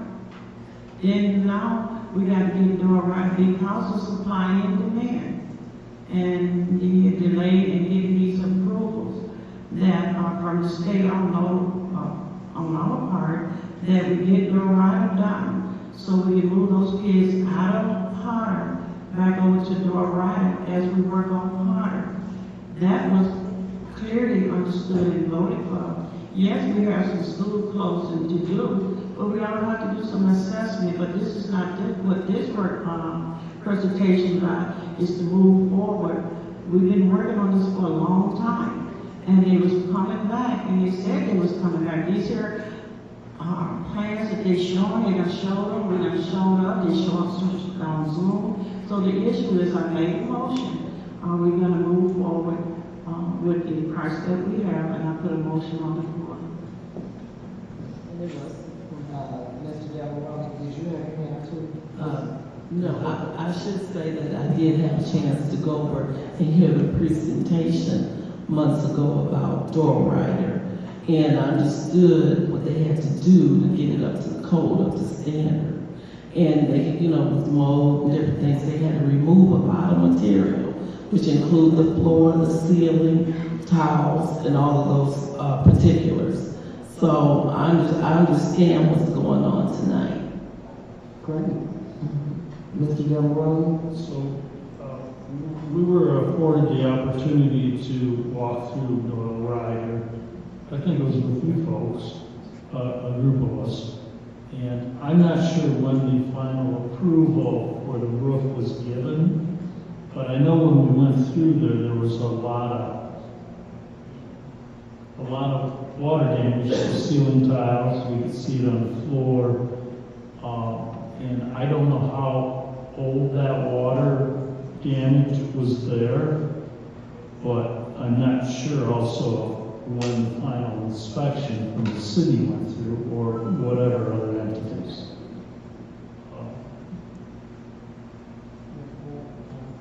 When we went, Mr. Delmaroni, the roof was not complete. They had just started the roof actually. So the damage that you're speaking of, I remember that we were standing in the hallway looking up, like wasn't gonna work. So that the roof was not complete when we did our walkthrough. Okay. Now the roof is complete. And approved or inspected and all that stuff. Okay, I'm fine.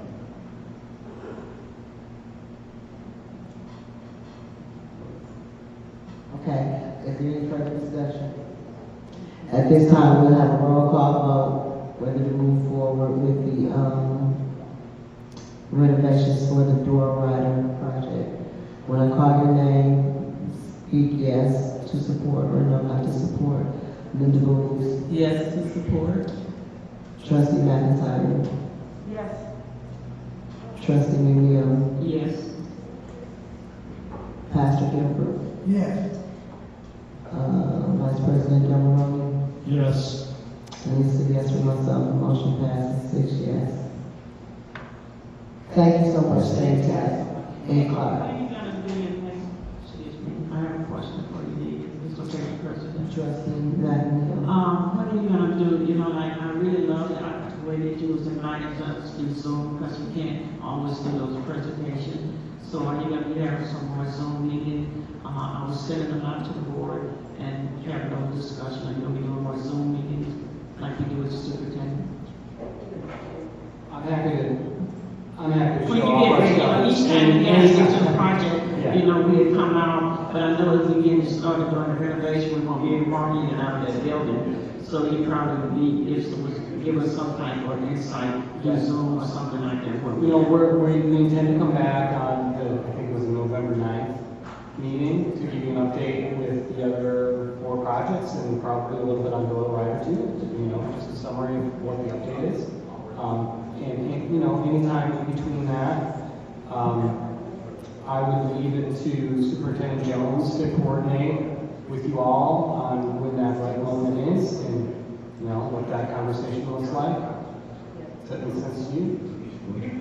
Yeah, so I'm happy to share information anytime.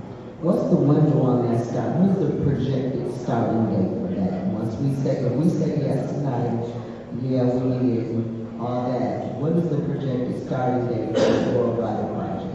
Door Rider was slated to begin construction at the top of 23, January of 2023. Okay. Can we? I have a copy. I want to make sure. I'll give it to you. I want to make sure you have a copy of all these dates of when things will start and when they'll end. So I'll send that to all of us. We appreciate you. Trustee, So again, thank you.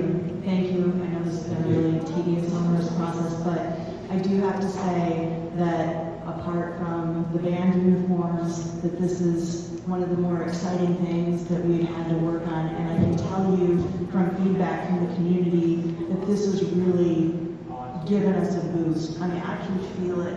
I look at those the work that you've done. I like the little circular windows. I mean, it's just really neat, and the students are really excited. And so I wanted to thank you for bringing that to our district, because we need it, you know, all the positivity we can get. It's beautiful. Thank you. Thank you.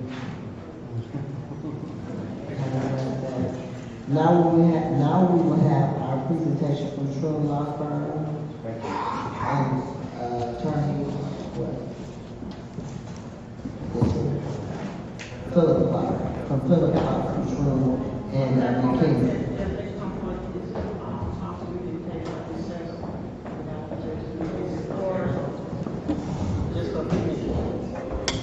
Let's do that. Let's do that. After the we can.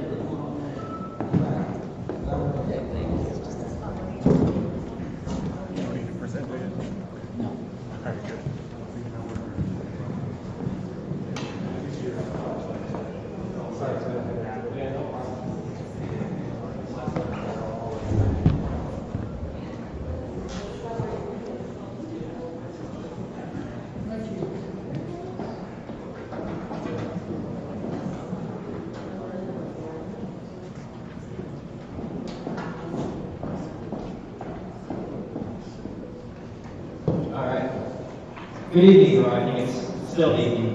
We're happy to be here with you today. It's a long time coming. I know it's quite the process in trying to sell these properties.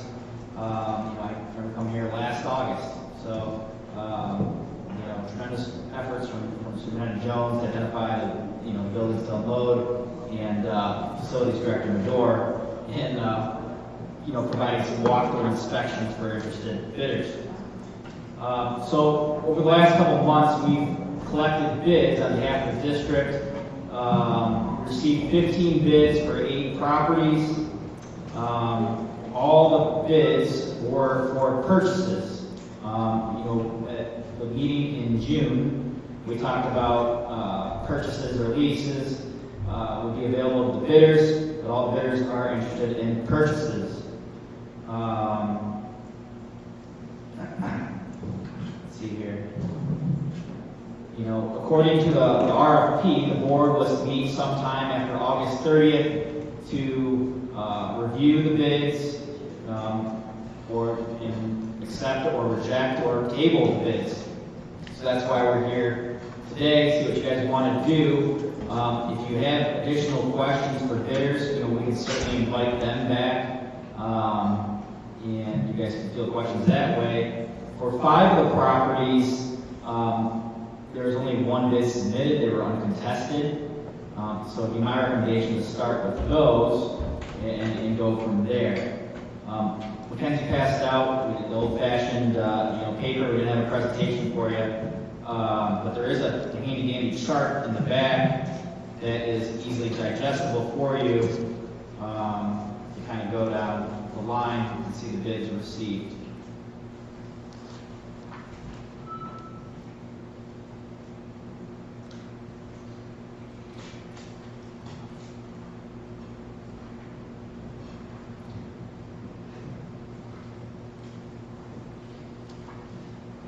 And I had spoken with Attorney Gardner about the land associated with some of the properties. If we offload some of these properties, what is I don't want to give, because some of the bids were rather low. And I don't see the district giving away no 10, 12, 15 acres of land and a building for $400. Now, I understand that the buildings, need an enormous amount of work, so I can understand somebody maybe lowballing on the buildings, because to fix it right, you need a boatload of money. But the property, the land is an issue, because you can't get 10 acres of land nowhere for $400. And I don't understand why the Flint Community School District should be a starting point for such dealings. So I have inquired about maybe getting a separation from the buildings and the land. Sure. You know, you don't have to accept any of the bids just because you put it out for RFP. You know, I would advise against separating the land from the building because that's really a lease. I mean, if you want to lease it out, you can do that, but the bids that were submitted were for purchases, so. For purchases of buildings, right? No. I mean, the purchases of the buildings include purchases of the underlying land. Well, we talked to you guys about this, and you made it perfectly, I thought we made it clear that we are not interested in giving away 10 acres of land to anybody for $400. For any, now, you're right, now, and I'm always interested in leasing myself. I thought that was an amazing idea. Lease it and pay us, and you'll never own it. Because we need to figure out other avenues for generating revenue for the district, because we're declining. But like I said, just because we're in a tight space, we've overcome many obstacles, and we've been in much tighter financial situations than this. And we've never just given away land like that. I don't see why we would start. Trustee McIntyre. Thank you, Madam President. I believe you're absolutely right. My recollection is that we were actually very interested in the leasing option. And my question is, was that not an option for the proposals, or is it just that the proposals that came forward were for purchasing only? Yeah, the latter. So we did have an option so these individuals or entities could have a long-term lease for the same amount of money, but they're requesting the land? Yes. For $400? Yeah, I mean, the district requested proposals. Proposals came back as purchases.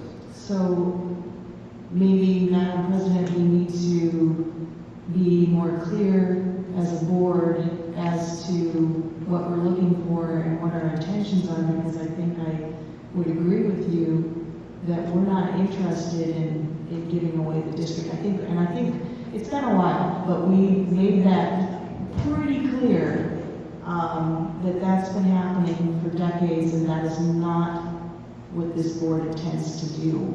And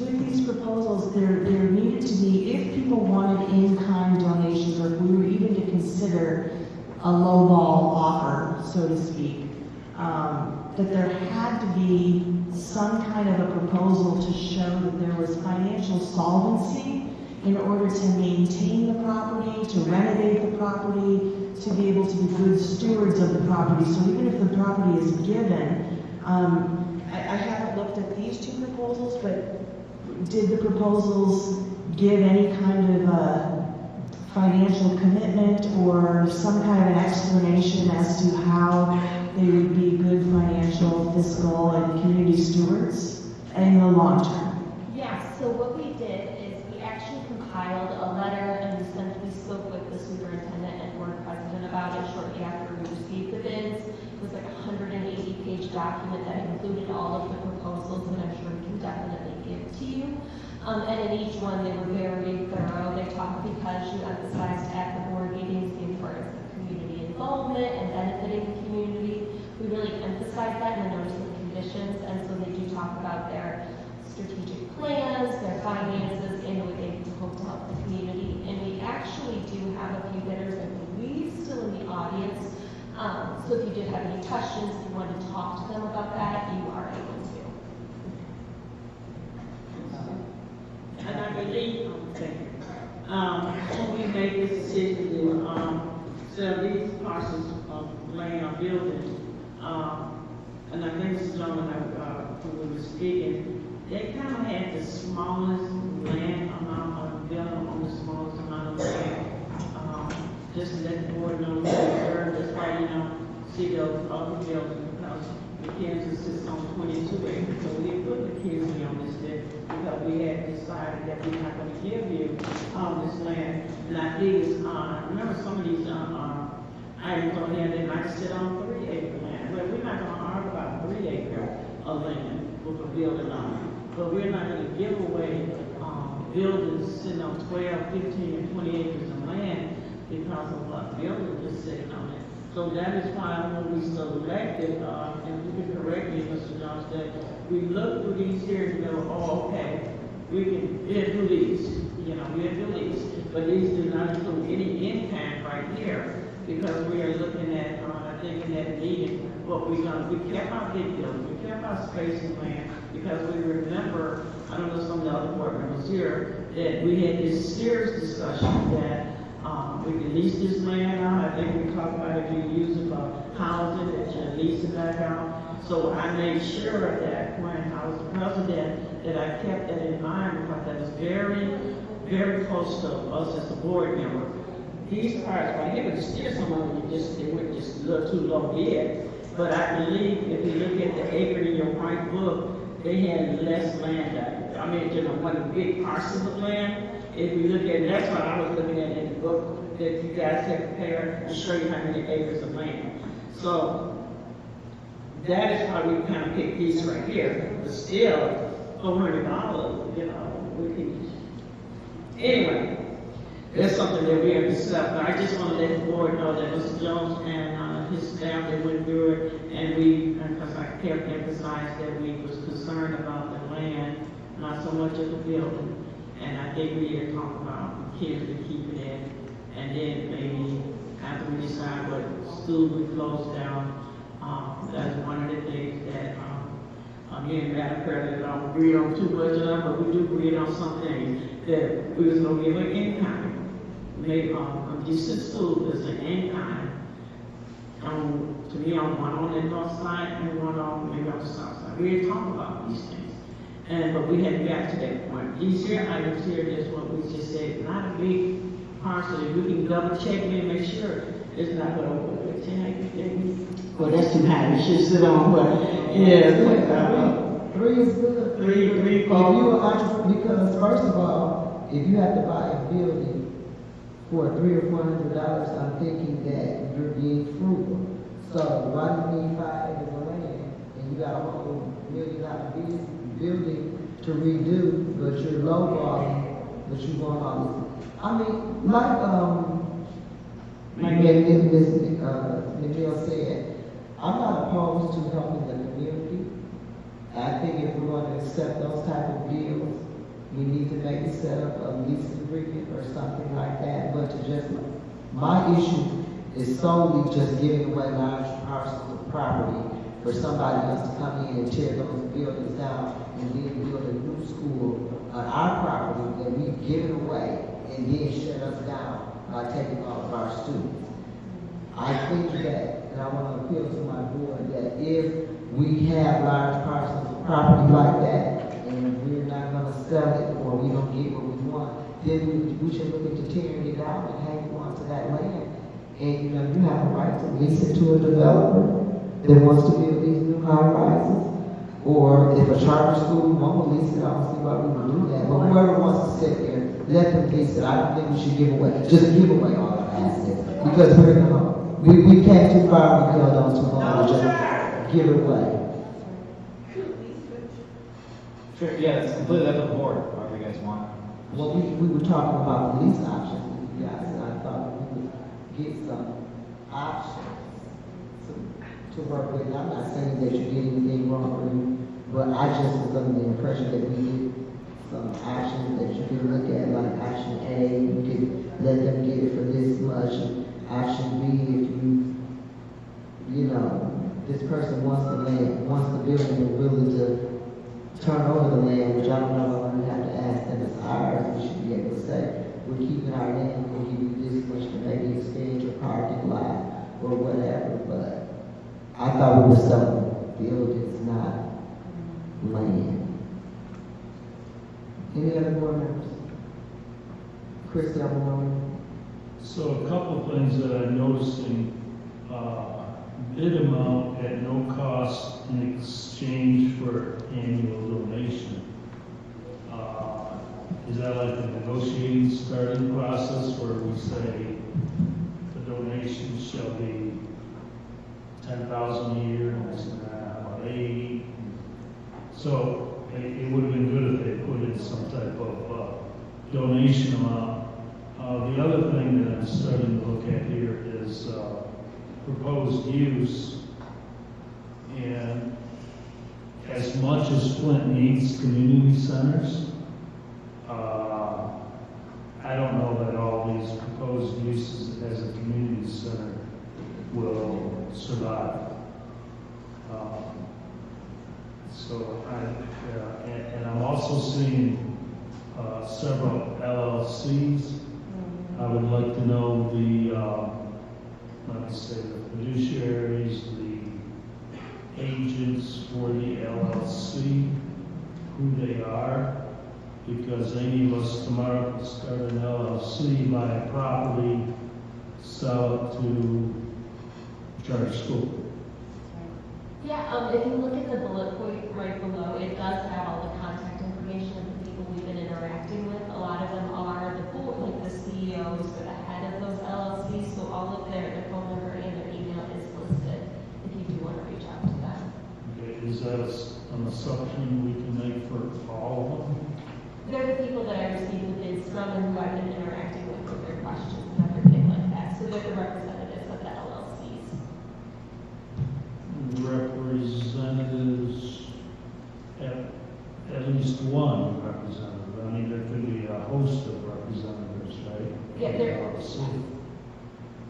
Yeah, so I think, to my colleagues here on the board, we want to find that out, because if the intent is not to sell property to someone who will then turn it into a school, we may de facto be doing that, not knowing it. Legally, when I talked to, legally, yes, I recognize you, yes.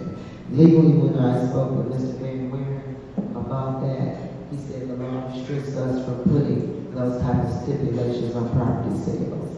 So that was one of the issues, but we have a right to, I guess, sell to who we want to, stuff like that, but we don't have a right to sell a property and put stipulations on it. That's why we have to be clear on the front end. I Well, you have the right to turn it down. Yes, exactly. Yes, you can't refuse to sell property to an interested party solely, quote unquote, for the statute because they want to use it for an educational purpose.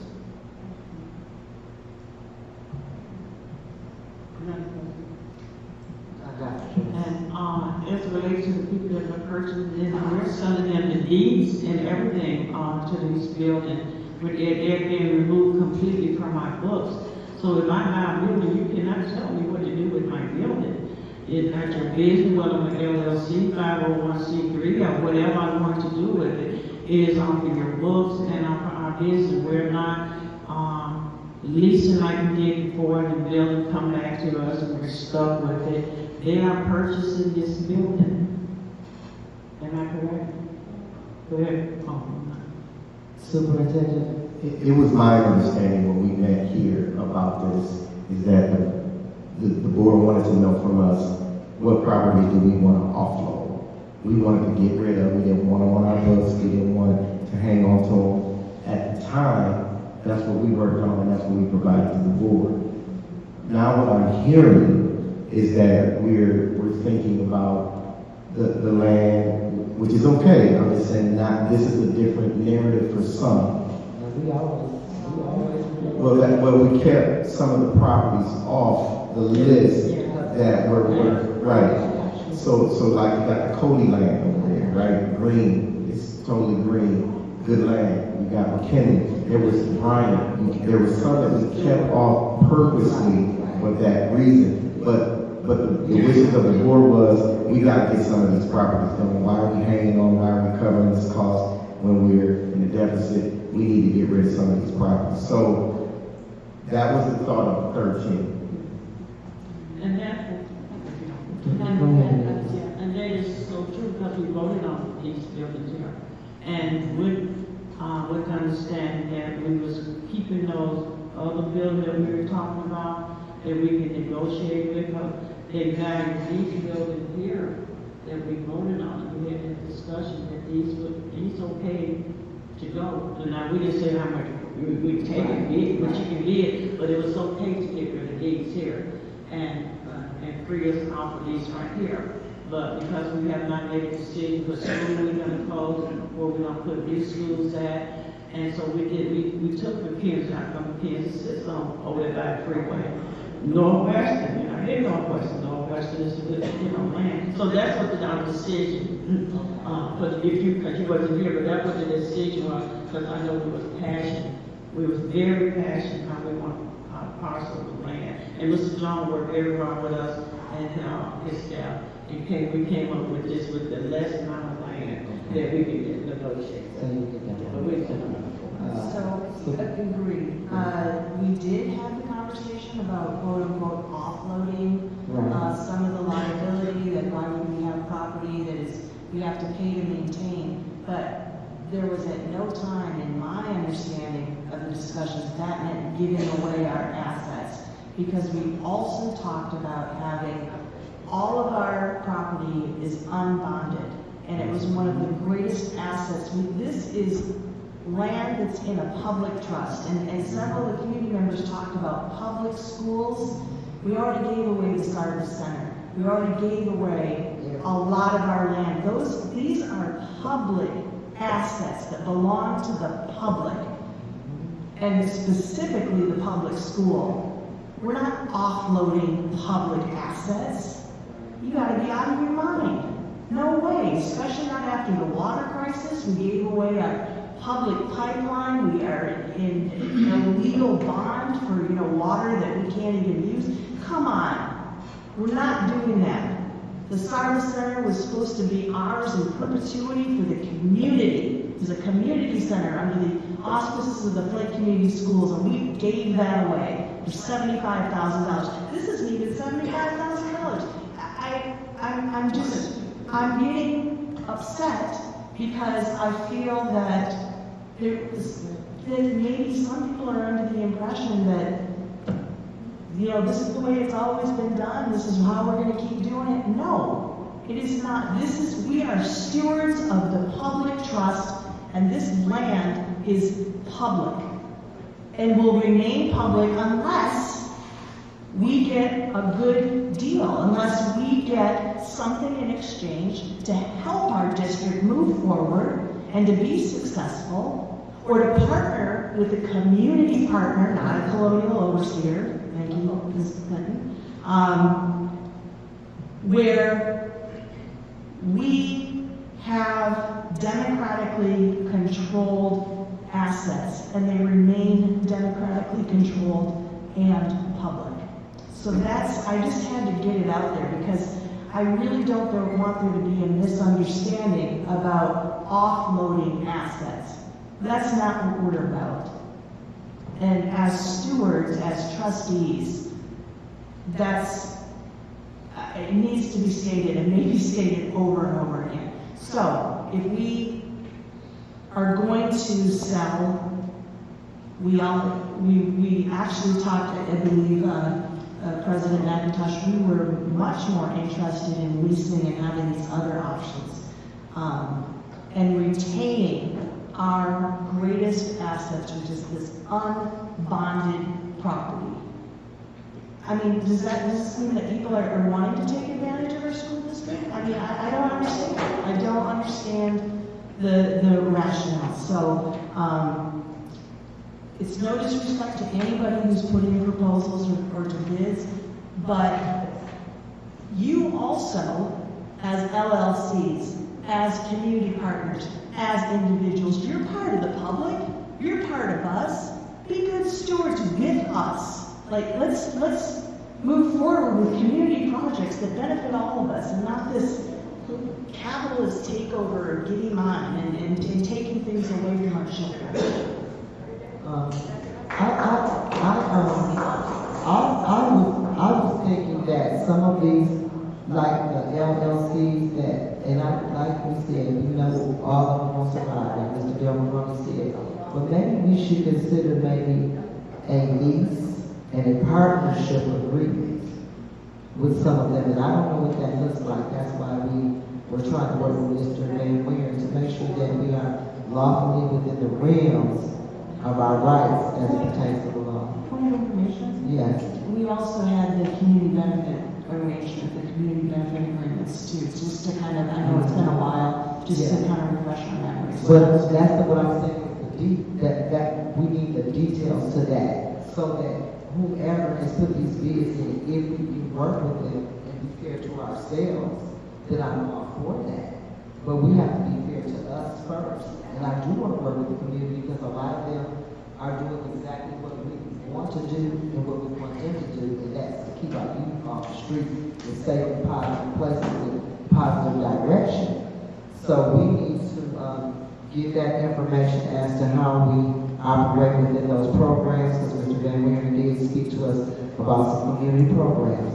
So me myself as a board member, I'm only one person, I can only speak for myself, but I think, yes, keep the bids that we have.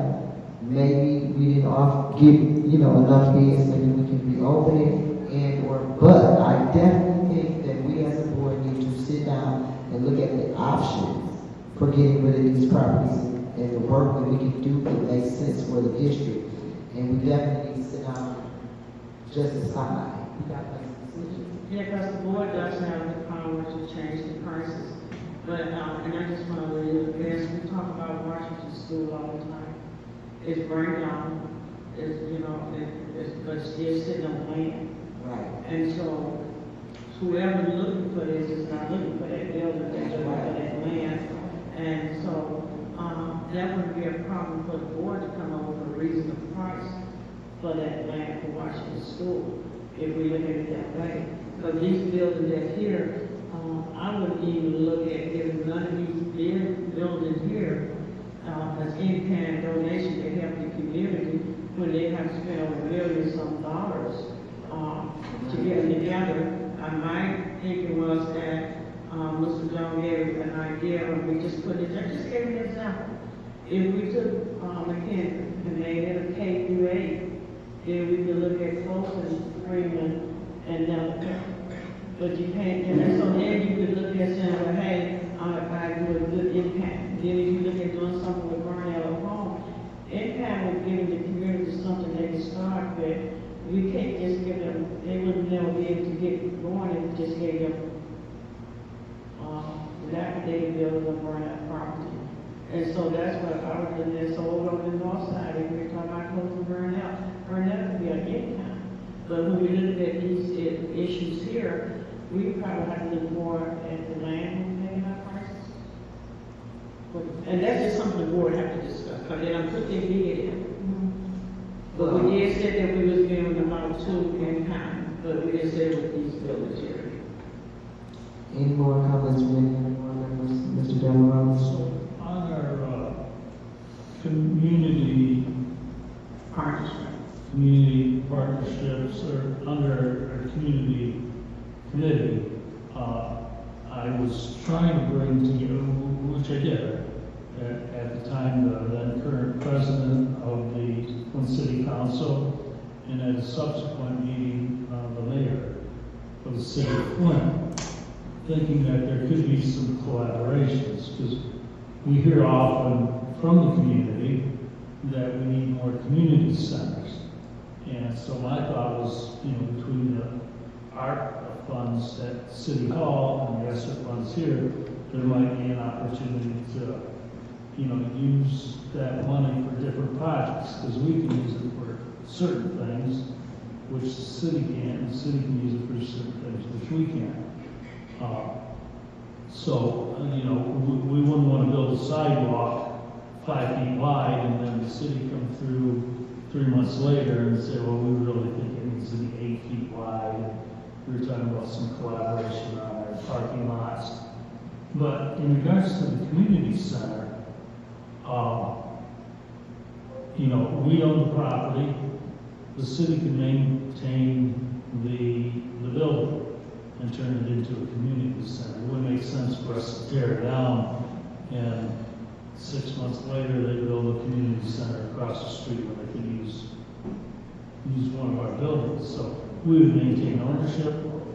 They could use it, develop it, and then the community could use it. So that's a win-win-win situation. Yeah, that's the least And I think we can do that with maybe some of those folks who are interested. Here's the building for you to rehab. We're gonna maintain ownership of the building and the property. You rehab it for your use, and then we can evaluate where we're at, whatever, 5, 10, 15 years down the road. You know, and that way, again, it's a win-win-win for everyone. They get the use of the building, we maintain control of the building and the land, and the community gets the benefit.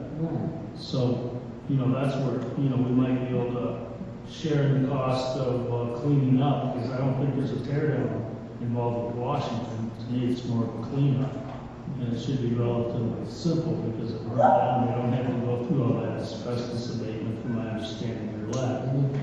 So, you know, maybe we, as we negotiate these things, we can look at it not just in dollars and cents, but as in uses and benefits. It could be a win-win for everybody. Well, that's why we were speaking of the leasing of property, but to include the city, you would have to go to them and get their blessing. I don't know if they're going to do it. I don't think we have that. Any other comments? Or at least that interest. Okay, so I'm hearing some unrestlessness with the board, some undecisiveness. So do we want to table this and have a meeting amongst ourselves and with our administration and make some hard decisions as to how to move forward with this? And I think we need some pieces of information from Attorney Van Waren before we can, even if we wanted to move forward with these items. I think we have a lot of questions as the board as it pertains to the right way for us to offload. We have to. And to add to that, Board President, is there anything on this list that the board is willing to offload? You have Zimmerman that has an offer there. Is there any information? 250,000. You have Dort, 25,500. The only thing I'm asking is there some homework we can go back and do for some buildings so that we can start making some moves? Or do we want to table everything? And then if we're tabling it, what are you looking for as a board? Like what are we looking for? And if there's offers here, do we not want to accept any of the offers, or do you want some specific information so that we can move some of these things forward? McIntyre? I'm of the mind that I'm not comfortable. I don't even care how much it is. I don't know who this LLC is. We know that dark money is operating in our community. We know all about the processes of gentrification and, takeover, and we are in a very hostile state with this right to work that is one of the highest grantees of charter school licenses. No, I mean, without further investigation, I agree with President McIntosh that we should table this, and we need to do further investigation. I mean, I don't care if they're offering $5 million. We need to be good fiscal stewards of our public trust. It's not about the money. The money is a part of it. It's a part of it, but there's the whole consideration of keeping our schools public and keeping them democratically accountable to the people. We don't want another Star of the Center fiasco. We don't. Or a Northwestern fiasco. We are changing the narrative. We are changing the way that things are being done, and we're taking autonomy and control of our district and our public trust, period. Thank you. Pastor Gilbert? I'm not going to rehash the comments that my colleagues have so eloquently made, because it's very eye-opening, is that there are enemies against this district, and they want to take full advantage. And I say this to my colleagues that I have heard And I have been told that there are those and that want to take the administration. And like I said, this is really somewhat sickening when I look at the bids that were made. That because you're in a position of rebuilding, reestablishing the district on behalf of the kids and the students, the teachers, and everyone involved in our community, they just think they can come in and just blow some voodoo dust on us, I guess. But it's not going to work. And it has nothing to do with you guys. You guys did what we asked you to do, receive the RFPs, and bring them back to us. So, but to me, it's just that it just seems like it's something at work here. I may never know what it is, but it doesn't mean this district any good. And those of my colleagues that have been here and seen this, the very thing that they are saying, we cannot allow this to continue. It has to stop. They want to come in and do what they want to do. And to use one of my colleagues' expression is colonialism, because that's what it is. I did my research. I didn't just take my colleague's word. I talked to people that's been in this city for 75 years. I'm not against a community partner, but you're not going to dictate and control and then set up some system for people to bid on properties because the district is in a tight spot. And that's what I see. So I think it might be a good idea to table some of this and break it all down and come back, and we got to do the work and get it done as quick as possible. But it just seems like that it is something that's just a conspiracy. That's just in my mind. Y'all forgive me, but I can't help it. I'm an old country boy. And I just want to raise this. I just want to raise this to my board colleagues as well. While we're looking at offloading these abandoned buildings, I think we need to do a property workshop, because we have buildings that we have to consider closing, and then we have buildings that we have to consider getting rid of. And we got to sit down, because we're one step. A step here, and we get a little bit, a step here, get a little bit. We got to sit down, and we got to, like we're here all night, we got to sit down and put some time in and have some heavy decisions and be ready to stand on them. And that means getting the details and the work so that we can move forward. We got to know what we're giving up when we give it up. That's the bottom line. We got to know what we're giving up, and we got to know what the plan is for succession to keep that going, to not receive these buildings back. If it's a partnership, if it's all over, all of that, we have to consider that. So I'm going to turn it over to my colleagues. I'm not going to just keep going. I know we need to currently move, but my suggestion would be that we put this bid out here, we voted for these schools, they sent us the bid. The next thing will be, I might be a little expensive, is to get an appraisal. So we can get an idea of what, if we want to take a decision, what this property costs. I don't know if we did. We have an appraisal recently, but we definitely have an appraisal out there. So we can get the appraisal for all of these buildings here? We should be. And then we'll sit down and, see what it is that, because we got to upload some buildings in spite of our political and social views. We still just can't read, and we can't, it'd be hard to choose who we're gonna sell a building to when we're trying to eliminate debt, and then we're trying to close buildings. But we do want to pay our offer for what we're talking about. And we had voted that these could be the ones that they sent out a bid. We don't have to accept these bids. If you say there's a price out there, we'll look at the price and see, what can we get the most for our money at. But those other hot topic items. So I don't know if we can run into a point like, I don't want to sell to this person because I believe they're going to do this and I don't do that. That's how we sell property. You can't, if I'm going to scrutinize how we do it, a right stipulation, once you sell a person something, you sold. And then whether they're LLC or whether they're somebody that we don't like, but we're in the business trying to get rid of this debt, and it was each property here, get the appraisal on it, the board made the final decision.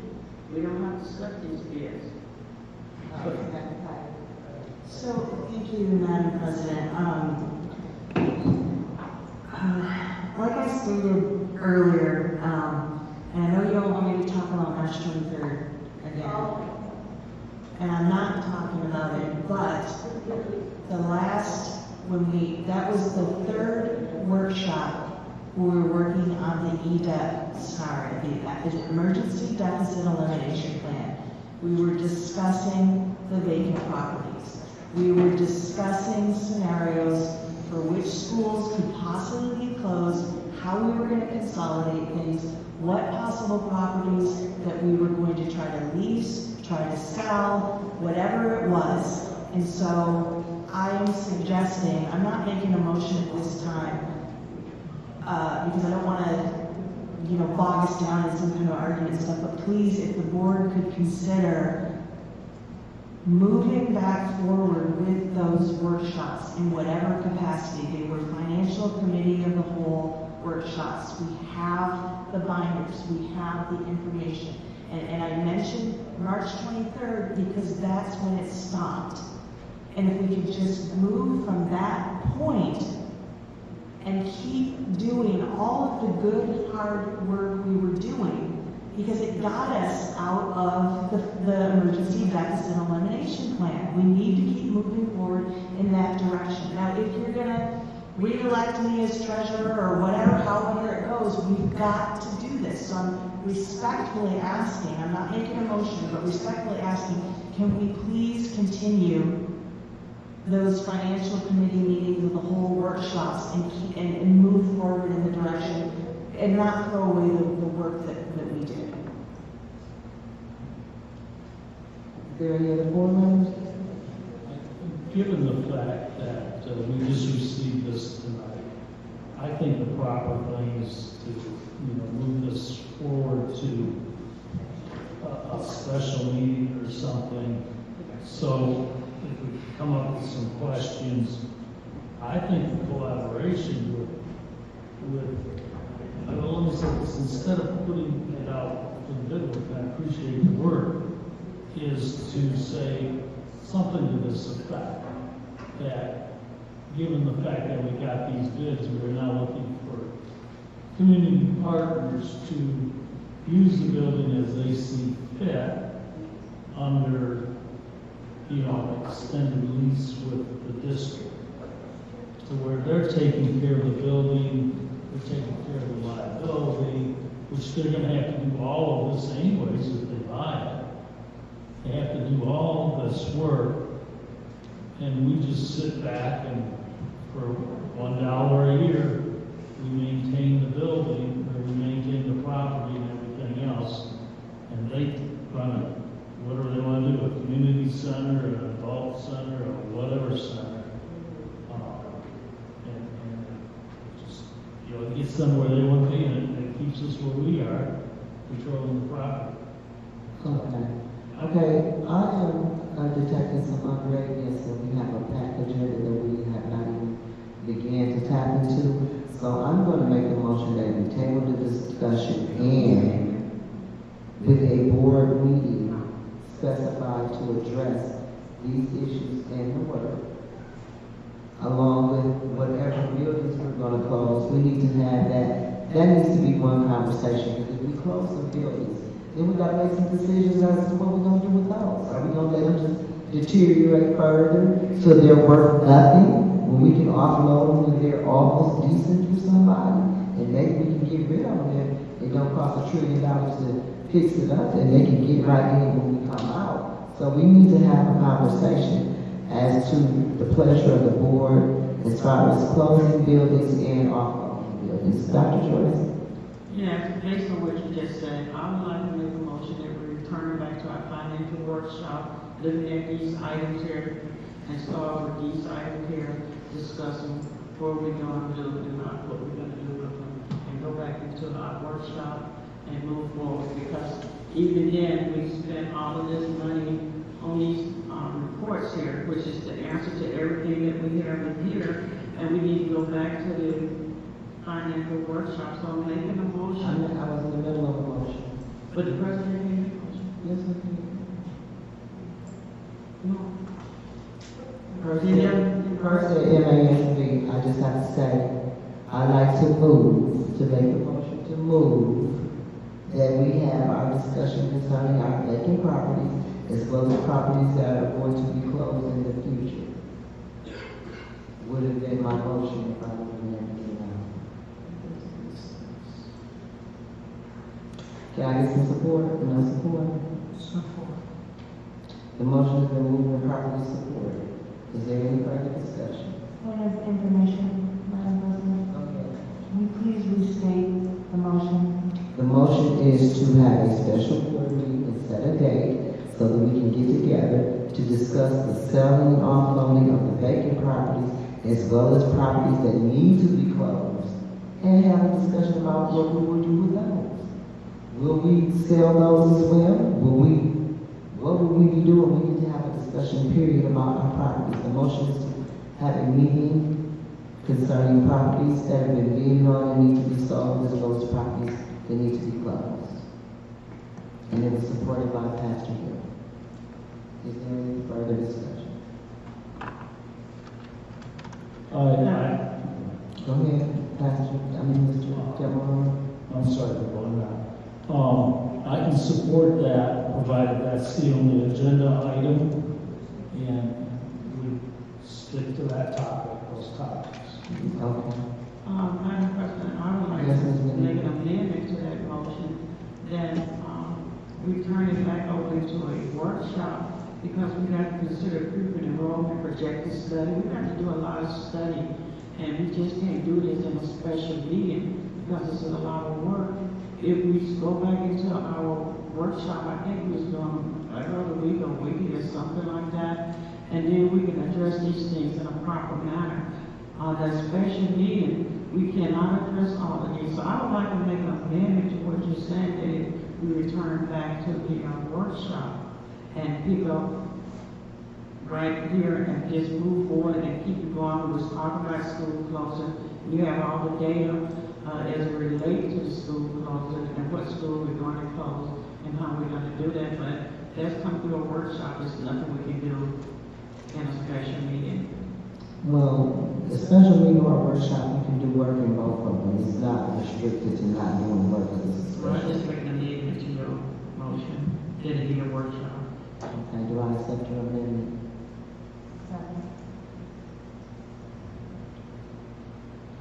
It has been moved and properly seconded, and there's been an amendment added, so we have to vote on the amendment first. As I call, is there any other discussion? As I call your name, say yes to the amendments. So let me make sure.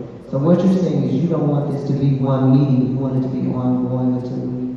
It was, yeah, a workshop we started, and, yeah, and I like to see, with all due respect, yes, if what you're saying is true, but we need it in a workshop format, so we can just move and keep going like it was there before the March the 23rd incident. That's fine. When you say workshop, you're talking about just the finance committee and the members on that finance? No. Board as a whole, and the administration step before, I don't know if Jack was there, there's the board as a whole, the because we can't talk about closing buildings, do nothing without the administration. And we pay information, so it would be a financial committee of the whole, which would include everybody, even though it's under the auspices. And it doesn't of have to be just financial, it could be a district workshop. That is it, it could be a district workshop. Point of information, Madam President? Yes. A financial subcommittee meeting of the whole is a district workshop. It is, but we don't have to say, it doesn't have to be financial. It could be a workshop, a district workshop, or the committee of the whole, if we want it to be, because we do have the authority. All we have to do is post it properly and follow the rules. Pastor Gilbert. I agree with my colleague, Trustee McIntyre, that it should be a committee of the whole. which is a district meeting, but as I understand my colleagues and I listen to them, we want to stick to that is before us. We can bring in other things, but it has to be district related only. To the properties. That's right, to the That was her properties. amendment, that was somebody, was that the amendment? That it be, or did Chris Delmore, I'm sorry?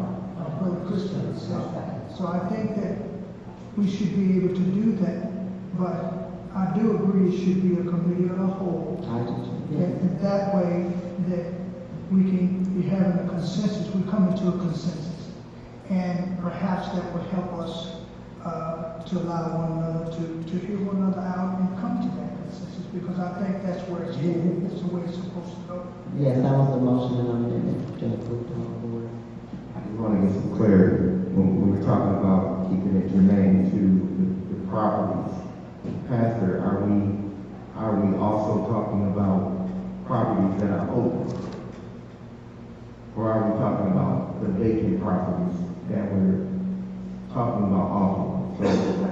The original motion was for us to discuss properties that we are trying to offload, the Truman is having, and the bills are concerning. I go back to what our colleagues have said, it's district business. Committee of the whole is focused on the finance, but it's district business that can be discussed in an open setting, in a workshop, anything pertaining to the district. So keeping the school open is in the district.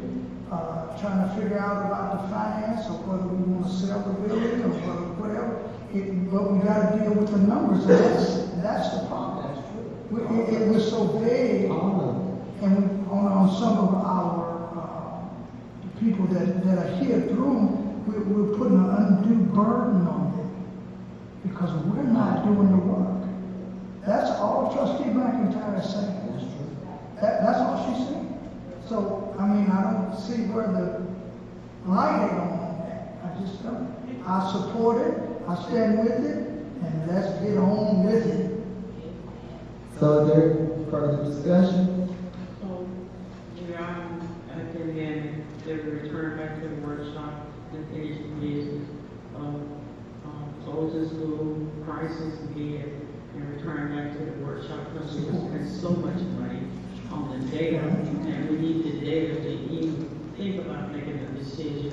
And it was under the finance workshop with all this board, working with the administration, and that was my amendment that we return back to the workshop, pick up what we left out. This day we looked at 2026, and Randy did a lot of work on this, and we need this data to make a good sound decision.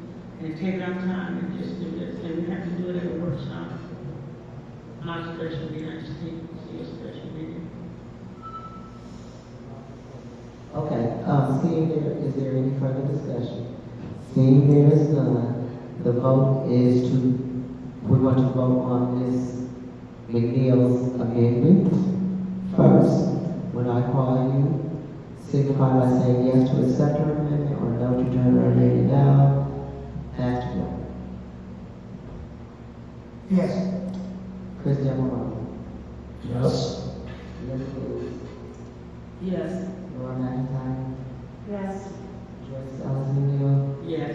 And it's a yes for myself, Carol McIntosh. The amendment passes 6 yes. Now we will vote on the motion. The motion is to deal with the properties and look at our financial situation, all combined, and including properties that we are going to close as well. Look at that decision because they might end up in this pile with them. That's why I made the motion to do the work together so that we won't leave one step in it. Let's do 3 steps at a time instead of one. The motion is to have a workshop concerning the properties that we have up for bids and properties that have been bid upon, as well as discussing the properties that we need to close and look at that information so we can make decisions to also close buildings. So we can look at all that if we're going to close buildings, then we need to determine, are we keeping this? Are we moving this forward to Troon? Is there more buildings that are going to be up for bid? We we have to make those, we gotta make those decisions, to move the district forward, just to do our work, we gotta know it. So that's what we can do it in the home. We can do it in the workshop, that's why, I thought you But were. all of this in the workshop. Yeah, that's why I thought we were And I making think- one. And I think we're prioritizing this. Like, this is what we do first. And then we're gonna lost so much time, and then spend so much money to pay money for this. And then this would be our first project, if that's what you're saying. Exactly. Okay, no more discussion, the vote is on the motion for the special board meetings to address the vehicle properties as well as properties that we will probably have to close. As I call your name, signify by saying yes for the special workshop to address this, or no to vote against the special workshop. Pass me over. Yes. Chris Del Morone. Yes. Secretary Woods. Yes. Laura McIntyre. Yes. Joyce Ellis McNeil. Yes. Is this a date? Ma'am. So, is this a date? Okay. We'll get to the day. And, yes, for myself, Carol McIntosh, the motion passes. 6 yes. No, no. So, thank you so much for coming forward, Truman, and we're sorry for having you wait that long. Thank you for being so brave. Thank you so much. We appreciate you. And hopefully we're gonna be together. When we come back, we're gonna be on it. But that information that we asked about the options, can we look forward to getting that? Okay, thank you so much. Have a safe trip. Madam President, before we go into our regular agenda meeting, I still would like to bring back that we need chairperson. One of the board members said not at this moment. Is there a way that I can bring that vote back? That we need a chairperson before we can move forward for finance? We already voted it down, you need 5 votes. Can we please address this at the moment? I will sit in until it's 5 because we voted it down today in this meeting. So, can we recommend someone else to chair since we can't get the one person that we asked? well, I'm just asking. Pastor Gilbert. I'm trying to figure, I was asking a question for more information, and now that we do need a chairperson, at this point, there are other members that can be a chairperson, and I don't know whether, could nominate myself or somebody can nominate, but we need a chairperson to make these financial decisions. And I also nominate myself, I'm going to stand in on the financial technique. Well, Amber, and I also nominate myself to For the chairperson? Yes. Until we get somebody, yes, I can do that. But we also have a new board member on boarding that might be interested in participating. Point of order. Point of order, if Madam President. You may. We need a treasurer, and respectfully, the president cannot be the treasurer. Why not? Because it's in the bylaws. Show it to me. Madam President. If you're not going to show it to me, I'm not going to argue. Could we, Madam President, we don't have that, right there in front of me looking for it, but as a whole, since I've been on this board, as a president, I could not chair because it was clearly stated in the bylaw. I could not chair because I was the president of the board. We have 5 other members here that we can't just wait until the next person comes. We can, that's only. No, you say you can, but we don't have to wait. If somebody nominate a person, I can nominate myself. And I can nominate myself. But the president can nominate. Point of order, please state the bylaw that indicates that you can nominate yourself and that you can be treasurer. You state the bylaw that said I can't. No, that's not how it works. Okay, well, we're going to move forward and we're going to stick to the agenda because that's what the bylaw says. This meeting says we're to go by this agenda and that's what we're I going to do appeal now. from the decision of the chair. Okay, you can appeal it, but that's the rule. This says on the front that we're here to address the agenda item. That's not on the agenda and you're not walking into this meeting. Point of order, Madam President. Yes. Your role is to facilitate the meeting, not to asked to make, to continue the argument. I made an appeal from the decision of the chair. And I'm going to get a part of this that says we're to skip to the agenda item. This right here says Point of order, Madam the President. agenda item. Right Point of here. order, Madam President. Point of order, Ms. Lloyd, it says right here that we're supposed to follow agenda items. Skip to the Point of agenda. order, I have made an appeal from the decision of the chair that takes precedent. You need to rule on it. I already wrote it. It's not on the agenda. We're sticking to the agenda item. Point of order, I made an appeal from the decision of the chair. It's not on the agenda, it's part of Robert's Rules of Order and part of our bylaws. And it's not part of the agenda. We don't have to let you walk that one and do what you want. I appeal from the decision of the chair. Point of information. You're not supposed to do what you want to do. Hold on. Point of information. I request a recess with no objection until we find that information in our bylaws. Exactly. Support. Ditto. Moving forward. We in recess. Now we got to vote on something.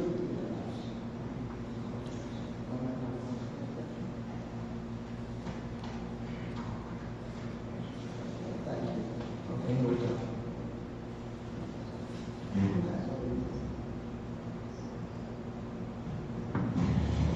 She made a motion? Yeah, I did. With no Okay. objection. So at this point, we'll vote if we're gonna go into recess, and how long, what's your motion, and how long is this recess? I gave you about 15 minutes. You've been sitting here since 6:30 this morning. No objection. Recess for 5 minutes. Said 15. I It was requested 15. I mean, do we have to give up 15 minutes for a recess? Is that mandatory? I mean, I am directing the meeting. The chair don't get to decide how long the recess is for? I mean, without objection. wow. It's not the president to deal with everything they want to do now. It's not called a recess. Wow. Okay, well, stay down. Feel free. As we go, we'll take a roll call for recess, and I'll call your name. You want 15-minute recess, say yeah. Pass it Gilbert. Well, it just says here, on page 19, removal of a board officer from office. The board may remove a member from the board officer position with or without cause by majority vote of the members of the board. That was done. Vacancies. In case of a vacancy in the office of president or vice president should succeed to the office of president for the balance of the unexpired term. That has happened as well. In the case of a vacancy in any other office or position due to removal, resignation, or otherwise, the vacancy should be filled by a majority vote of all members of the board in office. Duly elected officers shall serve for the balance of any unexpired term or terms. So, Madam President, our colleague is correct. We do not have to wait for someone to be newly appointed. No, I didn't say we had to wait. So, that's what the bylaw says. So, just so we know. Page 14. Page 14, it says vacancies that in case of a vacancy in any other office or position due to removal, that happened, resignation or otherwise, that also happened. The vacancy should be filled by a majority of vote of all members of the board. One has to do with the resignation, the other has to do with removal. But it has to be by the majority of the board members, not a 2/3 to reinstate. Well, the reason I said 2/3 is because we already took a vote on that, but we didn't vote on this new deal. So if y'all want to vote on issue, making the motion. I understand. The motion is for, yeah. I apologize. Yeah, let's go on bylaws. I have no problem with that. We Page just had it already. page 14, trustee. So what is your motion? I rescinded the motion to take a recess because now we don't went into discussion. I requested that we take a recess to find. And we were on the votes for 15 minutes. We passed it yesterday. And point of information, or point of order, point of order, I made an appeal from the decision of the chair An appeal may be generally debated by members, but unlike debate on other motions, each member may speak only once. The chair may speak in debate twice, the first time in preference over other members, and the second time to close debate. However, the vote must be taken on the appeal without debate if the appeal relates to indecorum or transgression of the rules of speaking, relates to the priority of business, or is made when an undebatable question is immediately pending. I have made an appeal to the chair. It must be ruled on. And it must be voted on. Well, let's vote for it. What's your appeal? My appeal is that you chair the meeting according to parliamentary procedure. And you just told me the rules and I oblige. Point of order, you're interrupting me, I have the floor. I didn't recognize you. Yes, you did. Point of order. Point of order. I get to respond, I get to speak. I was in the middle of a point of order, you interrupted me. And you Madam interrupted Chair. me.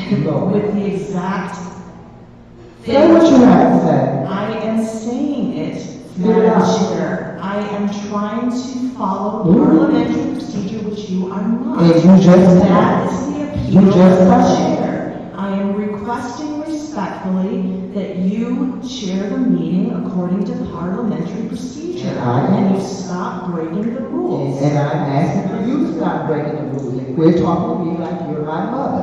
Now, what was your Point of information. whatever you Madam want Chair. to vote on? Point of Spit it out. information. Point of information. Lord have mercy. Can we take care of business? What was your motion or your Point of whatever it is? information, Madam Chair. I am chairing this meeting. Right. I'm Madam Chair. Information, Madam Chair. What was your point that you were making that you want us to vote on?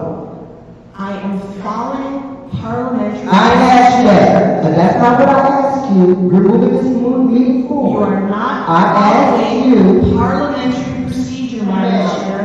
Let's take a vote on the first. This probably can't get nowhere, because she wants to dictate, monopolize, talk down everybody, run over everybody after she broke all these You are rules. out of order. I'm the chair, and I have the right to And speak. we are in an appeal, which you were Right, violating. and first of all, we're in the middle of a motion, I don't see how we can run a meeting which you not ain't. following the You're rules. always involved in the problem, but everybody else is the problem. Point of order, point of order. We was discussing that the president cannot be the chair and the president. As it relates, it's been that way ever since I've been the president and the presidents before. They do not chair. The president is permitted to participate in all board and subcommittee meetings in a manner equal to all the boards and subcommittee meetings. Exactly. And wait, hold on. So, Point of order. Point of order. What the hell? No point of, I'm point of order right now. I'm point of order. I'm point of order. the chair. Excuse me. Point of order. I'm listening. Wait a minute. One person gonna talk. Point of order. Now, I'm listening to this, but hold on. Let me finish. Point of order. Let me finish. Point of order, Madam Chair. Point of order, Dr. Jordan. Point of Because I'm order. giving you the floor, but you're not gonna shut me down. And I have no idea. well, hold on, and let me get control of the meeting so you can speak. Because you're not gonna control the meeting. I'm trying to get you. Excuse me, ma'am, I'm talking to Dr. Joyce, she has the floor, not you. Dr. Joyce, excuse me, ma'am, excuse me, point of order, over there. Dr. Joyce. Page 14 of your bylaws. It speaks the roles of the president. Point of information. Oh, wait a minute, you asked me. Point of information. Point of information. I understand the role. If that's what the board says, that I can't share, I'm fine with that. I don't understand why we have to keep going over this. You said you didn't want it, and we're gonna follow the rules. Pastor Gilbert already told us what the rules were. We were in the middle of voting on something before it went left over here. Point of information. And we were voting on a break. See, in the middle of a motion and a vote, you can't just go off and do what you want to do. I There wasn't. And I'm not even talking to you. I'm not talking to Point you. of order. You're violating the Point open of meeting order. act. When you was talking out of order, somebody, I made a point of order that I rescinded that because your, giver was started reading some information after I made the, motion to recess. And the Point of order. I'm just trying to. Excuse me, point of order and point of information. We were in the middle of a vote for a recess. And that's where we're going back to. When we come out of recess, we can take this up. But you're not gonna hijack this meeting and go to right now. She's made There a is an motion. appeal on the floor. You are duty bound and required to rule on that. In the middle, when it's a motion, and we're in the middle of a vote, you don't have the right to just stop the vote. You don't have the right to move. Now, was we not, were we, excuse me, do you want to leave now? Do you want to leave now? Excuse me, because I'm speaking there. Please stop speaking. Wait a minute, because I'm sharing this meeting and I asked you to quit speaking. Now, I'm trying to get back to the direction of the meeting. To my other board members, were we or were we not in the middle of a vote for a recess? Is that where we were? Okay, that's where we're going back to. I made a motion that we take 15. Okay, and that's what the vote is for, your motion for 15 minutes. And it was supported. So while we got, and it ain't time for discussion, it's time for vote. Christie Maroney to a 15-minute recess. Yeah, I gotta go. Thank you. Yes. Linda Booth to a 15-minute recess. No. Laura McIntyre to a 15-minute recess. Yes. Did you just tell her yes? You just told her yes? I just shake my head. You can tell her how to vote at the table. Point of Talking order. about violation. I did not open. Madam President, Now, you Dr. Joyce, yes or no? No, I don't control yourself. point of order, Madam President. Just take the vote. Yes or no for the 15-minute vote. That's how it works. Yes or no for your 15-minute vote? For your 15-minute break now? Yes. It's a no for me. So the vote passes 4-2. Point of order, Madam Chair, not all of us voted yes. You didn't vote? I, Oh, I thought you were the first one I asked, and you said yes. Okay, Pastor Gilbert. yes. Okay, the vote passes 4-2 for a 15-minute recess. It's 11:26. You got 15 minutes.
nobody remember that tonight? Did nobody remember that tonight? Yes, we did. No, you didn't. Yes, we did. You didn't talk to each other, you talked at each other. Well, you probably did. I don't disagree. You talked at each other.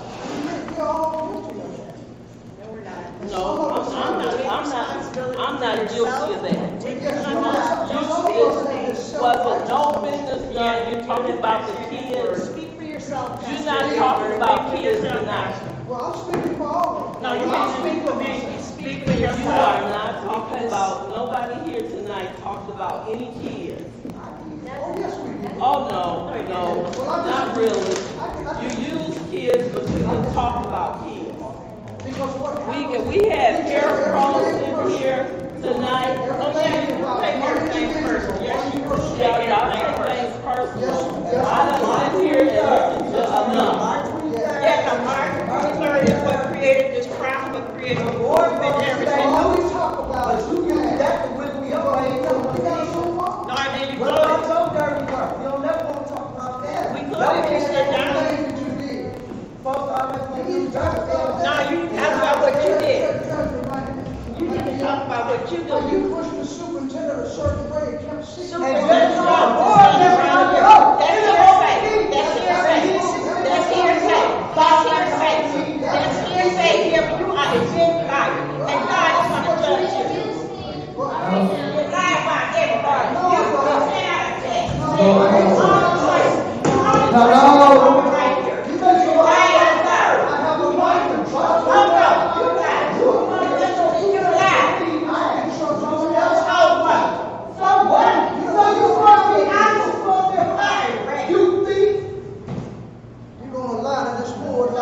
The board meeting is adjourned due to lack of quorum because people want money that's not in charge.